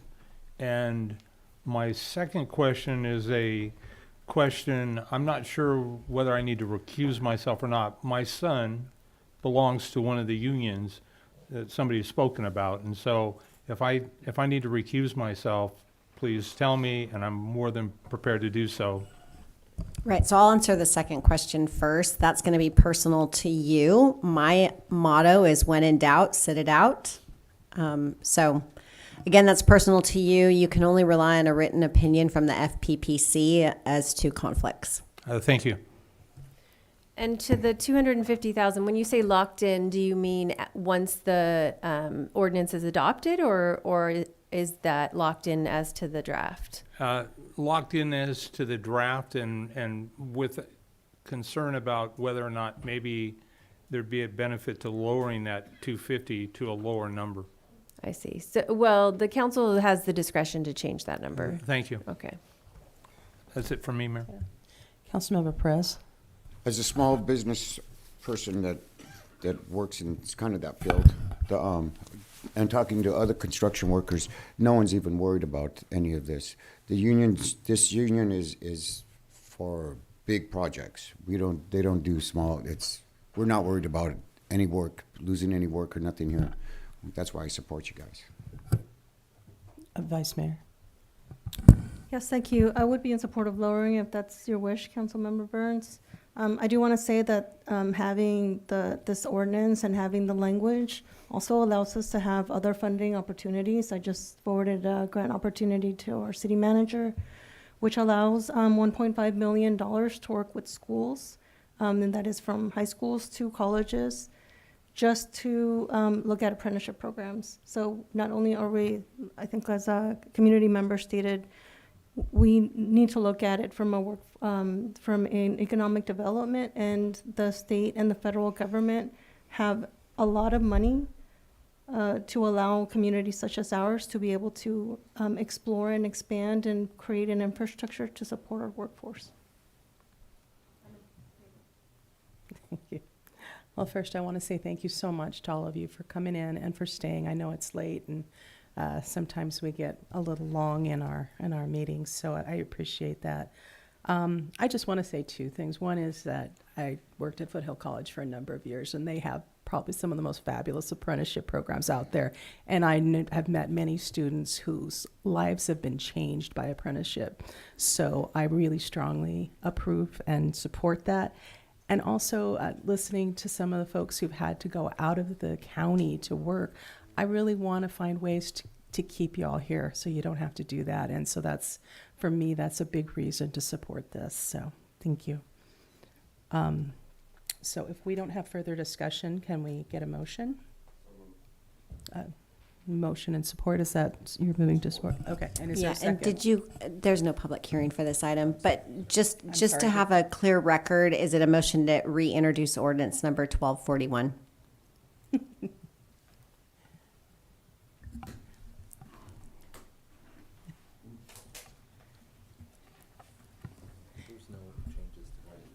No, All we're asking is council to reintroduce this, and so I just want to make sure we have a clear record, So- Councilmember Perez. Is it a motion to reintroduce the item then, Councilmember Perez?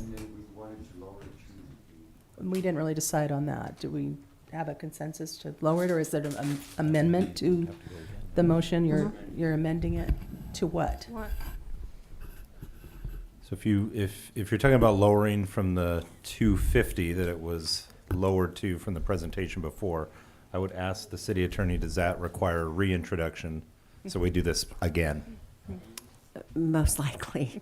No, just, yeah. Reinstate. So you're making a motion to reintroduce it and keep it at the 250. Okay, is there a second on that? Oh, I should have turned on my mic. All those in favor? Aye. Aye. I'm going to recuse myself on, err on the side of caution. Thank you, City Attorney. Okay. I'm a nay. Okay. Thank you. So, motion passes 3-1-0, I think. Is that how it breaks out? Okay. Wait, you just called me a zero? Oh, no, you didn't. Oh, I love it. All right, so moving on.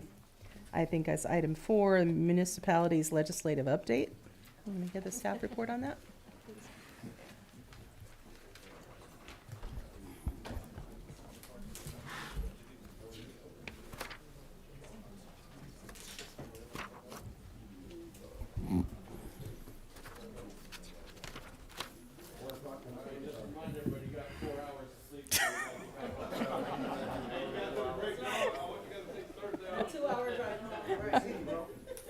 Oh my. Sorry. I lost my whole crowd. Long night. Yes. Sorry about that. Right.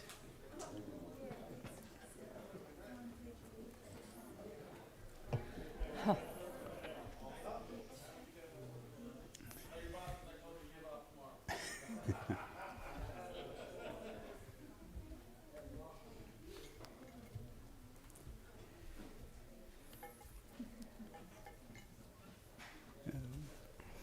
Thank you, Mayor Casey. Council members, I will make this quick in the interest of time. So we'll start off with new legislation specific to local governments. First off, we have Assembly Bill 1637, which mandates that no later than January 1st of 2029, local agencies that maintain a website for use by the public will be required to ensure that the website utilizes a .gov or .ca.gov domain. Currently, the city is already doing this, so there's no need to implement this change. However, if I would like to add for the PD side, on their email, they are still on the legacy of the .ca.us ... So that is something that Paul is aware of, and we're working on that. We do have More time. than aware of. Yeah. Yeah. So it's just some legacy cleanup items, so it does impact us some. Leave it to the police department. It's not a major change.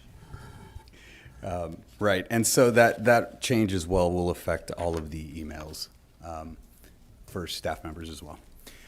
Moving on to Assembly Bill 557, discussing open meetings and teleconferencing. This Assembly Bill is going to remove the sunset date regarding AB 361, which was the teleconferencing and open meeting requirements that prevailed during COVID. What it does is it's going to allow those same teleconferencing rules to apply whenever there's a declaration of an emergency by the governor. It's also extending the time period to make findings to continue to meet by those teleconference rules. It's extending it from 30 days to 45 days. And it's also extending the sunset date for the provisions that allow council members or board members to appear remotely under the just cause or emergency circumstances from January 1, 2024 to January 1st, 2026. Under AB 1638, this is commencing in January 1st of 2025. In the event of an emergency, any city providing emergency response services that serves a population where 5% or more of the people have limited English proficiency, categorized as less than very well by the American Community Survey, must provide that information related to the emergency in English and in all language spoken jointly by the 5% or more of the population with limited English proficiency. An emergency response service is police, fire, and emergency medical services. And an emergency is any situation that calls for immediate action to respond to a threat of serious harm or mass casualties, including conditions of natural disaster or conditions posing extreme peril to the safety of persons and property within the city's jurisdictional limits. So the city will need to make any necessary changes to its policies and procedures regarding these emergency notifications to ensure that such are made in the necessary and applicable languages. This Assembly Bill will also require municipalities to conduct a survey to ensure that all of the appropriate languages are being identified and that those services are being broadcast in those languages that are applicable. Next, we'll move to labor and employment updates under Senate Bill 553, discussing occupational safety and workplace violence prevention. Beginning January 1st of 2025, this law will authorize collective bargaining representatives to seek a temporary restraining order and an order after hearing on behalf of an employee. Employers are required under this bill to provide an employee the opportunity to decline to be named in the temporary restraining order, but cannot prohibit an employer or collective bargaining representative from seeking temporary restraining orders for other employees. So workplace violence in this context means unlawful violence or a credible threat of violence from any individual that can reasonably be construed to be carried out at the workplace. Along with the ability for a bargaining unit to seek a TRO.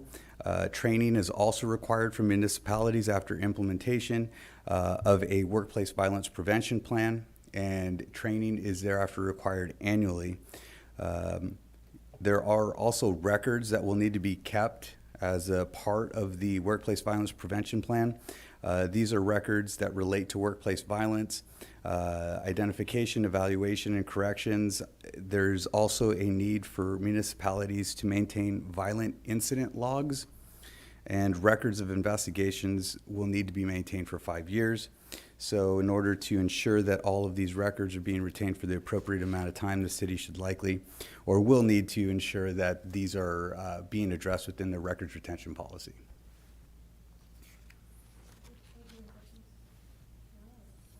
Let's do them after.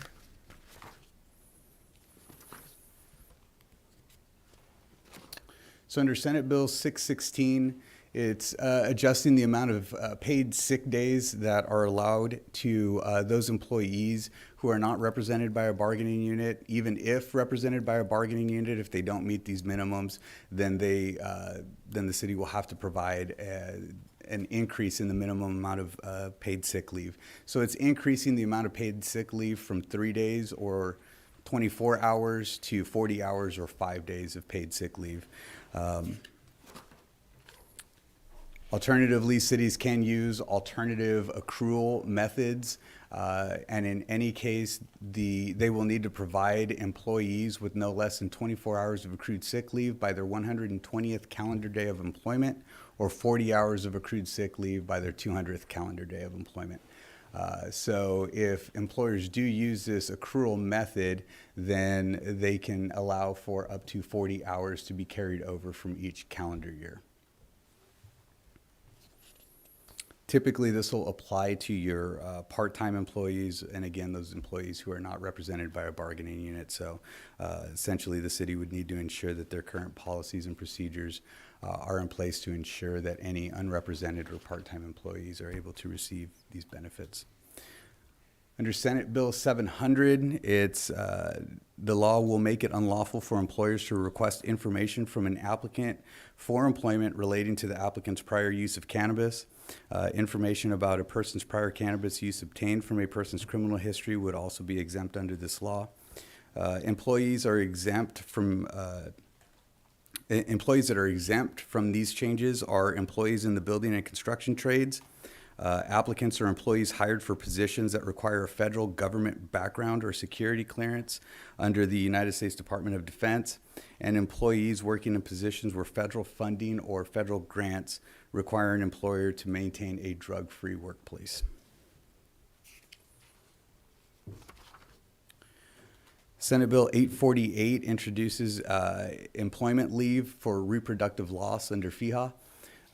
So under the Fair Employment and Housing Act, it is unlawful for an employer to refuse to grant a request by an employee to take up to 5 days bereavement leave upon the death of a family member. This bill additionally makes it unlawful to refuse to grant a request by an eligible employee to take up to 5 days of reproductive loss leave following a reproductive loss event.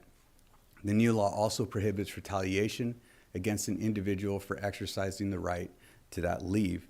So unlike bereavement leave, an employer cannot require verification for use of bereavement or reproductive loss leave. Reproductive loss event means the day of, or for a multiple day event, the final day of a failed adoption, failed surrogacy, miscarriage, stillbirth, or an unsuccessful assisted reproduction.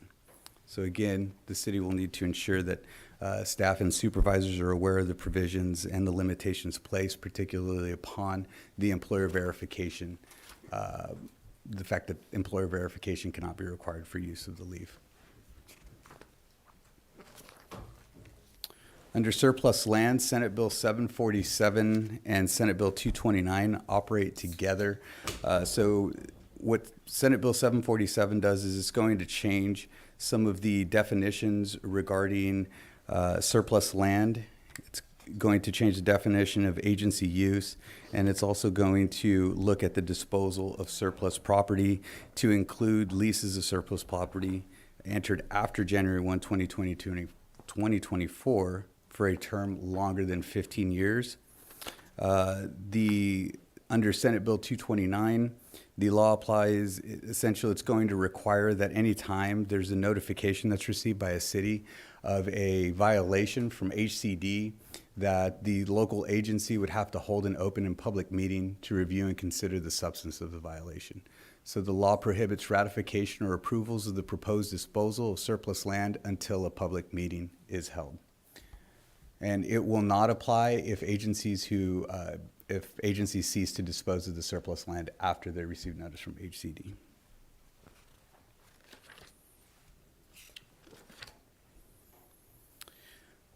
Under AB 821, current law requires cities and counties to adopt a comprehensive long-term general plan for the physical development of the county or city and of land outside its boundaries. Zoning ordinances must be consistent with the general plan, and any resident or property owner may bring an action in Superior Court to enforce compliance.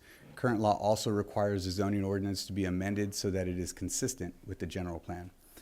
This new law authorizes a resident or property owner to bring an action in Superior Court to enforce compliance within 90 days of failure of a local agency to amend a zoning ordinance within a reasonable time of the zoning ordinance becoming inconsistent with the general plan.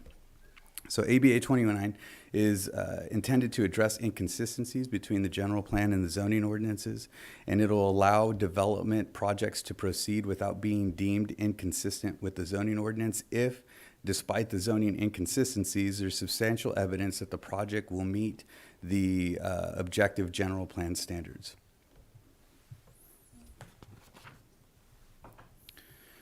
Under AB 1308, current law will authorizes a body, city, county to adopt ordinance to regulate the use of public buildings, structures, and land as between industries, business, residences, open space, and other purposes.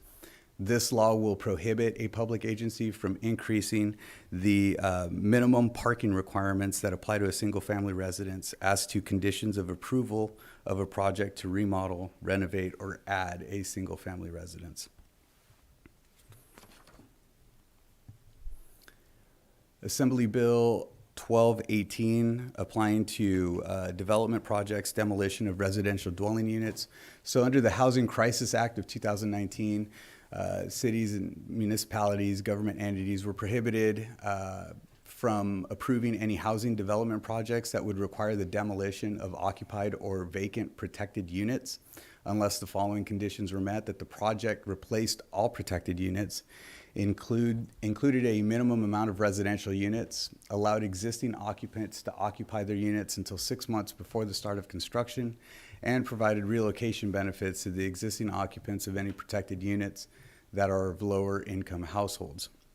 So this law will expand the prohibitions of demolition of residential dwelling units to prohibit the county or city from approving any development project that requires demolition of occupied or vacant protected units or that is located on a site where protected units were demolished in the previous 5 years, unless the above conditions are met. So it's extending it to a prohibition that goes back 5 years as well. Under Senate Bill 676, looking at local ordinance and regulations regarding drought-tolerant landscaping, currently cities, counties, and charter cities are prohibited from enacting ordinance or regulations that prohibit installation of drought-tolerant landscaping, synthetic grass, or artificial turf on residential property. This law will specifically or specifies that drought-tolerant landscaping does not include the installation of synthetic grass or artificial turf. I believe that the reasoning behind that was because of some of the health concerns that they're starting to find that are connected with the construction of that synthetic turf. Whew, blew through it quickly. Yeah, questions? Councilmember Zendes, do you have any questions? Yes, I do. Thank you, Madam Mayor. For the teleremote, it just seemed like there was a lot of what ifs. It's a bit complex, and I don't want to bog your time down right now with answering those. Can you just send us a summary in plain English language, what we're allowed to do now and what's going to change? Because I'm just having a hard time keeping up with that. I would ask that. The benefits, is it just for the city or is it throughout the state of California? For which benefits? Oh, the sick The time? sick time. Yeah, so that's going to be for, I believe, employers, anyone who employs more than a certain amount of employees throughout the 250 state. or something. Okay, thanks. Bill 821, that's concerning to me, I would say. Do you know who introduced that bill? I don't expect you to know it, but if you did, I just didn't have a chance to look it up. And then what's the date, again, that's going to be implemented? And 821 was, General plan. oh, okay. Yeah, so all of Requirements. these, unless specified differently, will take effect on January 1, 2024. 1/1/2024, and I can Assemblymember Google Grayson. Grayson. All right, thank you. Councilmember Burns. Thank you, Mayor. First of all, thank you. This is amazing. We are so much wiser because of the work that you do. We hear it in advance. This is really unfortunate that it had to roll out at almost midnight. Thank you for keeping us on the PM side, because this could go on, I'm sure. And so really, my only question is for the city manager. Some of these things, they don't feel quite time sensitive yet, but what are our next steps for those that are going to be required of us in the relatively near future? Yeah, so we take these and we work with the departments to get rolling on them. I mean, January 1, 2025 sounds like a long time. It's 13 months. So those ones we'll be working on early in the next calendar year. Perfect. Thank you. Thank you. Amazing. Councilmember Press. Yeah, I also am impressed with the year advance warning and all this stuff. I am just, again, I think I say this at every meeting, I'm just so pleased with all of staff. Thank you for your work. Yeah, Vice Mayor. I wish we had more time. I know it's getting late, but I had questions on the workplace violence prevention, the Senate Bill 553. Do we have a record retention policy? Yes, we do.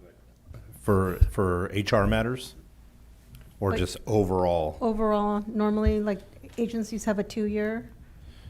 Yeah, I'm gonna let Jennifer speak to it. So the state requires that documents be kept, is the general rule, around 2 years, no less than 2 years. There are some exceptions to that.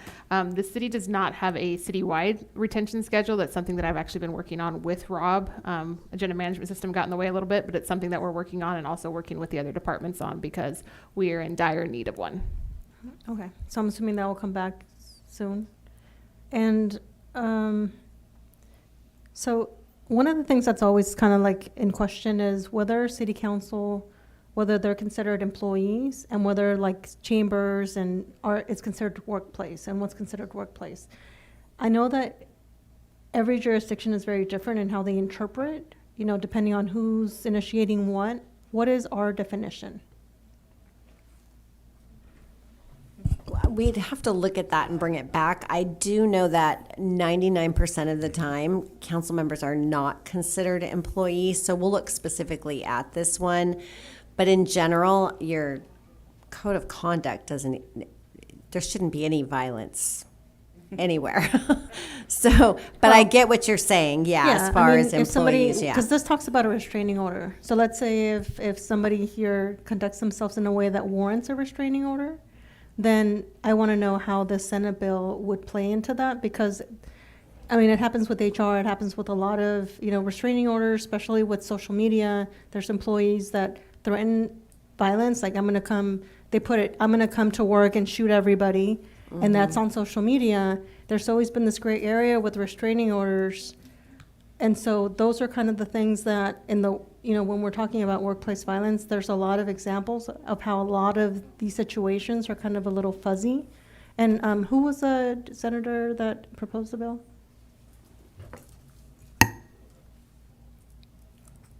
So if you can come back at some point and just clarify that would be very helpful.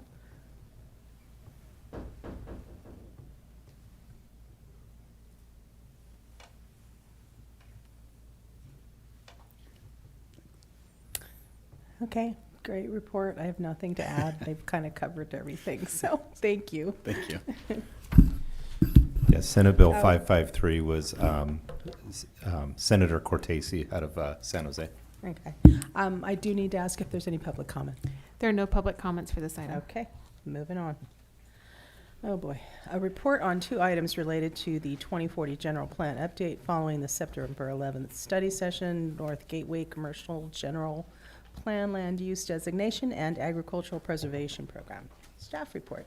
Hey there. Thank you. Good evening, everyone. Rob had the pleasure of being on the PM side. I will try, but this item is, as mentioned, a report related to 2 items that came up at the September 11th study session that the council held discussing the general plan. We discussed the inclusionary housing ordinance, et cetera.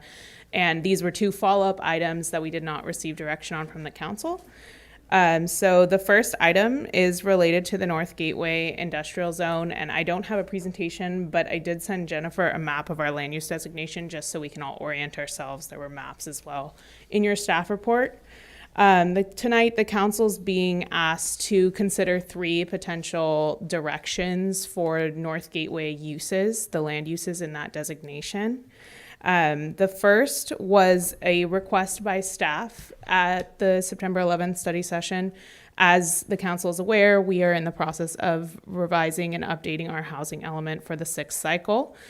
And one of the requests made by staff was to explore adding residential uses into the North Gateway. Jen, if we could just scroll down on this map, I think this is probably a good zoom level. The blue, so everyone's oriented, that's the airport at the north side of town. We're scrolling down. If you see kind of the pink area in the center of the screen, this is our North Gateway, and that is the designation we're talking about, where the mouse kind of, if you see the green line kind of swooping around, that's the Highway 25 bypass. And then the main vertical line is our San Felipe Road that turns into San Benito. And then that very dark center area, again, just to orient, is a downtown. So that dark brown kind of color is the downtown mixed use. So we're north of the downtown, headed out towards the airport, following San Felipe Road mainly and Highway 25. This is our North Gateway designation. So at that study session, staff requested that we be able to explore the possibility, if we needed additional sites, that this North Gateway commercial area be considered for potential housing as well in order to meet our RHNA. Now, staff is working with Kimley Horn on the housing element, and at our initial analyses as we're looking at candidate sites, it is looking like we're going to need more sites that are zoned for residential in order to meet the city's RHNA. We are planning to have a deeper dive into that, but it is relevant to the general plan in order to keep the documents consistent. So council gave the direction that we could explore that, and coming back to you tonight after several months of reviewing sites, that's looking like something that is going to be necessary to meet RHNA. So we are talking about whether residential could be a potential use expansion of the land use in the North Gateway. However, the second item is to expand the list of allowed uses in North Gateway, which again is a purely commercial designation at this time. There was a request by a member of the public to allow industrial uses in this area. Now, some of the uses that were suggested by the requester, like office spaces or creative spaces, research and development on a small scale, laboratories, those things are currently allowed. So that's something that you might see now, or you might see in the future current development proposal that could come in today. But some of the requests were also kind of large format industrial zoning or industrial kind of uses like e-commerce, distribution, large scale logistics and manufacturing. Those types of things was a request by the public commenter on the general plan. So the Planning Commission did also receive this comment in their review of the general plan, and when they made their recommendations to the council that were considered at the September 11th study session. And it was their recommendation, and is also staff's recommendation, not to go into deep dive depth specifics in the general plan about land uses. The Planning Commission and staff felt that land use specifics are best considered in a zoning ordinance as opposed to the general plan. However, it is the general plan's purpose to define a vision and kind of an idea of what these designations that you create in the general plan are for. So if the council did want to consider both residential and or industrial as an alternative to this area, that would be something to discuss in the visioning document that is the general plan. So staff does have some concerns with adding or changing this to an industrial area. Part of this is because during the development of the general plan, it was found that commercial is in significant need in the city of Hollister. So the North Gateway, the only other commercial zone that we have is our general commercial zone, which you can see some here. That's in the kind of darker pink. There's just a few sites. And then on Gateway Drive, and then we have kind of where Target is also general commercial, the new Hollister Farm subdivision. There we go in the center of town there. That's a Sunny Slope and 25 that we're looking at. Hollister Farms is commercial, but as you can see, there's not a lot of vacant land in our general commercial. So North Gateway is one of the only remaining vacant areas that we have in the city that allows commercial uses. And if you see the gray area to the north of North Gateway, that's our industrial designation. And our general plan background found that there's a significant, that gray area, Jen. There's a significant excess of industrial land that's vacant for development in the city of Hollister currently, and an excess of what was needed in the projections of the general plan through 2040. So North Gateway is not a need for industrial uses, and there is no additional need for vacant industrial lands, but there is a significant commercial retail leakage that was found to Gilroy, Santa Clara County, that the city is receiving. Also, as discussed and mentioned, because we're potentially looking at this as an area where we might need to consider residential or mixed use to meet the city's RENA, industrial is generally incompatible with residential growth, and the city has seen a lot of industrial development proposals. We're still seeing those things, and if we started to develop out this area with industrial, that may make residential or commercial kind of unviable, even if they're all three permitted uses in the zone.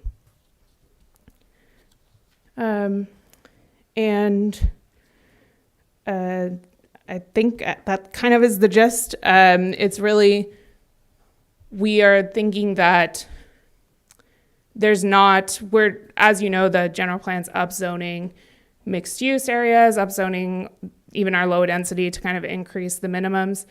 And so with all of that, we're still seeing a necessary need for some additional areas. And staff feels that this might be a good area. It's a gateway into the city where a mixed use could be compatible. There's some existing residential as you move into the south, or existing commercial, as you move into the south towards the downtown. And so it's both a gateway area where you might have some compatible walkability and visual interest, but also it's connected to the downtown. And so we think that this is a viable area for a mixed use component. So the staff's recommendation is to allow a mix of uses in the site. So it would remain a commercial mixed use area for the general plan, and that would allow the general plan update to incorporate that in, as well as keep moving forward with the housing element policies and keep those documents consistent as they're being drafted. And I will mention that in the staff report as well, the requester also requested to redesignate their two specifically owned properties to industrial if the council didn't want to redesignate or allow industrial uses as their request across the whole North Gateway designation. And as mentioned in the staff report, these are both fully surrounded by other North Gateway designated properties, and that would be what's considered spot zoning. So you could not redesignate just the two individual parcels. You'd have to redesignate some other portion of lands in between to connect them to existing industrial or to create an industrial designated area. And because of the reasons mentioned, there's no need for additional industrial area, so that wouldn't be our recommendation to change a significant portion of this North Gateway to industrial to accommodate that request. Madam Mayor, would you like me to discuss both items? Or do we want to pause? This is sort of complex, so I think should discuss this first and then go on to the ag. Perfect. So, are you So ready? I'll leave North Gateway there for discussion and Questions? Thank you. Councilmember Resendez.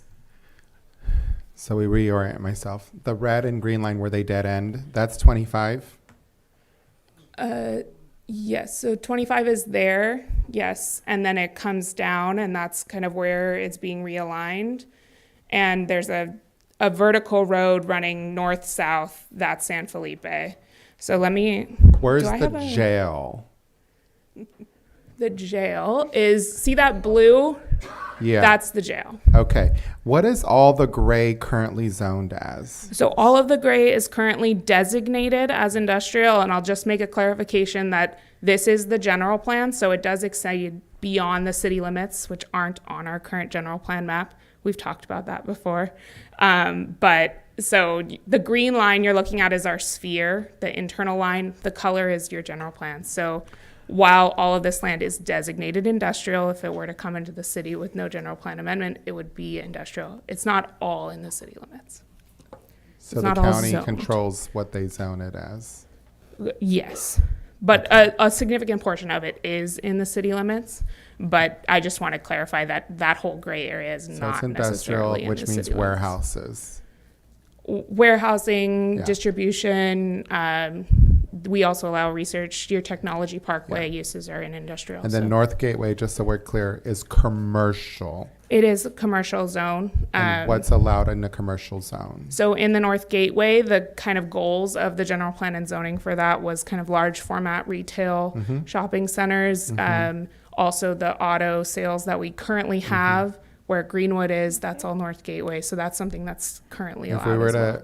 if we were to develop as is, would that generate more revenue for and more jobs for the citizens of Hollister? As it's currently zoned?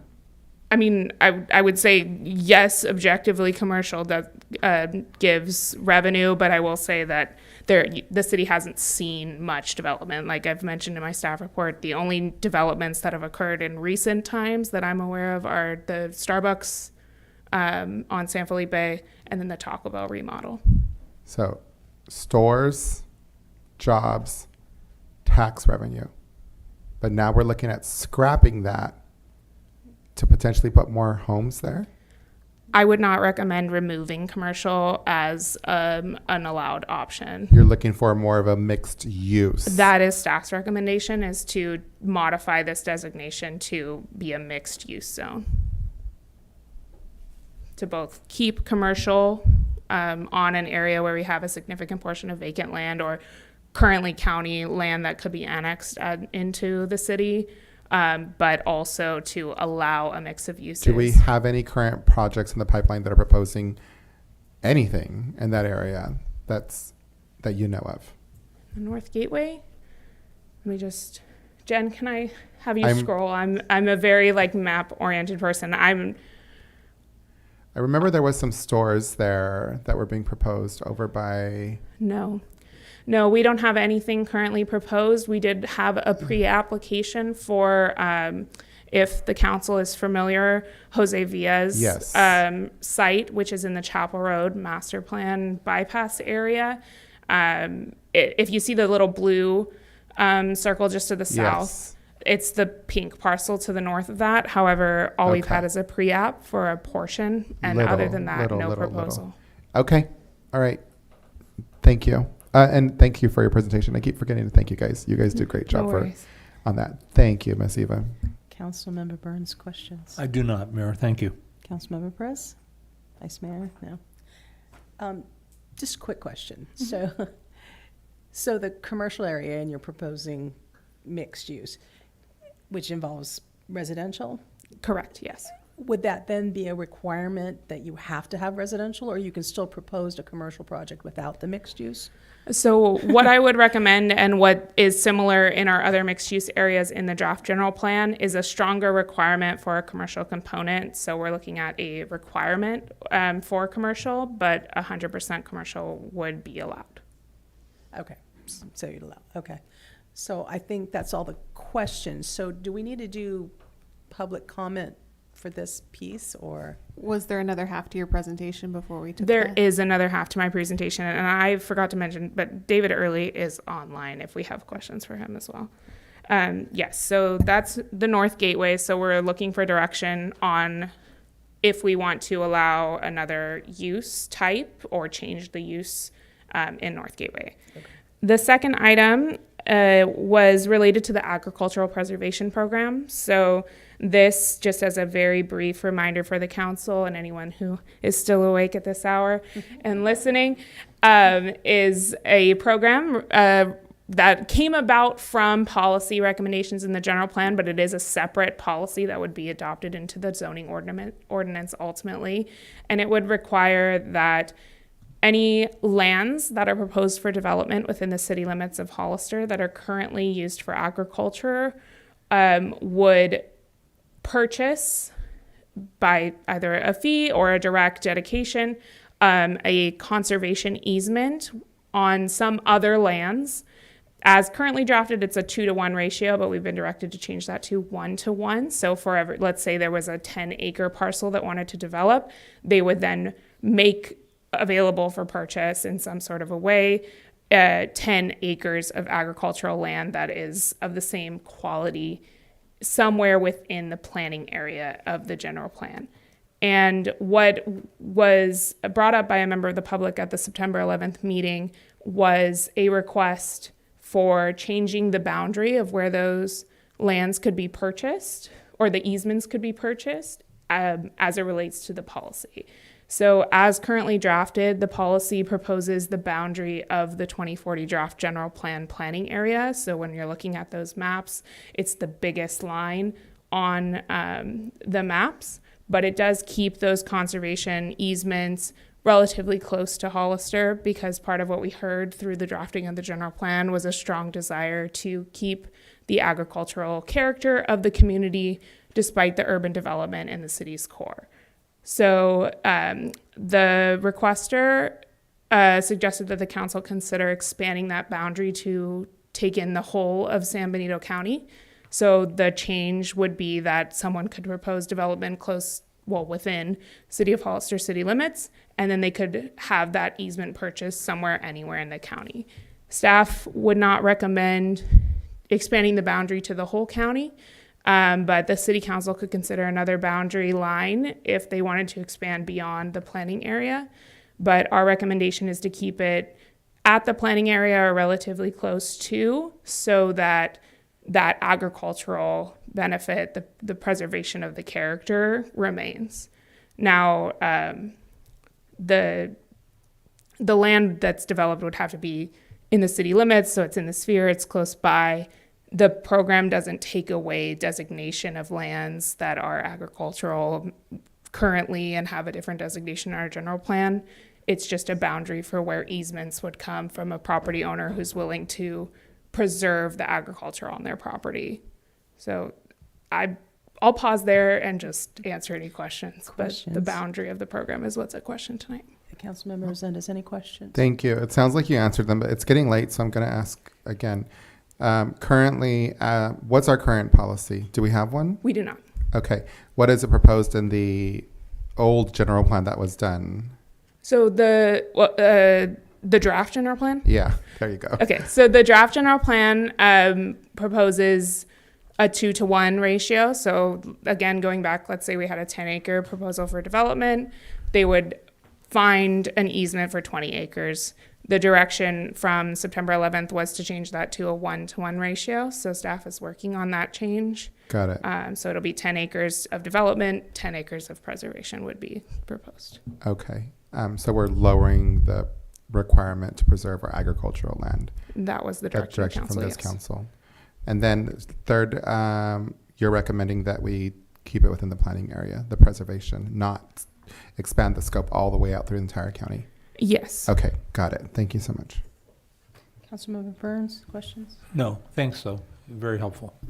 No? Vice Mayor, do you have any questions? Yes, so if we do stay within what you're recommending, what's the percentage of land currently that could be, so I'm looking at the math, and I'm looking between now and 2040, if the math adds up, and if we have that ability to do that, and if we don't, then we're gonna need to look at it,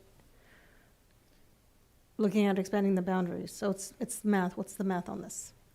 So I don't have the exact math, but I'll try to answer potentially your question in a different way.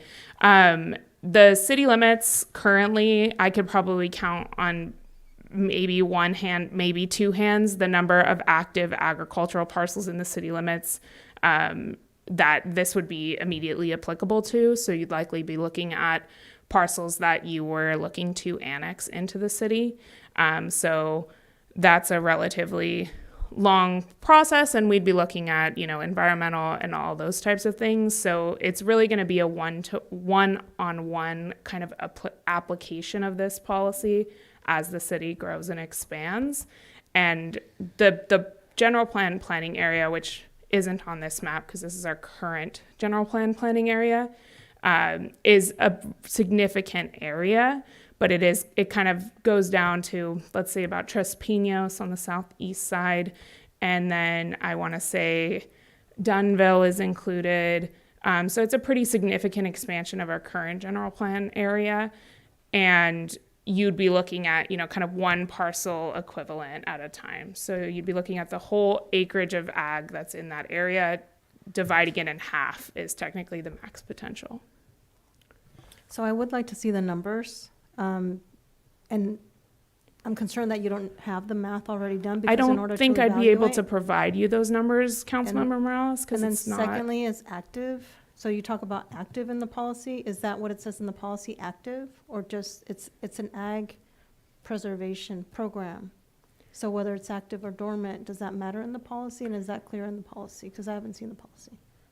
So the policy states that whatever the quality of the land that is proposed for development, and then for the purchase of the easement, it would have to be either active or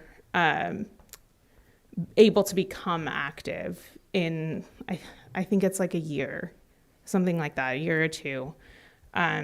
So I will say that it doesn't have to be active, but I will stand by there are very few parcels that this would be relevant to at this time, because there's not a lot of ag land in the city limits that has that ag category, if that makes sense. Which brings me to my question. Are you done, or do you have more? Go ahead. So, and I apologize for the question because this isn't my area of expertise. So that's why, for me, when you're looking at policy words, it matters. And I just want to make sure that we have that information, because to me, it's kind of still a little fuzzy.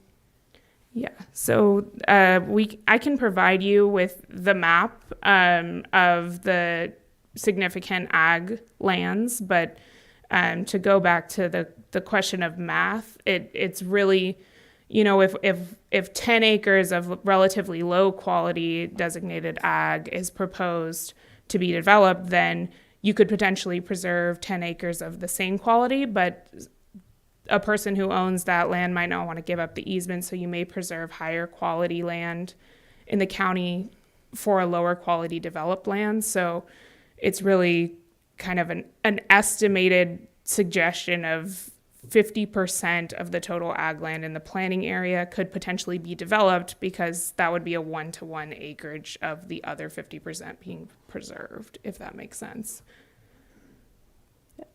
Yeah. So, not my area of expertise either. But you keep talking about ag land. But when I looked in the general plan and it talks about agricultural zone land, there's 0 acres. So what are you talking about when you say productive? Sure. I mean, because I know some farmers that we heard from talked about they have R1 zoning, but they are farming.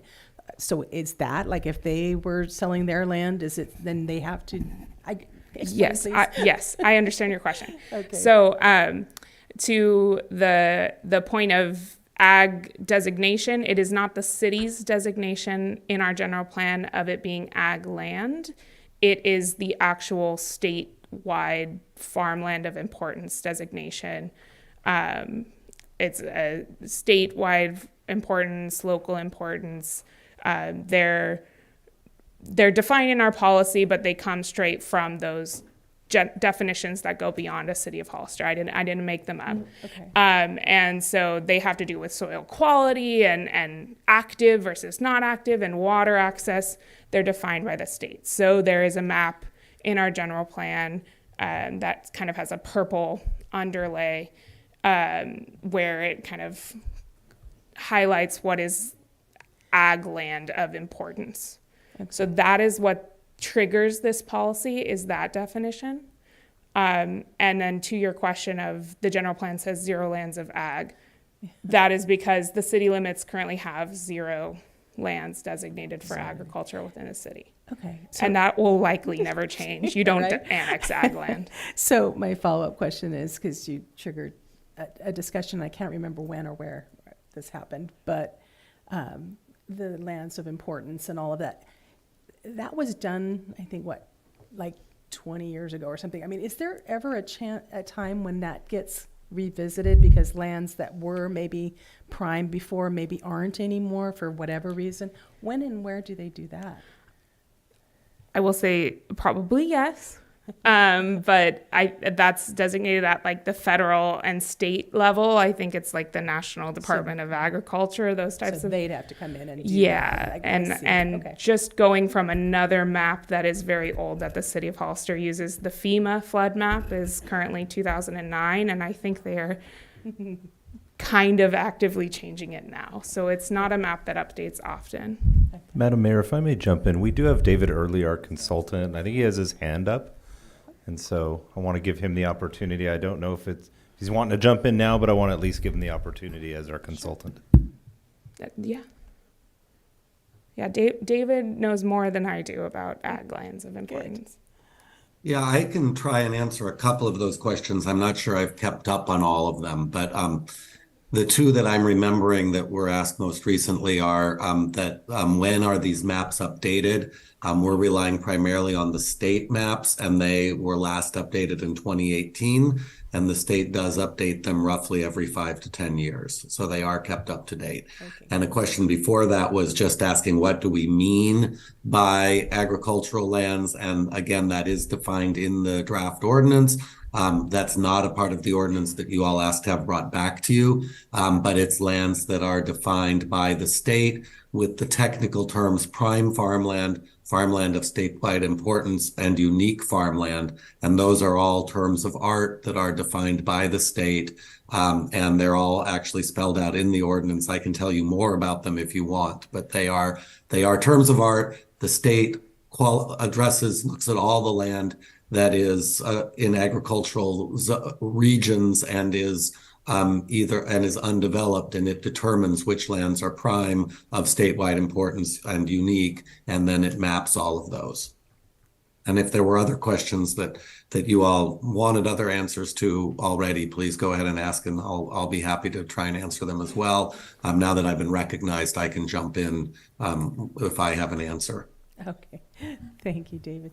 Councilmember Resendez. Thank you. I think, Mr. Early, there was a question as to how much land is designated as such within the city. Do you have an actual data to represent that, or do you even have No, I'm with Eve on that one. We have not calculated it, but I will say again that, and I think there might be a little confusion, which I'll try and answer. Within the city limits, there are very, very few parcels and very few acres. So this is going to affect very few parcels right away. Mayor Casey mentioned a number of speakers who came forward and talked about their lands. And Mayor, you said they are designated R1, but they're currently doing ag. I think those were your words. That's absolutely, there are many of those that are outside the current city limits, and that you have directed should be brought into potential development areas within the sphere. Those are in the Buena Vista area, the east of Fairview area, the Union Road area, and the area of southwest of the city, that all of which you actually added, your council added on September 11th to make those subject to 4 different specific plans. And those parcels would be subject to this regulation when they are developed under this general plan. So those are the acres we're talking about. And I do actually have those acreages, council member, if you want them, if you would like me to, I can look those up. It'll just take a minute. Yeah, and while you're looking it up, I'm just going to kind of rephrase what you said so that I have a good understanding of it. Since we're going back and redoing the general plan and redrawing the city sphere of influence, those parcels, that land is all mostly designated agricultural land. Is that not correct? The areas in those 4 specific plan areas are almost exclusively agricultural today. Very yes. well. And the plan is to, quote unquote, develop those lands and annex them into the city. When we annex them into the city, there's then going to be a requirement to do if the council moves forward with the 1-to-1, a 1-to-1 preservation of those lands elsewhere in the planning, I forgot what you called it, Ms. Kelly. The planning area. In the planning area, rather than a 2-to-1. So it's not necessarily going to impact us within the city limits now. What it's going to impact is the future lands where the city sphere of influence is being developed, is being redrawn. Correct. Makes a lot more sense now. Thank you. And is that, just to go back to the question you asked, council member, that is about 3,000 acres of land in those 4 areas: Union Road, east of Fairview, Buena Vista, and what I'm calling the Southwest. So if the council decides to make it a 2-to-1 policy, we'd preserve 6,000 acres of agricultural. Yes, but in all due respect, the council did direct us already to change that from 2-to-1 to 1-to-1. I'm sure any member could make a motion to change that again, but the current direction, which is not subject to review tonight, as I understand it, is to stick with 1-to-1. The question tonight is whether that 1-to-1, which will be a little short of 3,000 acres, whether that can be anywhere in the county, or as staff is recommending, if it needs to be inside or near the planning area and hence closer to the city of Hollister. I understand. Thank you for clarifying that. Councilmember Burns? I do. Thank you, Mayor. So at the beginning of your presentation, you mentioned that we needed to do this to meet the RENA numbers. Did I hear that correctly? The North Gateway Right. information is a policy direction we're looking at to meet our RENA. If the council didn't want to expand residential uses into the North Gateway, we would need to kind of work with Kimley Horn to come up with another policy potentially to meet our RENA. So then if we didn't meet the RENA numbers, what would be the consequence? The consequence of not coming up with meeting your RENA in an approved plan is that you don't have a certified housing element. Okay.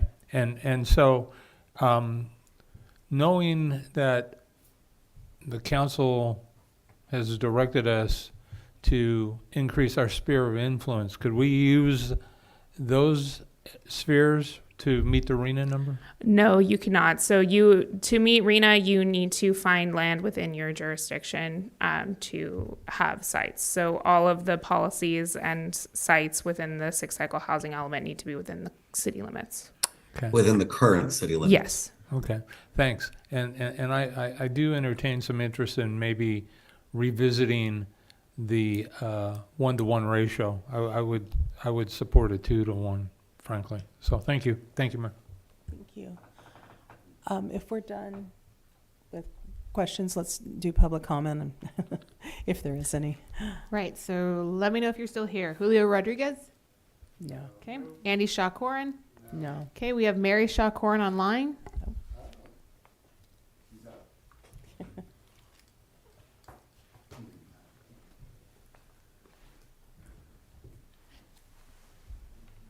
Hello, can you hear me? Yes, we can. Go ahead. Thank you for giving me the time. First of all, I want to say that there were quite a few other people who want to comment on this, and I think it's really unfair that you have meetings on such an important topic that affects the future of the city and the lands around the city past midnight. I've seen this happen before. I would like to really discourage this because you're really trying to discourage public comment. But in any case, the reason I'm speaking is because I feel very strongly that, first of all, you're going the opposite direction. You know, the state wants cities and communities to try to preserve ag land. And by going from 2-to-1 to 1-to-1, you are making a huge, mistake. The citizens who really worked on the original general plan, the one that you're going to dismiss and throw out essentially to accommodate developers' interests, they really wanted to preserve ag land. And so I wanted to speak out against this change to the 1-to-1 ratio. I also want to say that if you are going to preserve ag land, it should be in or near the planning area, as your staff recommended. It really will change the character. We already changed the character a lot of the city the past few years. Lots of orchards surrounding the city have been cut down. So I think it's really a shame. I think it's also a shame that you're expanding the sphere of influence. It's not something that the citizens wanted. So I just want to reiterate that you're going the wrong direction. You're not representing the interests of the residents of the city, especially during a time when the road infrastructure is so inadequate. You're really pushing the envelope of developing houses, that would really worsen the quality of life of residents. You really should be waiting for the infrastructure to catch up, and also preserving ag land. Thank you very much. Thank you. Last speaker is Bella Rosales, who I think just left. Those are all the speakers we have for this item. Madam Mayor, if I can make a quick suggestion. Can we just double check on Zoom and ensure that Andy's not on there since Mary was on there? We have been monitoring the Zoom list, and he is not listed Wonderful, thank you. Okay. So further discussion, Councilmember Resendez, do you have anything to add? Thank you. Again, I want to say thank you for your presentation. I learn a lot and it's very informative. I really do. And I know it's late, but I appreciate you and I appreciate everybody staying here and people that are tuning in on Zoom. So final thoughts. Number one for me, North Gateway, it has to stay commercial. I don't even want to entertain the thought of putting any type of residential, whether it's mixed use or not. I think we're in dire need of getting some stores there, and we could really use the tax revenue more than anything. And everybody knows that residential, if we didn't learn that tonight with all these people telling us how much their lives are impacted in traffic, it's more of a negative. It depletes our resources rather than adds to them. So we talk about bringing stores and bringing housing, jobs. And this is a prime opportunity to do that. We should not be putting any type of houses in that designation. I would suggest us to find another way to meet arena numbers or not, to be honest with you. I'd entertain that thought as well, if I'm being honest. The 2-to-1 ag land, I heard Councilmember Burns seems like he might consider bringing that back. What are your thoughts on that? If he was in the majority for voting for it, which I think he was, can he entertain a motion to bring it back? No, so if this was decided by a vote, you have the rule of finality under Rosenberg's Rules of Order. And so the time to have done that, if you were in the majority, was actually immediately at that same meeting. Oh, that's right. Mm-hmm. Was it decided in a vote? I don't remember. Direction? Yeah, I don't remember. I believe we just gave direction. It was likely consensus on direction, Mary, because it was just a study session. Oh, okay. Then that's it hasn't been that finalized. Would be fine. Yeah, so. And it would be finalized with the actual general adoption plan. of the plan, Good. adoption of the policy. Good. I was just double checking on that because, of course, why would we not want to preserve agricultural land? 2-to-1, 3-to-1. And then staff recommendation to, if we do move forward with the preservation, to do it within the planning area. Of course, I'm going to go with that. And then, yeah, those are all my thoughts. Thank you so much. I know it's late. Sorry. Councilmember Burns. Thank you, Mayor. So, or for some, it's early. And so I'm going to support staff's recommendation. I'm not enamored by it, but I get the sense that we have our limited options, and it seems like staff has really put a lot of thought into it. I would like to suggest that council reconsider the 1-to-1 ratio. I know that there's mixed messages now, but I see a lot of reason why 2-to-1 would be more appropriate in my mind. So thank you. Thank you, Mayor. Thank you. Councilmember Perez, any comments? I just want to thank you for your, I know this has been a real tough one, but I'm going to follow your recommendations.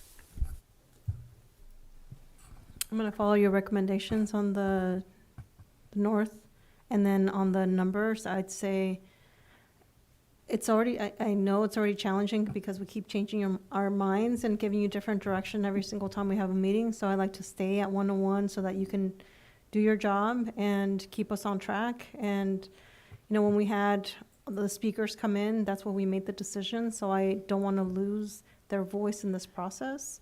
So I like to keep it at 1-to-1. Before I give my thoughts, just another question popping into my head. We were talking about the sphere of influence in the agricultural lands, but the sphere of influence is just a sphere of influence. It's still county land. So if county was proposing a development, they have a 2-to-1 agricultural plan. So wouldn't they be required to do it? It wouldn't be affecting us. I guess I'm is my not question. familiar with the county's policy, so But I mean, their policy, whatever it is, would yeah, apply. whatever their policy is. So this would only affect lands really developed this is just the for city the city. limits. This is our city policy. Okay, thank you for clarifying, because I was, okay. So two thoughts. First is, I understand the need for the commercial. I definitely don't want industrial there. That's just a no-go for me.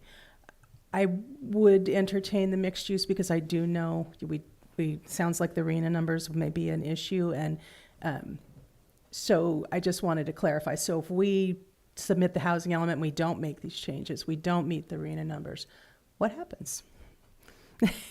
What happens to as far as development? I just like that to be kind of called out there. So to development would be that it can continue on, though there are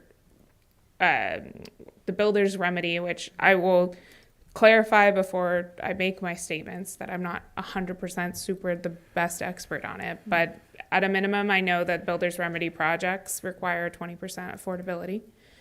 So you would, in order to qualify for that, there would be a proposal for a project with a minimum of 20% affordability, and then they have relatively unlimited requests for not meeting the zoning, not meeting the general plan beyond that. So that's kind of all I really know about builder's remedies. So there would be potential for those projects to be submitted.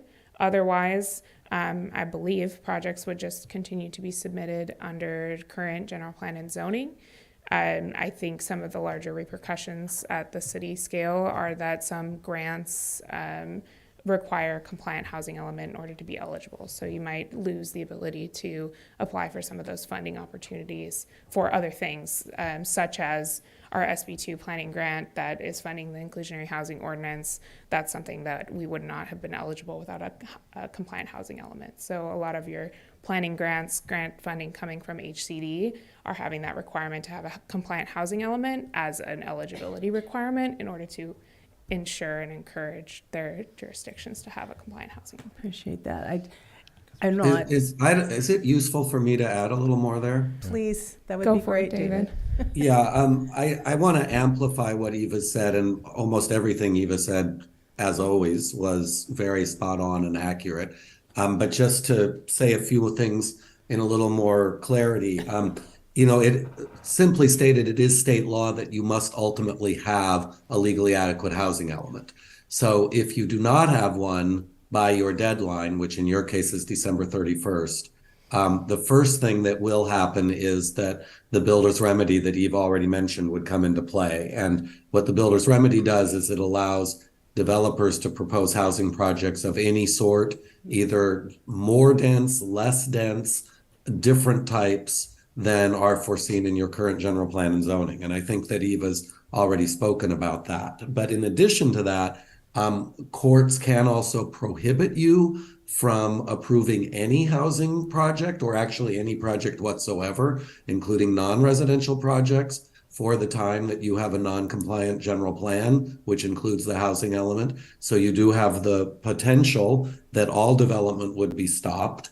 And in addition to that, you would almost certainly very quickly be sued, particularly if you just absolutely just gave up on trying to get your general plan housing element in compliance. Someone would sue you, a court would order you to fix it, and if you still refuse to comply, in a worst case scenario, the court will actually write your housing element for you. And I think none of us want that to have happen. So in that interim time, you would also have the legal fees of defending yourself against the fact that you're in violation of state law, which is, of course, kind of a losing battle legally, but you would still have to spend that money defending yourself, and you would be using ongoing staff time, both defending yourself and also in the ongoing process to try and work with the state to create an actually legally defensible housing element. And there are, unfortunately, cities that are right now on their 4th and 5th round of working with the state to come up with a housing element that will work because they have sort of thumbed their nose at guidance that came from the state in the previous rounds of comments. So for all, and then Eva also mentioned grant funding. You lose all eligibility for any state grant funding that has anything to do with housing. You are in receipt of that money right now. You want to be able to continue to receive that money, so that's another cost. So there's a lot of problems with having a non-compliant housing element, and although there have been cities, there are a few in the state that have literally said, we're just going to ignore state law. In the end, that's like 2 out of 550. And they have both 2 or 3 of them, they have lost in the end after wasting a lot of effort on trying to beat the state. So I would definitely not recommend that course. Thank you for that, David. It was a good explanation. And I'm sorry for it. I wish I could tell you something different. I just think I'm only good. the messenger here. It's good for people to hear. Arena numbers are important.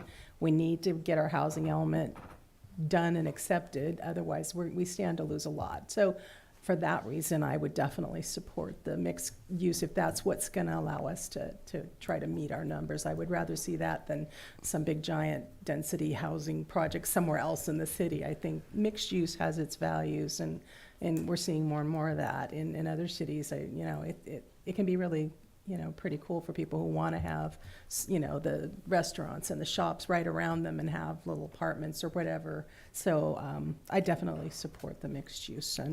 And as far as the ag, Quick question in regards to that, if I can, for the contractor. Okay, can I finish my thought first and then Yeah, you of can course. ask your question? Thank you.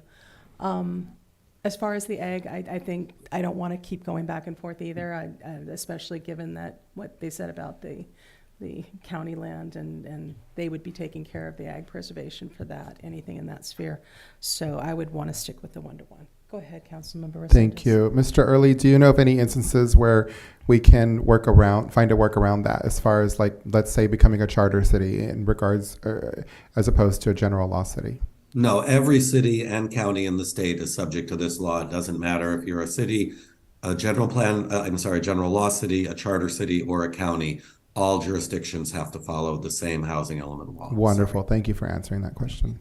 Could I, since I had the floor there, could I just ask on staff's behalf, there are actually 3 separate items on the floor right now. And although you're not taking votes, I think it would be great through the mayor just to get clarity on each of them. The first, I think you're all saying that you do want to accept staff recommendation regarding the North Gateway area, but if we could just clarify that. The second is staff recommendation regarding the location for the ag mitigation lands. And the third item was the potential proposal to go from 1-to-1 back to 2-to-1. And I think I understood what you decided about each of them, but it would be great if at least the mayor could restate for the record what you decided, what direction you gave about each of those 3 items. Absolutely. I'll do my best. I think we did have consensus on accepting staff's recommendation for the North Gateway.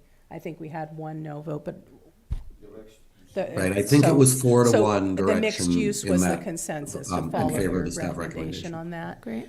As far as the ag, I don't know, were you for changing it, keeping it, you had proposed to change I it? think you were 5-0 in terms of the staff recommendation for the location.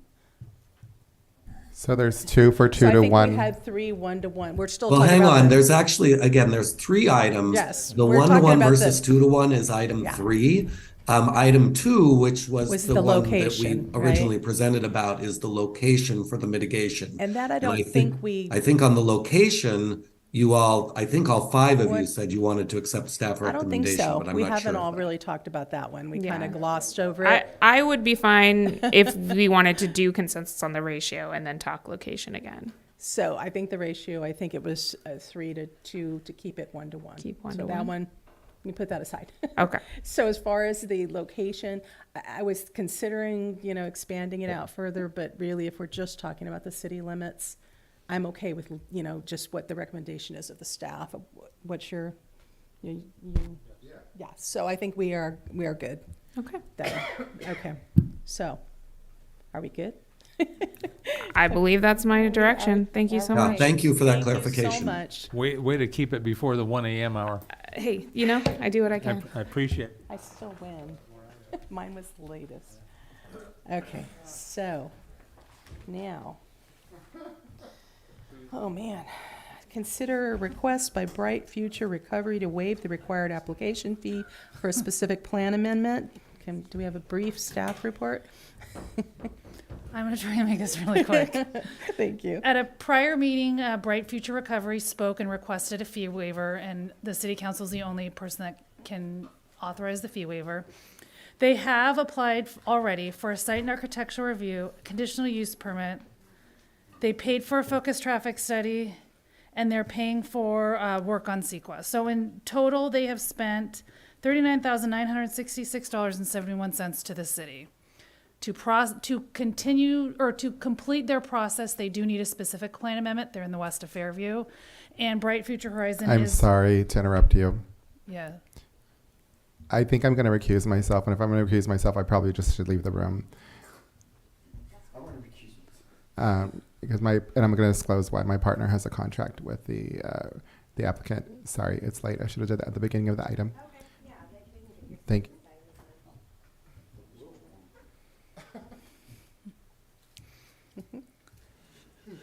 So in addition to the permits they've already applied for, they do need one more. We need to amend the west of Fairview specific plan to allow both the use and the number of buildings that they're proposing on their site.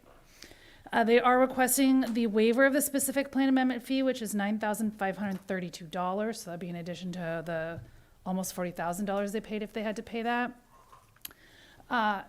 Really, most of the work for this is being done under all of those other permits that they've had to apply for. The specific plan amendment is only going to take a couple of staff hours. It'll be a staff report to you, a one-page insertion in the specific plan, most likely maybe a deletion of a word or two. But other than that, it's very minimal time. And like I said, they've already applied for a number of other permits. That is really where we're spending the bulk of our time reviewing. I don't know if the applicant is still online, but she was sick, so she was online. But other than that, if you have questions for me, I'd be happy to answer. Do you have any questions, Councilmember Burns? I do not. Thank you, Mayor. Councilmember? No. Vice Mayor, do you have any? Just to be clear, the amount that they're asking for is a little bit less than $10,000? Yes. Okay, got it. Okay, I don't have any questions. Do we have public comment? Mayor Casey, there are no public comments for this item. Okay, so deliberation? Councilmember Burns? No, but I would like to make a second to approve. I can move to approve. Okay, so we have a motion and We're in the groove. a second. Does anyone else have any discussion, or we're good? This All one's right. direction to staff. It's not. It's not a vote, it's just so, direction. Yeah, Okay. we would bring, based on the consensus received, we would bring back a formal resolution. So we've got consensus then.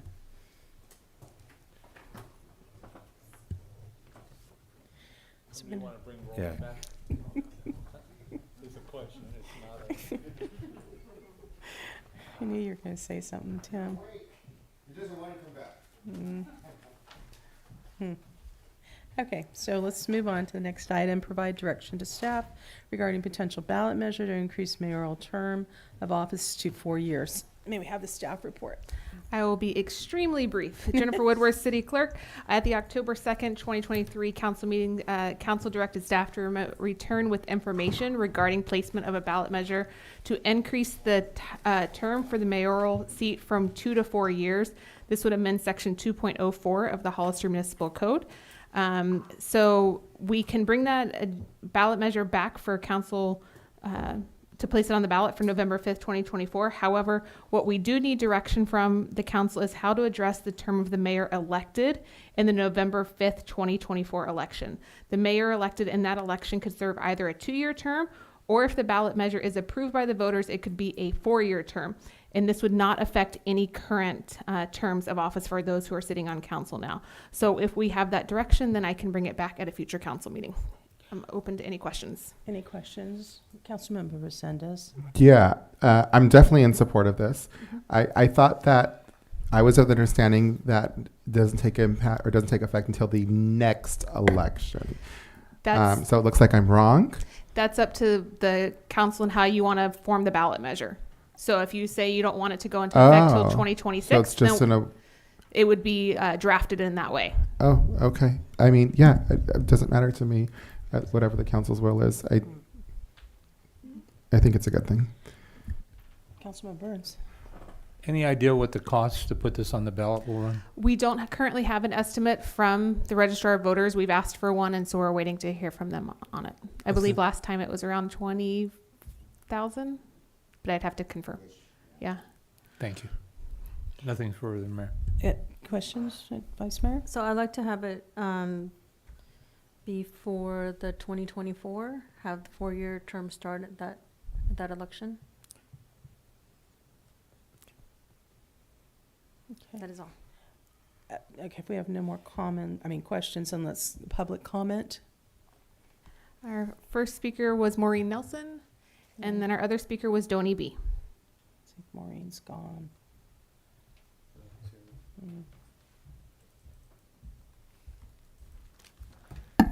Good morning. In this case, it's literal. Okay, so I'm understanding then this is a ballot initiative. This is not an action by the council. Okay. So I didn't understand that. Just what's the logic behind increasing it from 2 to 4? Where did the idea come from? We can't answer that now, but I'm happy to state my position after your comments. Okay. Well, I personally don't mind if anyone wants to answer that right now. By law, we can't respond to you, sir. All right. Well, I guess that I'll just say that I don't necessarily think it's a good idea because having 2-year terms keeps things more accountable. So that would decrease the accountability. So I don't think it's a good idea, but I guess it's going to be up to the voters. So that's fine. Thank you. Thank you. Those are all the public comments for this item. Okay, so further discussion, Councilmember Resendez. Thank you, Madam Mayor. So, yeah, I think that what the public speaker said, that was the logic behind bringing it forward, and this was before my time, obviously. What I've seen is that it's a little ineffective because you only have 2 years, and depending on who's sitting here, I say it probably takes like 1 to 2 years just to get your bearings and to get a little bit of experience on how things really work. The problem I really see with the ongoing 2-year rotation is that you're spending a year doing work, so to speak. And remember, we're a bureaucracy, so it's very slow. And then you're spending a whole nother year campaigning. It's not an effective model, I think. And if we're up here for 4 years, then I think the mayor should have the same right. And I really appreciate that it's going to be decided by the people. So let's put it to a vote, would be my position. Thank you. So we're not making an actual vote tonight, right? It's just giving direction of if it's going to be starting with the November 5th, 2024 ballot or election of mayor, or if it would wait until November 2026. And then we'll bring the resolution back to put it on the ballot with that language, and then it'll go in November of next year. Jennifer, for clarity, can you just talk about the concurrence if both are going at the same time if they were to pick 2024? Right. What that looks like for whomever is running for election in 2024. Absolutely. So if the council decides that they would like that the ballot measure to state that it would start with the 2024 election, then whoever's elected mayor in that same election would serve 4 years. So if both items pass, that person would serve 4 years. The council also has the option to have it start with the mayoral election in November 2026. And that person who was elected would then serve 4 years, but the person elected in 2024 would only serve 2 years. So that's what the council can decide, and then that's how the ballot language is drafted. Madam Mayor, Yes, Councilmember Resendez. I see pros and cons to either one, I'll be honest with you. So I'm not going to dispute that at all. I'll leave it at the will of the majority of the council, and I'm going to side with them on it. But yeah. Councilmember Burns. Thank you, Mayor. So I've been advocating for this prior to becoming a council member. I like the idea of moving it forward to the next election. And I also think that that would also align then with the term limits of 2 4-year terms versus 4 2-year terms potentially. And I think, as Councilmember Resendez spoke, often your first 6 months at least, you're trying to find your footing. You get to be the mayor then for a year, and then you're trying to get reelected potentially for a half a year moving forward, and it's hard to gain any real momentum. And so I think it's better for the community, and I will trust in the voters to decide it if we put it on the ballot. Thank you. No comment. I mean, I think you brought excellent points. I think we have a small window in time where we have a lot of things aligned with COG, with AMBAG. We had the California Transportation Committee. If we push this out another 2 years, we're going to miss a lot of funding opportunities, whether it's state or federal money, that we're not going to have in 3 years, 3 or 4 or 6 years. So I'd like to have some stability now so that we can move forward and actually get things done before we lose a lot of these great funding opportunities. We need alignment on a lot of committees. We need level of expertise.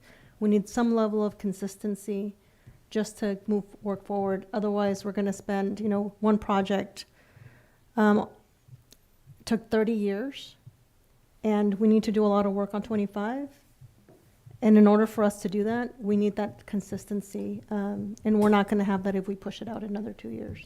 So I strongly would hope that my council here would support starting this election cycle so that we have that continuation and ability to, we've laid the foundation with the California Transportation. We need to be able to follow through. We can't wait.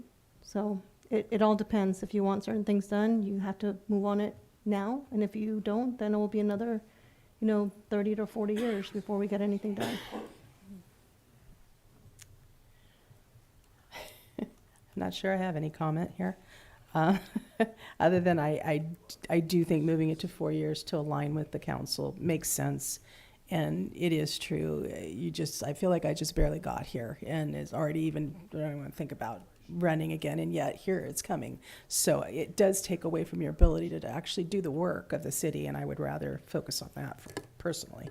As far as the other, I'm going to leave it up to the will of the council. I don't have a preference really, other than I do recognize what you were saying about the alignment, and it does make sense. So what is the will of the council? What do we want to do? I'm going to recommend that we move forward, and I'm going to side with my colleague, Councilmember Tim Burns, and push it to 2026. And what's in your... Oh, man. Well, to start it, did you say 2026? You said... One for choice. And I'm just going to abstain because it's already been decided. So thank you very much. So, okay. So I think you've got your direction, Jennifer. Yes, we can move on. All right. Discussion and direction related to in lieu petitions for publication costs for candidates of elective offices that wish to file a candidate statement. You're on again, Jennifer. Yes. So, as part of the election process, any candidates for any seat on the council and the mayor's seat can draft a 200-word candidate statement, and that is published in the candidate information guide by the registrar of voters. Currently, any candidates pay for that publication. So, for this last election in 2022, for the mayoral seat, it was $1,378 for each candidate, and then the cost for District 2 was $509. Cost for District 3 was $529. So the idea would be that for a petitions in lieu process, that depending on the number of signatures gathered by any candidate, that the city would pay for a portion of that candidate statement fee. So what would happen is you would gather signatures in addition to those that are required for your nomination papers, and depending on the number of signatures gathered and the percentage that were verified by the registrar of voters, then the city would then pay all or a portion of that candidate statement fee. The registrar of voters does not currently have an estimate for how much it would cost to verify the signatures. It's not something in their fee resolution, and so they're not quite sure what it would be. I can say that another city that does this is the city of Sunnyvale, and for the Santa Clara County Registrar of Voters, it's about $10 to $13 per signature, depending on the race that's being, and how they're doing it. So I don't know what it would be yet, unfortunately, but the number of signatures, the city council would set that. So if you want to do 100 signatures, you could do that, and then you pay the percentage, or City of Sunnyvale does 250 signatures. So I'm open to any questions. Yes, Councilmember Burns? Thank you. So I'm not well versed in this. For some reason, I thought that if an incumbent ran for re-election, are they still required to get the signatures? So anyone who's running for election is required to get the signatures for their nomination papers. No one who is running would be required to do the petitions in lieu. That is entirely voluntary. Anyone who is running could just pay the fee for the candidate statement. Okay. And so have we had, that you're aware of, any candidates claim a hardship? I'm not aware. I wasn't here during the nomination process, but typically there is the process to allow for that.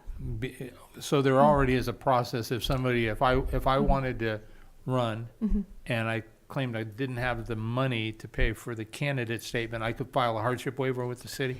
Yes, I'd have to check to see if the city had any specific regulations, but typically that is allowed. Okay, thanks. Thank you, Mayor. And also, just so you're aware, the candidate statement is entirely voluntary. No one is required to do a candidate statement as well. Councilmember Perez, did you have questions? Vice Mayor, any questions? I don't think I have any questions either. So do we have public comment on this item? There are no public comments for this item. All right, so let's have a little more discussion. Councilmember Resendez, do you have anything? Thank you. Yeah, I support it 100%. Absolutely. The more options, the better to get people to run for office. And I'm surprised that we don't have one already. I wasn't aware that we didn't. Shame on me. But yeah. Can I ask a quick question? So were you looking for, because I thought I saw 2 or 3 different possibilities for how to do the in lieu?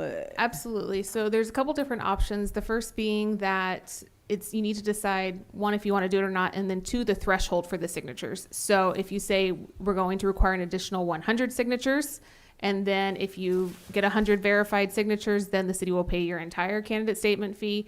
If you want to do a percentage, say you get 94 signatures that are verified, then we would pay 94% of the candidate statement fee.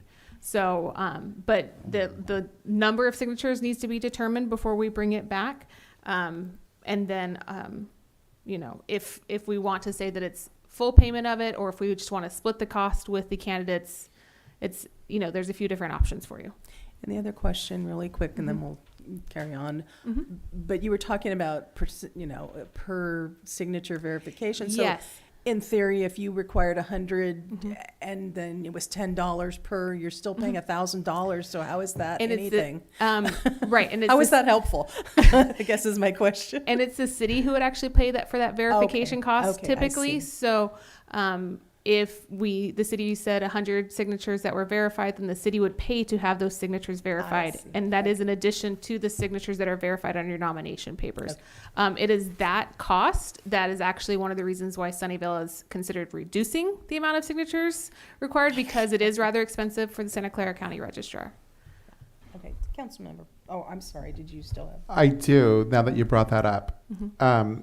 I think that we should keep it easy, keep it simple, like 100, and we cover the cost per district. But we've got a mayoral citywide campaign as well, and I don't think that should just be 100 signatures. I'm just wondering if we should increase that number because it's citywide. I don't know, like let's say 101. It's the will of the council. Yeah, so it's just something to consider. I don't think it should be just 100. Mm-hmm. That would be my thoughts. I'm here to hear more conversation on it for sure. Sure. Councilmember Burns? Thank you, Mayor. So if the council moves forward to do some version of this, where's this money going to come from to pay for these things? So typically, we would include it in our election budget. We would get the estimate from the registrar of voters, and then we would include that in the city clerk's budget. I do also want to just kind of point out, you don't have to do the petitions in lieu option if you want to just kind of subsidize the cost. There are some cities that subsidize the entire cost of the candidate statement, or you can do a portion of it or 50-50, but that's, those are other options as well out there. Right. So now, just to repeat back, if we as a council wanted to do what you've now said, to just cover the costs, that would put everybody on a fair and level playing field, and they already have to get 20 verified signatures. 20 verified signatures, and is that the same for the mayor as well? Yes, it is. So it seems to me what's good for the goose is good for the gander, and so I support this 100%, but I think the more we can level the playing field, the better it would be, and I would recommend that we just keep this simple and stay out of the politics of the politics. So, thank you, Mayor. Okay. Councilmember Perez? I think it's a great idea. I'd like to see, I don't know if even 100 extra signatures is too much. I mean, because we're gonna have to verify, but at the same time, it's like, that is $500, so I'm not sure. Vice Mayor? So I'd like maybe $100 and 50 signatures. What would the $100, like the kind of like city would shared cost. city A would shared cost. subsidize $100 with 50 valid signatures? Is No, that a candidate would pay $100 and obtain 50 signatures. That way it isn't an additional cost or burden for the city. But then the candidate still would have to pay some dollar amount. And because it varies based on the district, so in that way everybody's equal. So it's not $1,000 for one and $200 for another or $500 for another. It's everybody pays $100 and obtains 50 signatures, and it's shared. So the person contributes, but also has to get signatures. So in that example, what would we pay to verify the 50 signatures? So that per signature cost is what we don't have, and the registrar wasn't able to provide. I do want to check to, I lost my train of thought. So if a candidate decided that they did not want to gather any additional signatures, would they just pay the full amount? Okay. The 20 signatures are required by state law, so this is on top of. And so do you require them to be done at the same time with the petition, or do they get additional time to gather the signatures? Because the candidate statements aren't immediately due at that point. So typically they would be due at the close of the nomination period, which is 88 days before the election. And that paperwork could be issued at 113 days before the election with the rest of the nomination papers, or if the council decided we would have an earlier date.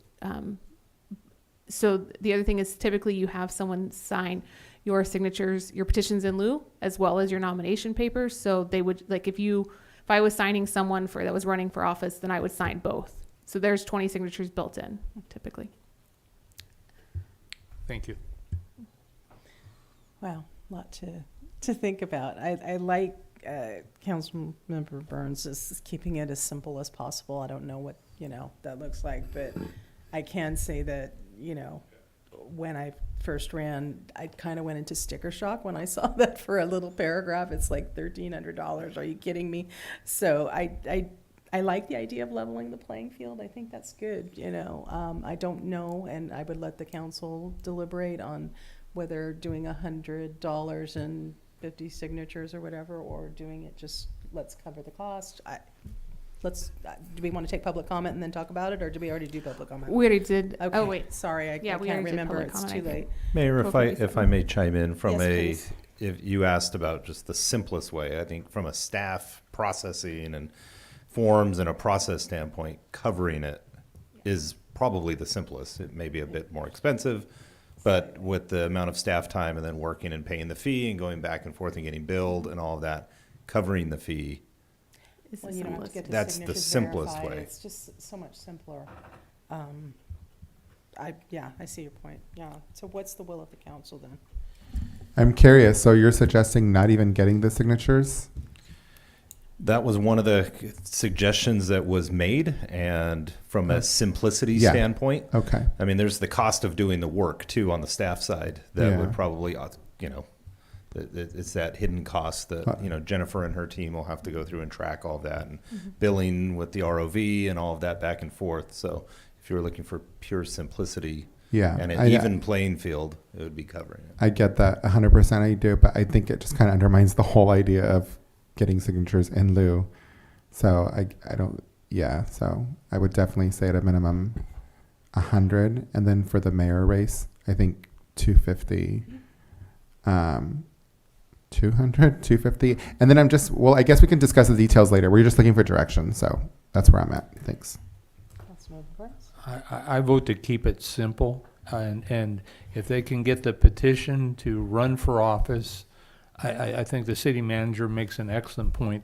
You know, the cost of doing business may exceed the money we bring in, and it's frankly, the city clerk made a good point too. If I go get 20 signatures, I'm going to guarantee you I'm going to have a double signature. And so in my mind, we want a robust election. We want strong candidates, and I don't want it to be financially driven who can and who cannot run for elected office. So I vote to keep it simple and waive the fee. Thank you. And just to clarify, when the clerk mentioned it was coming in the clerk's budget, that's a general fund dollar. And it's not actually waiving the fee, since the fee comes from the registrar. It would be the city would cover the fee for the candidates. Okay. Yeah, pay the money, but limited. I'd like to make a motion, or is this a motion? This is direction. This one's direction, Okay. and we'd return with an ordinance. I support covering the fees, keeping it simple. You too as well. So we've got consensus then for just keeping it simple. Okay, so I'll return with an ordinance for council consideration for the city to cover the fees for a 200-word statement. Thank you. Oh, yay. Reports from city council members regarding committees on which they serve. Councilmember Burns. Hey. I have nothing to report at this time. Thank you, Mayor. Okay, Councilmember Perez. Actually, I went to the key distribution. Oh man, I can't even think now. When they passed out the homes for Cheese Spot over there on Southside Road, and it was the key it was beautiful to see the impact of what's the changes that's going to happen in these families. I also went to the. Where did I go? Does anybody know where I've been? The Reach? The Reach? At the vets, yeah. Oh. Parade. No, that's next Saturday. The Veterans Day. Was it no, it was for the youth going out to the vets hall. I don't know, it was about the philanthropy. Oh, Philanthropy Day. Yeah, yes. Yeah, now I remember. So anyways, it was so awesome to see all the youth that was there. I've just been really inspired in the last 2 weeks with watching or seeing the things that happen with the key distribution, the philanthropy, the Veterans Day parade growing. Just I've been so happy with Hollister. It's just really cool to see us going in that right direction. That's it. Great. Vice Mayor? Yes. So I also attended both events. I wanted to just highlight that the key distribution project was also received a grant from 3CE, so the homes are solar. And the philanthropy day, I think it was great that they highlighted the youth and a lot of different organizations that really help our community. I also wanted to provide an update on COG Mobility Partnership. Are you going to do COG? I was going to talk about Okay. the other, but sure, go ahead, you can do that. I'll do Mobility Partnership. So we had a lot of updates on the construction in the roads. We are still trying to work with VTA and our partners in Morgan Hill and Gilroy. We've talked about having a seat for the Santa Clara County Board of Supervisor, since we have supervisors from San Benito County, so that will be a recommendation. We talked about the various projects. I have a copy of the presentation which outlines two very succinct construction project documents that just outlined where we are with Highway 25, 156, the projects 101 southbound to the corner extension, 156 Alameda, and the 25 expressway conversion. We also talked about the variety of different grants that were awarded. We talked about the high-speed rail, the grade separation. We're continuing to work on the design. For the House Appropriation Bill, the city of Morgan Hill requested $2 million. They received $500,000 that they got through Congress. And SB 1 pre-corridor construction project, 101 Phase 1 grant. Some of the grants were not successful, but one that was a federal grant that was awarded was the application for the Santa Teresa improvements. Those were federal earmarks for that extension, which will help Gavilan College in terms of entry. And the race applications were not successful. We also talked about the $1.5 million for Highway 25 to do the EBR. And like I said, I'm going to turn in the documents because they're extensive in terms of where we are with the project, timelines, funding, and just general updates in interest of time. Okay. Just to add to that, with regard to COG, the other thing, which I'm sure you've all seen, the Benito Link articles and report outs, but COG worked hard with Caltrans, and I want to say that the one thing I think our board has been really successful at is developing a really good relationship with Caltrans. They're listening, they're following up on the things that we ask them to do, and promptly, which is pretty awesome. But we had advocated with them to try to shorten that 7-month closure at Union Road, and they actually went out, they met with Tiger Construction, tried to come up with some alternative plans. So at our last meeting, we actually did accept the proposal that they had to shorten the time frame from 7 months down to 8 weeks. They did present a couple of options that they're kind of firming up right now. One option is to just move ahead with that shortened time frame now. But they also had been looking at moving the time frame for the closure to late spring, early summer, because you're going to miss the rainy season, so we won't have those rain delays, and also people be out of school, and so there might be less traffic on the road. So they're trying to be sensitive to those things. They couldn't commit to us because we all said absolutely the second option sounded good to us, but they have to firm up a few things and make sure, and they're going to come back to us shortly. So you'll probably hear more about that. I did attend the Benito Link, had a State of the Region kind of forum and with panel discussions, and I sat on a panel with the chair of the Board of Supervisors as well as the mayor of San Juan Bautista, and we kind of just gave a report out and answered questions. And I just wanted to thank city manager and staff, which I understand you went through, just so I could kind of give a bullet point. It was kind of a look back over the year, and it was a really awesome thing to do. It's you feel like you're not making progress sometimes, but then you start seeing all the things that have happened, and especially for me, the staffing stood out. I know we talked about there was a swearing in today of 4 new police officers, which is pretty awesome when you think about, it. And we have 5 new firefighters. We have 3 new fire trucks. I mean, there's just a lot of things that we've actually made accomplishments. So it was wonderful to be able to share that with the community, and was well received. I did attend the swearing in this morning, and it was really touching to see the families there. And I'm so excited that we have these new officers. It's so important for our safety and our quality of life for our residents. So I wanted to say thank you, Chief, for all your success in recruiting these new team members, and welcome and congratulations to them. And the last thing I attended was the hospital ad hoc, and I just have a brief report out. The CEO reported out that in addition to, they have the letters of intent already, they're expecting another soon, and they've been saying that there's additional interest and discussion from a few more. So we're hopeful we'll see more letters of intent coming in. Also, the consultant for the county, along with CAO Ray Espinoza, was at the meeting, and they're sharing that they've hired another consulting firm, which is now going to do kind of a capital report, because some of the questions we had brought up when they presented to us is, you know, what are you talking about as far as funding? What is the hospital's needs? And so they're trying to determine that, and hopefully they're going to come up with some kind of a report out in sometime mid-December. So hopefully by January we'll hear something from them about that. And that's all I have to report on meetings.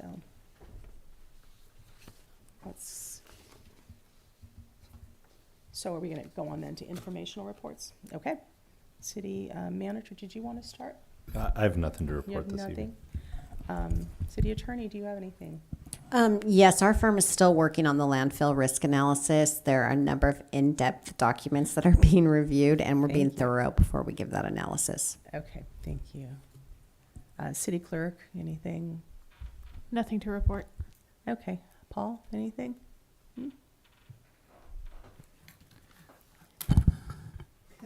Let me wake up first. All right. Just a quick update on the Excella project. We're about 60% complete with a tentative go-live date of late March 2024. This may change depending on what happens in the next 10 weeks. We have engineering departments that's building doing their build out and testing some configurations. Cannabis is doing theirs. Some departments need to be pushed a little bit to continue testing and completing some of their build outs. The Laserfish archive integration has been set up and tested and working. Data conversion work is going on. I'm working with the implementation team on that with the Tyler permitting module. Reporting build out is underway. Bluebeam digital review integration has been set up and tested. Some scripts have been completed by the implementation team. The citizen portal piece of it, we're working to get the contract signed with Open Cities to get that started. And working with finance to get the online payment adapter and the connection to Tyler cashiering started. So That's there it? we go. Any other That's it. directors have a report out, or Chief, did you have something? I'll keep it under 3 minutes. You mentioned already, I just wanted to share the 4 officers that we were sworn in today. None of us remembered when we had 4 at the same time. It was fantastic. Officer Sergio Bernal, Officer Emmanuel Cruz, Yesenia Bauer, and James Schaefer. All of them are laterals. Emmanuel is a correctional officer. The other 3 are current police officers or deputies, and 3 of them are bilingual. It's fantastic. One of you were there, Mayor. Thank you for being there in between the meetings, and our city manager was there. We were happy to have you. But one of them had already met Rick Perez. He realizes now he's a hugger, because he met you out when they were painting out there, and he said he was in the process, and he says, "Your sitting council member hugged me," and it's like, this is so different from where he's coming from, and they're so happy to be here, and we're happy to have them, and we're very lucky. With these, we have another one in the queue right now in the final stages of their background. And we're having testing in December for entry level because we still have 5 openings. In addition to these 4, we still have 5 openings. And I believe we have about 90 applicants for that. So it's going to be a busy day for that training. We're going to have to split the group in 2 years. This is the highest number we've ever received. That's amazing. And I think it has to do with everyone. I think the applicants, these officers that came here, they were telling us the reason they came here is because they feel like this council, this city appreciates them. So you're doing the work as well. That message is getting across to everyone, and to the point where we're getting some very good quality applicants, and we're looking forward to those entry-level ones. If we hire anyone from there, we would have to put them in the police academy. That's a long term before we get them back, but it's fantastic, and I wanted to share that with you. Thank you. Thank you. Okay, if we have no more reports, then let's go to council. Councilmember Resendez. Thank you. It's really, really good news, Chief Reynoso. Thank you for sharing that. I was wondering if we can follow up with the speaker earlier, Miss Sandy Patterson, about her issues at she lives in a mobile home park, I believe, with the dogs. Also, with what Jamila stated, I also received a call and a text message in regards to taking a position on a ceasefire. I'm not trying to get into the politics behind it. Lives are being lost, and I think that it's that we can take a position just to ask for a ceasefire. And so I'd like to see that back urgent. I'm hoping the council will entertain me in supporting that. The Day of the Dead event was a huge success. There's also a Las Posadas that happens every year for 20 plus years here in the city of Hollister. And it happens at Christmas time. And I'd like for us to bring that back urgently because of the timeline, to see if we can partner with that event in a creative way and help stimulate some of the downtown business owners as well at the same time. So I've got an idea, and I'd like the council to entertain me bringing that back sooner than Christmas. Is that idea discretionary around funds? discretion? Sorry, it's late. And then we had got consensus a while ago from this council about having the planning commission no longer approve tentative maps, to have that come to the council. But we've never seen that back at the council. So we did. And that's when Mr. Syvac was talking about it, it kind of just triggered that memory. And I'm like, this is why we should be having these conversations here, not at the planning commission level, because of that. So I think we got consensus, and it should have been on the agenda. So I'm looking to have that conversation here. Thank you so much. Councilman Brooks. Thank you, Mayor. So please indulge me. I've had to wait for 2 council meetings now, so my list is a little more lengthy. So first of all, I would absolutely support Councilmember Resendez's request that this council acknowledge a ceasefire. I think that's a no-brainer for me, at least. I'd also like to ask the council to ask the administration to create a policy for Zoom bombing. I'm aware that a couple other coastal cities have had that experience, and I think it would be good to have a policy so we know how to react in the event that we become victims of such behavior. I'd also like to have a follow-up on, I believe his name was John Warble, and he was the president of the Historical Museum, and he came to us 2 weeks ago regarding the parking in front of the museum and seeing if there was a way to allocate more parking in that area. And so I'd like to know more about that. Also at that meeting, Thomas Estrada came, and he was speaking about nitrates in the city wells. I absolutely would like to know more about that. I do want to continue to recognize longstanding businesses, and so if the council will support it, I'd like to send a letter or certificate of appreciation to Dr. Paul Percival. He's been in our community longer than me, and he's raised his family here, and he continues to serve our residents. I'd also like to recognize Nob Hill Foods. They've been here forever. Wong's Chinese Foods, they've been here. My kids went to school with their kids, and they're still here. And then finally, in this round, Baskin Robbins 31 Flavors. They're a survivor as well, and I think we need to recognize them. Kind of been recognizing and understand, I saw a couple news articles about a business that we've made a city loan to for churros, and to my disappointment, they're not open here, but apparently they've opened a business in the city of Salinas at the mall. And I'd like to know where we stand with that, because as I recall, that was a significant amount of money that we loaned them with an understanding that that was going to move forward. So one of my real pet peeves has been, as a resident of the city of Hollister and now as a city council member, we continue to hear about the sewer smells in Councilmember Resendez's district.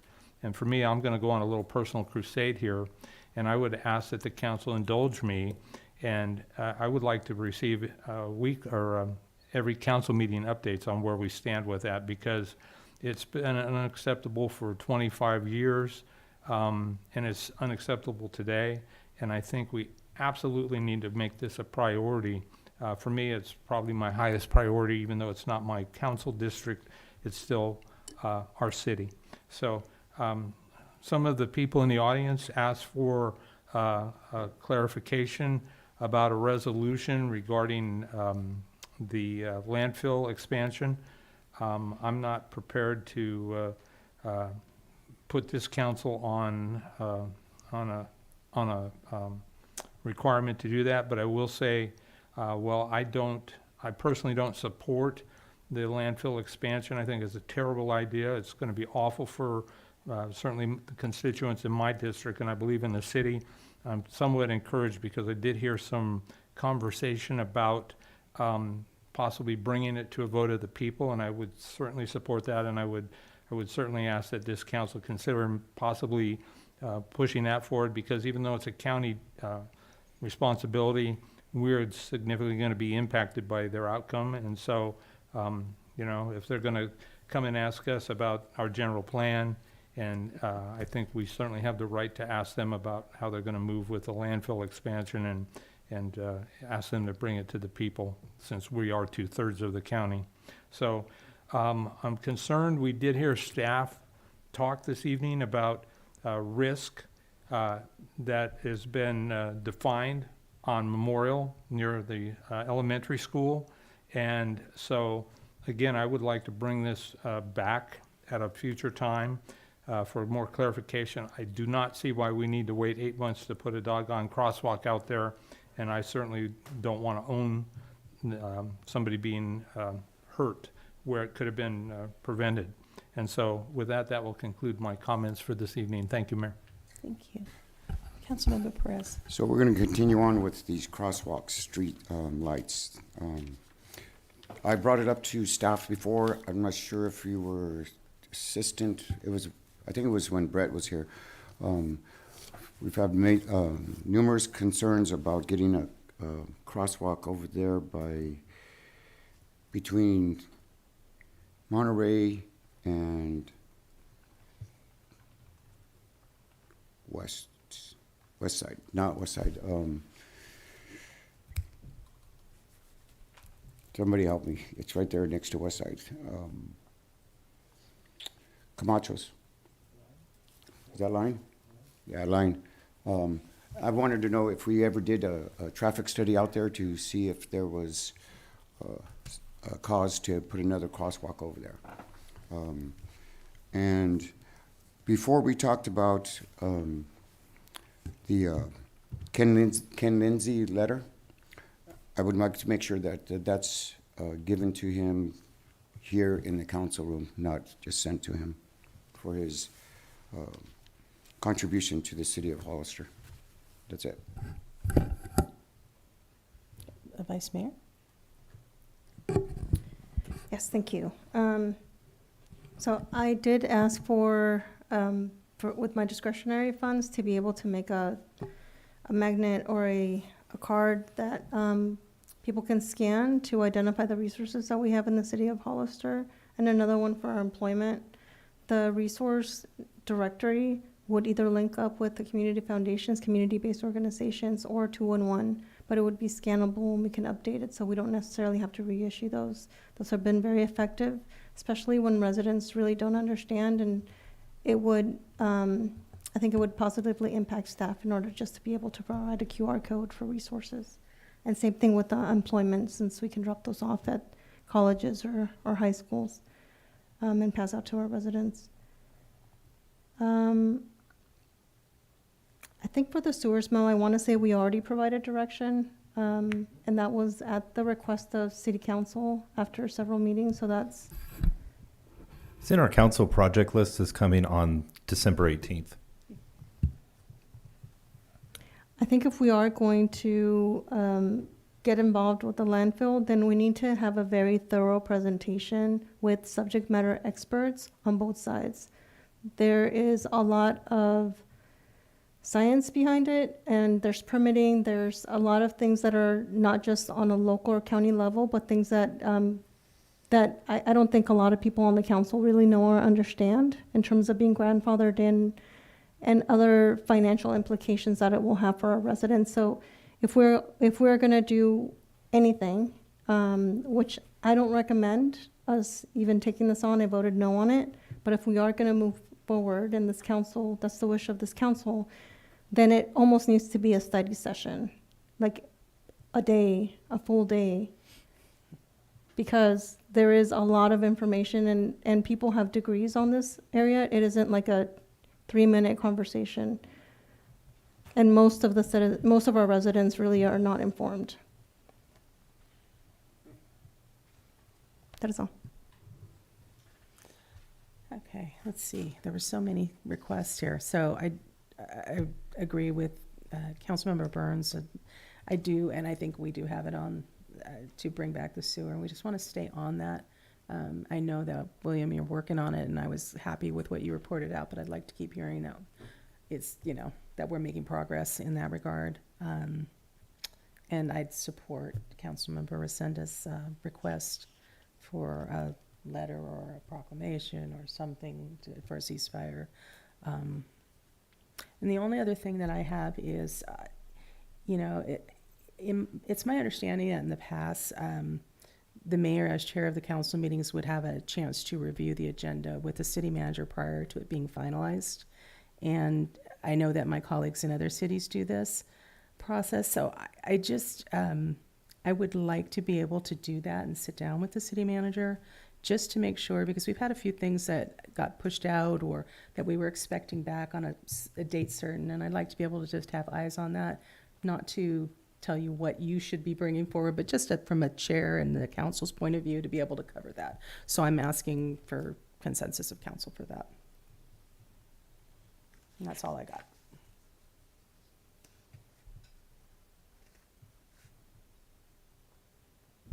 Okay, so I'm gonna go through the items. I heard, first one was Councilmember Resendez asking for us to follow up with the animal, I forget the resident's name, but the animals at the mobile park. And I've talked to Chief already about that, so he'll be working on that. The ceasefire, that I saw just by the verbals, yes. Providing financial support for the Las Posadas event out of Councilmember Resendez's discretionary funds. That would be, I would be working with him, and I'd bring an item back to council for vote, as we discussed earlier. So I saw a consensus there. We will review the Planning Commission and the tentative maps. I know that was spoken about before. I want to take a look back at that, and we'll provide an update. Policy for Zoom bombing. I know we talked about it. Where did we leave off with it? I want to go back and look. Yeah. Because I don't want to say for certain, but it may have been a 2-2 or it got pulled or... Can I just say what my concerns are? Yes. And I'm very open and transparent, but I'm just concerned that if we have like a policy, we have the discussion, it might encourage more of it if they know what our policy is or is not. And to me, does that make sense? Like, we're not going to discuss legal issues or safety issues out in a public forum, because then it might encourage more of that, or it's going to let them know what they can and cannot do to cause disruption. Right, and we did give advice to council, attorney-client privileged advice regarding the Zoom bombing, along with suggestions. So I would say that's probably not the best time. Like, I would like to have a conversation in private with legal about it, if you don't mind. That's fine. No, I think now that we've had the experience, the personal experience, I think what I find hard, and not to take away from your talk, council member, but it just, when they're talking, you don't know that it's going to happen. It's escalating. They're starting to go a little off topic, and then before you know it, boom. So it might be nice to have a discussion on, when, where, and how to stop that. So. Okay, so for a consensus standpoint, are we looking for a policy? Are we looking for a discussion? So could this be something that we could request be brought back to closed session for legal? Yeah, there is direction? significant exposure to litigation depending on how you handle this. Definitely in support of bringing it back to closed session. Okay. Thank you. We had a follow-up on the curb over by the Historical Society. That's already been handled, so that was taken care of. Yay. You've got a request for the gentleman that made comments about wells out by the Wright Road area. If I remember correctly, it wasn't city wells, it was private wells in that area that were contaminated with nitrates, but we can follow up with William, and if we want to bring something back. Okay. Is that a consensus? Yes. Okay. For businesses, Councilmember Burns mentioned Dr. Paul Percival.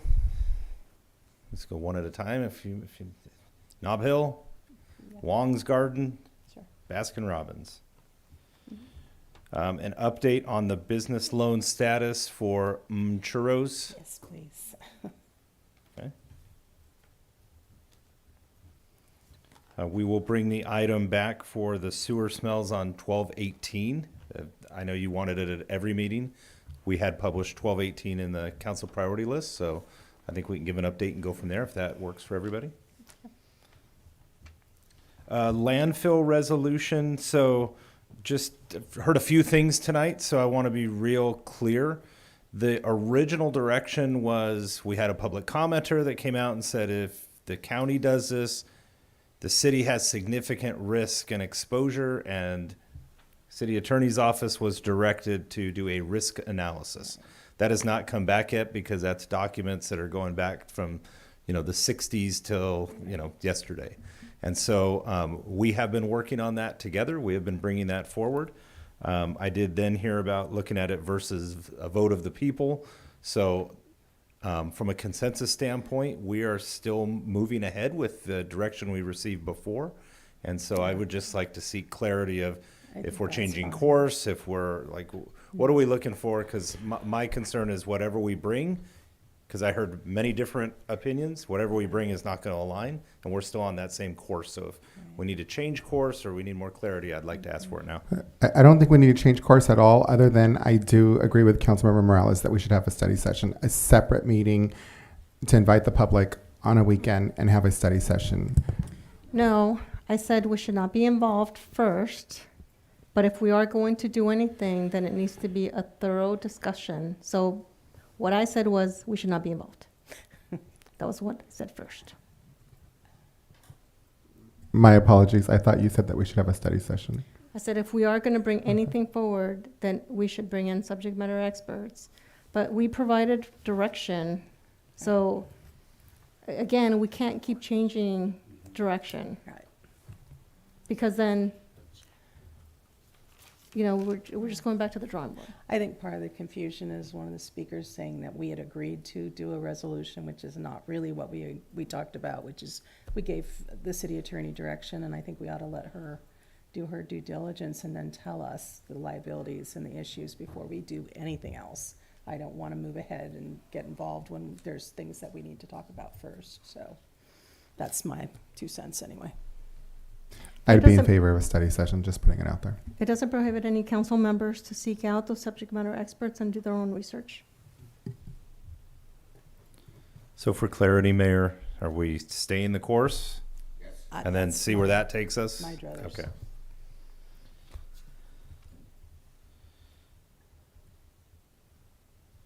Memorial Crosswalk, there's a desire to try to get there quicker. What I'll do is work with, if I get consensus, I'll work with engineering staff.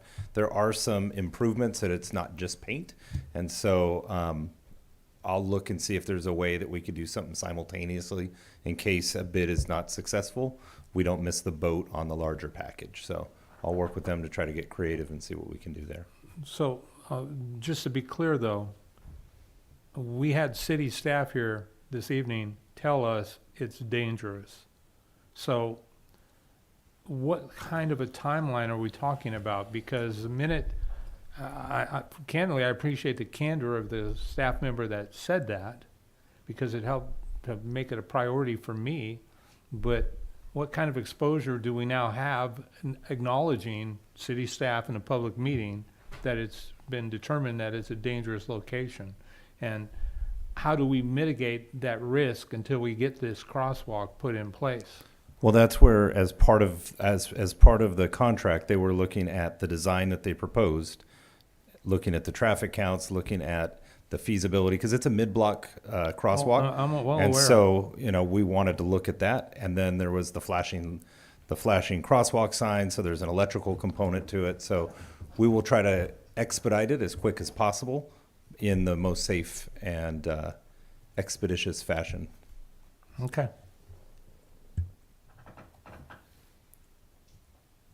Do I have consensus on that? Okay.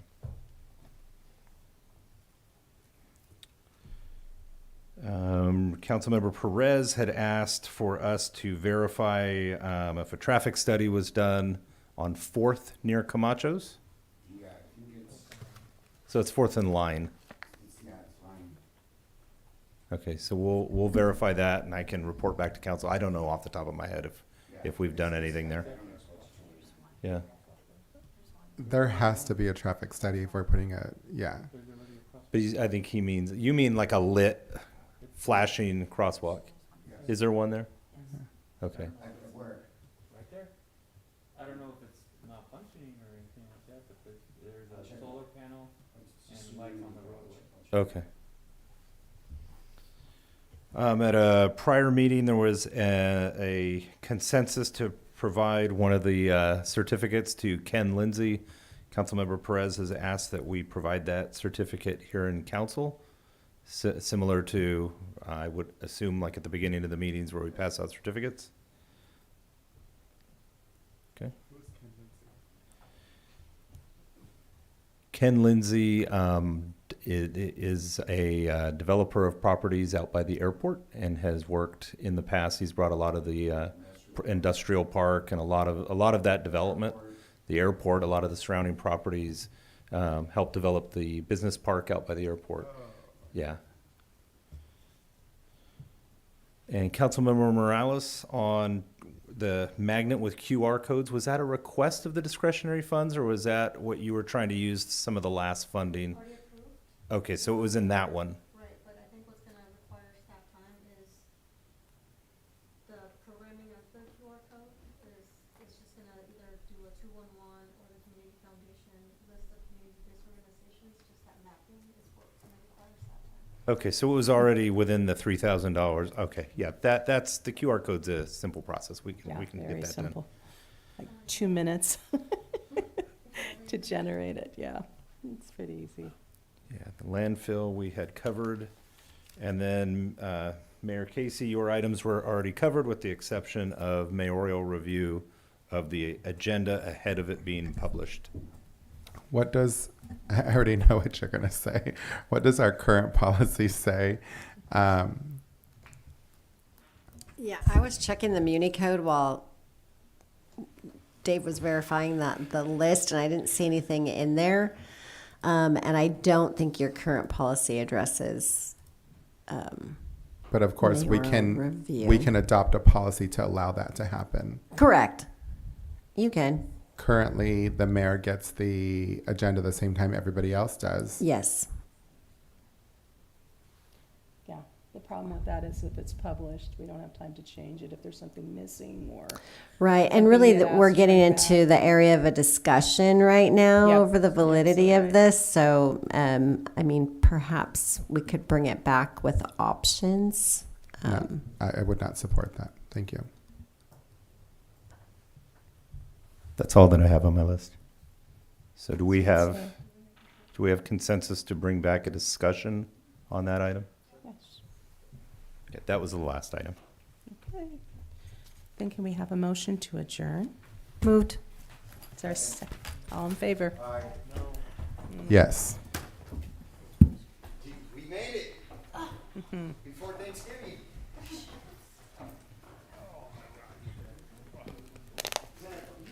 Recording stopped.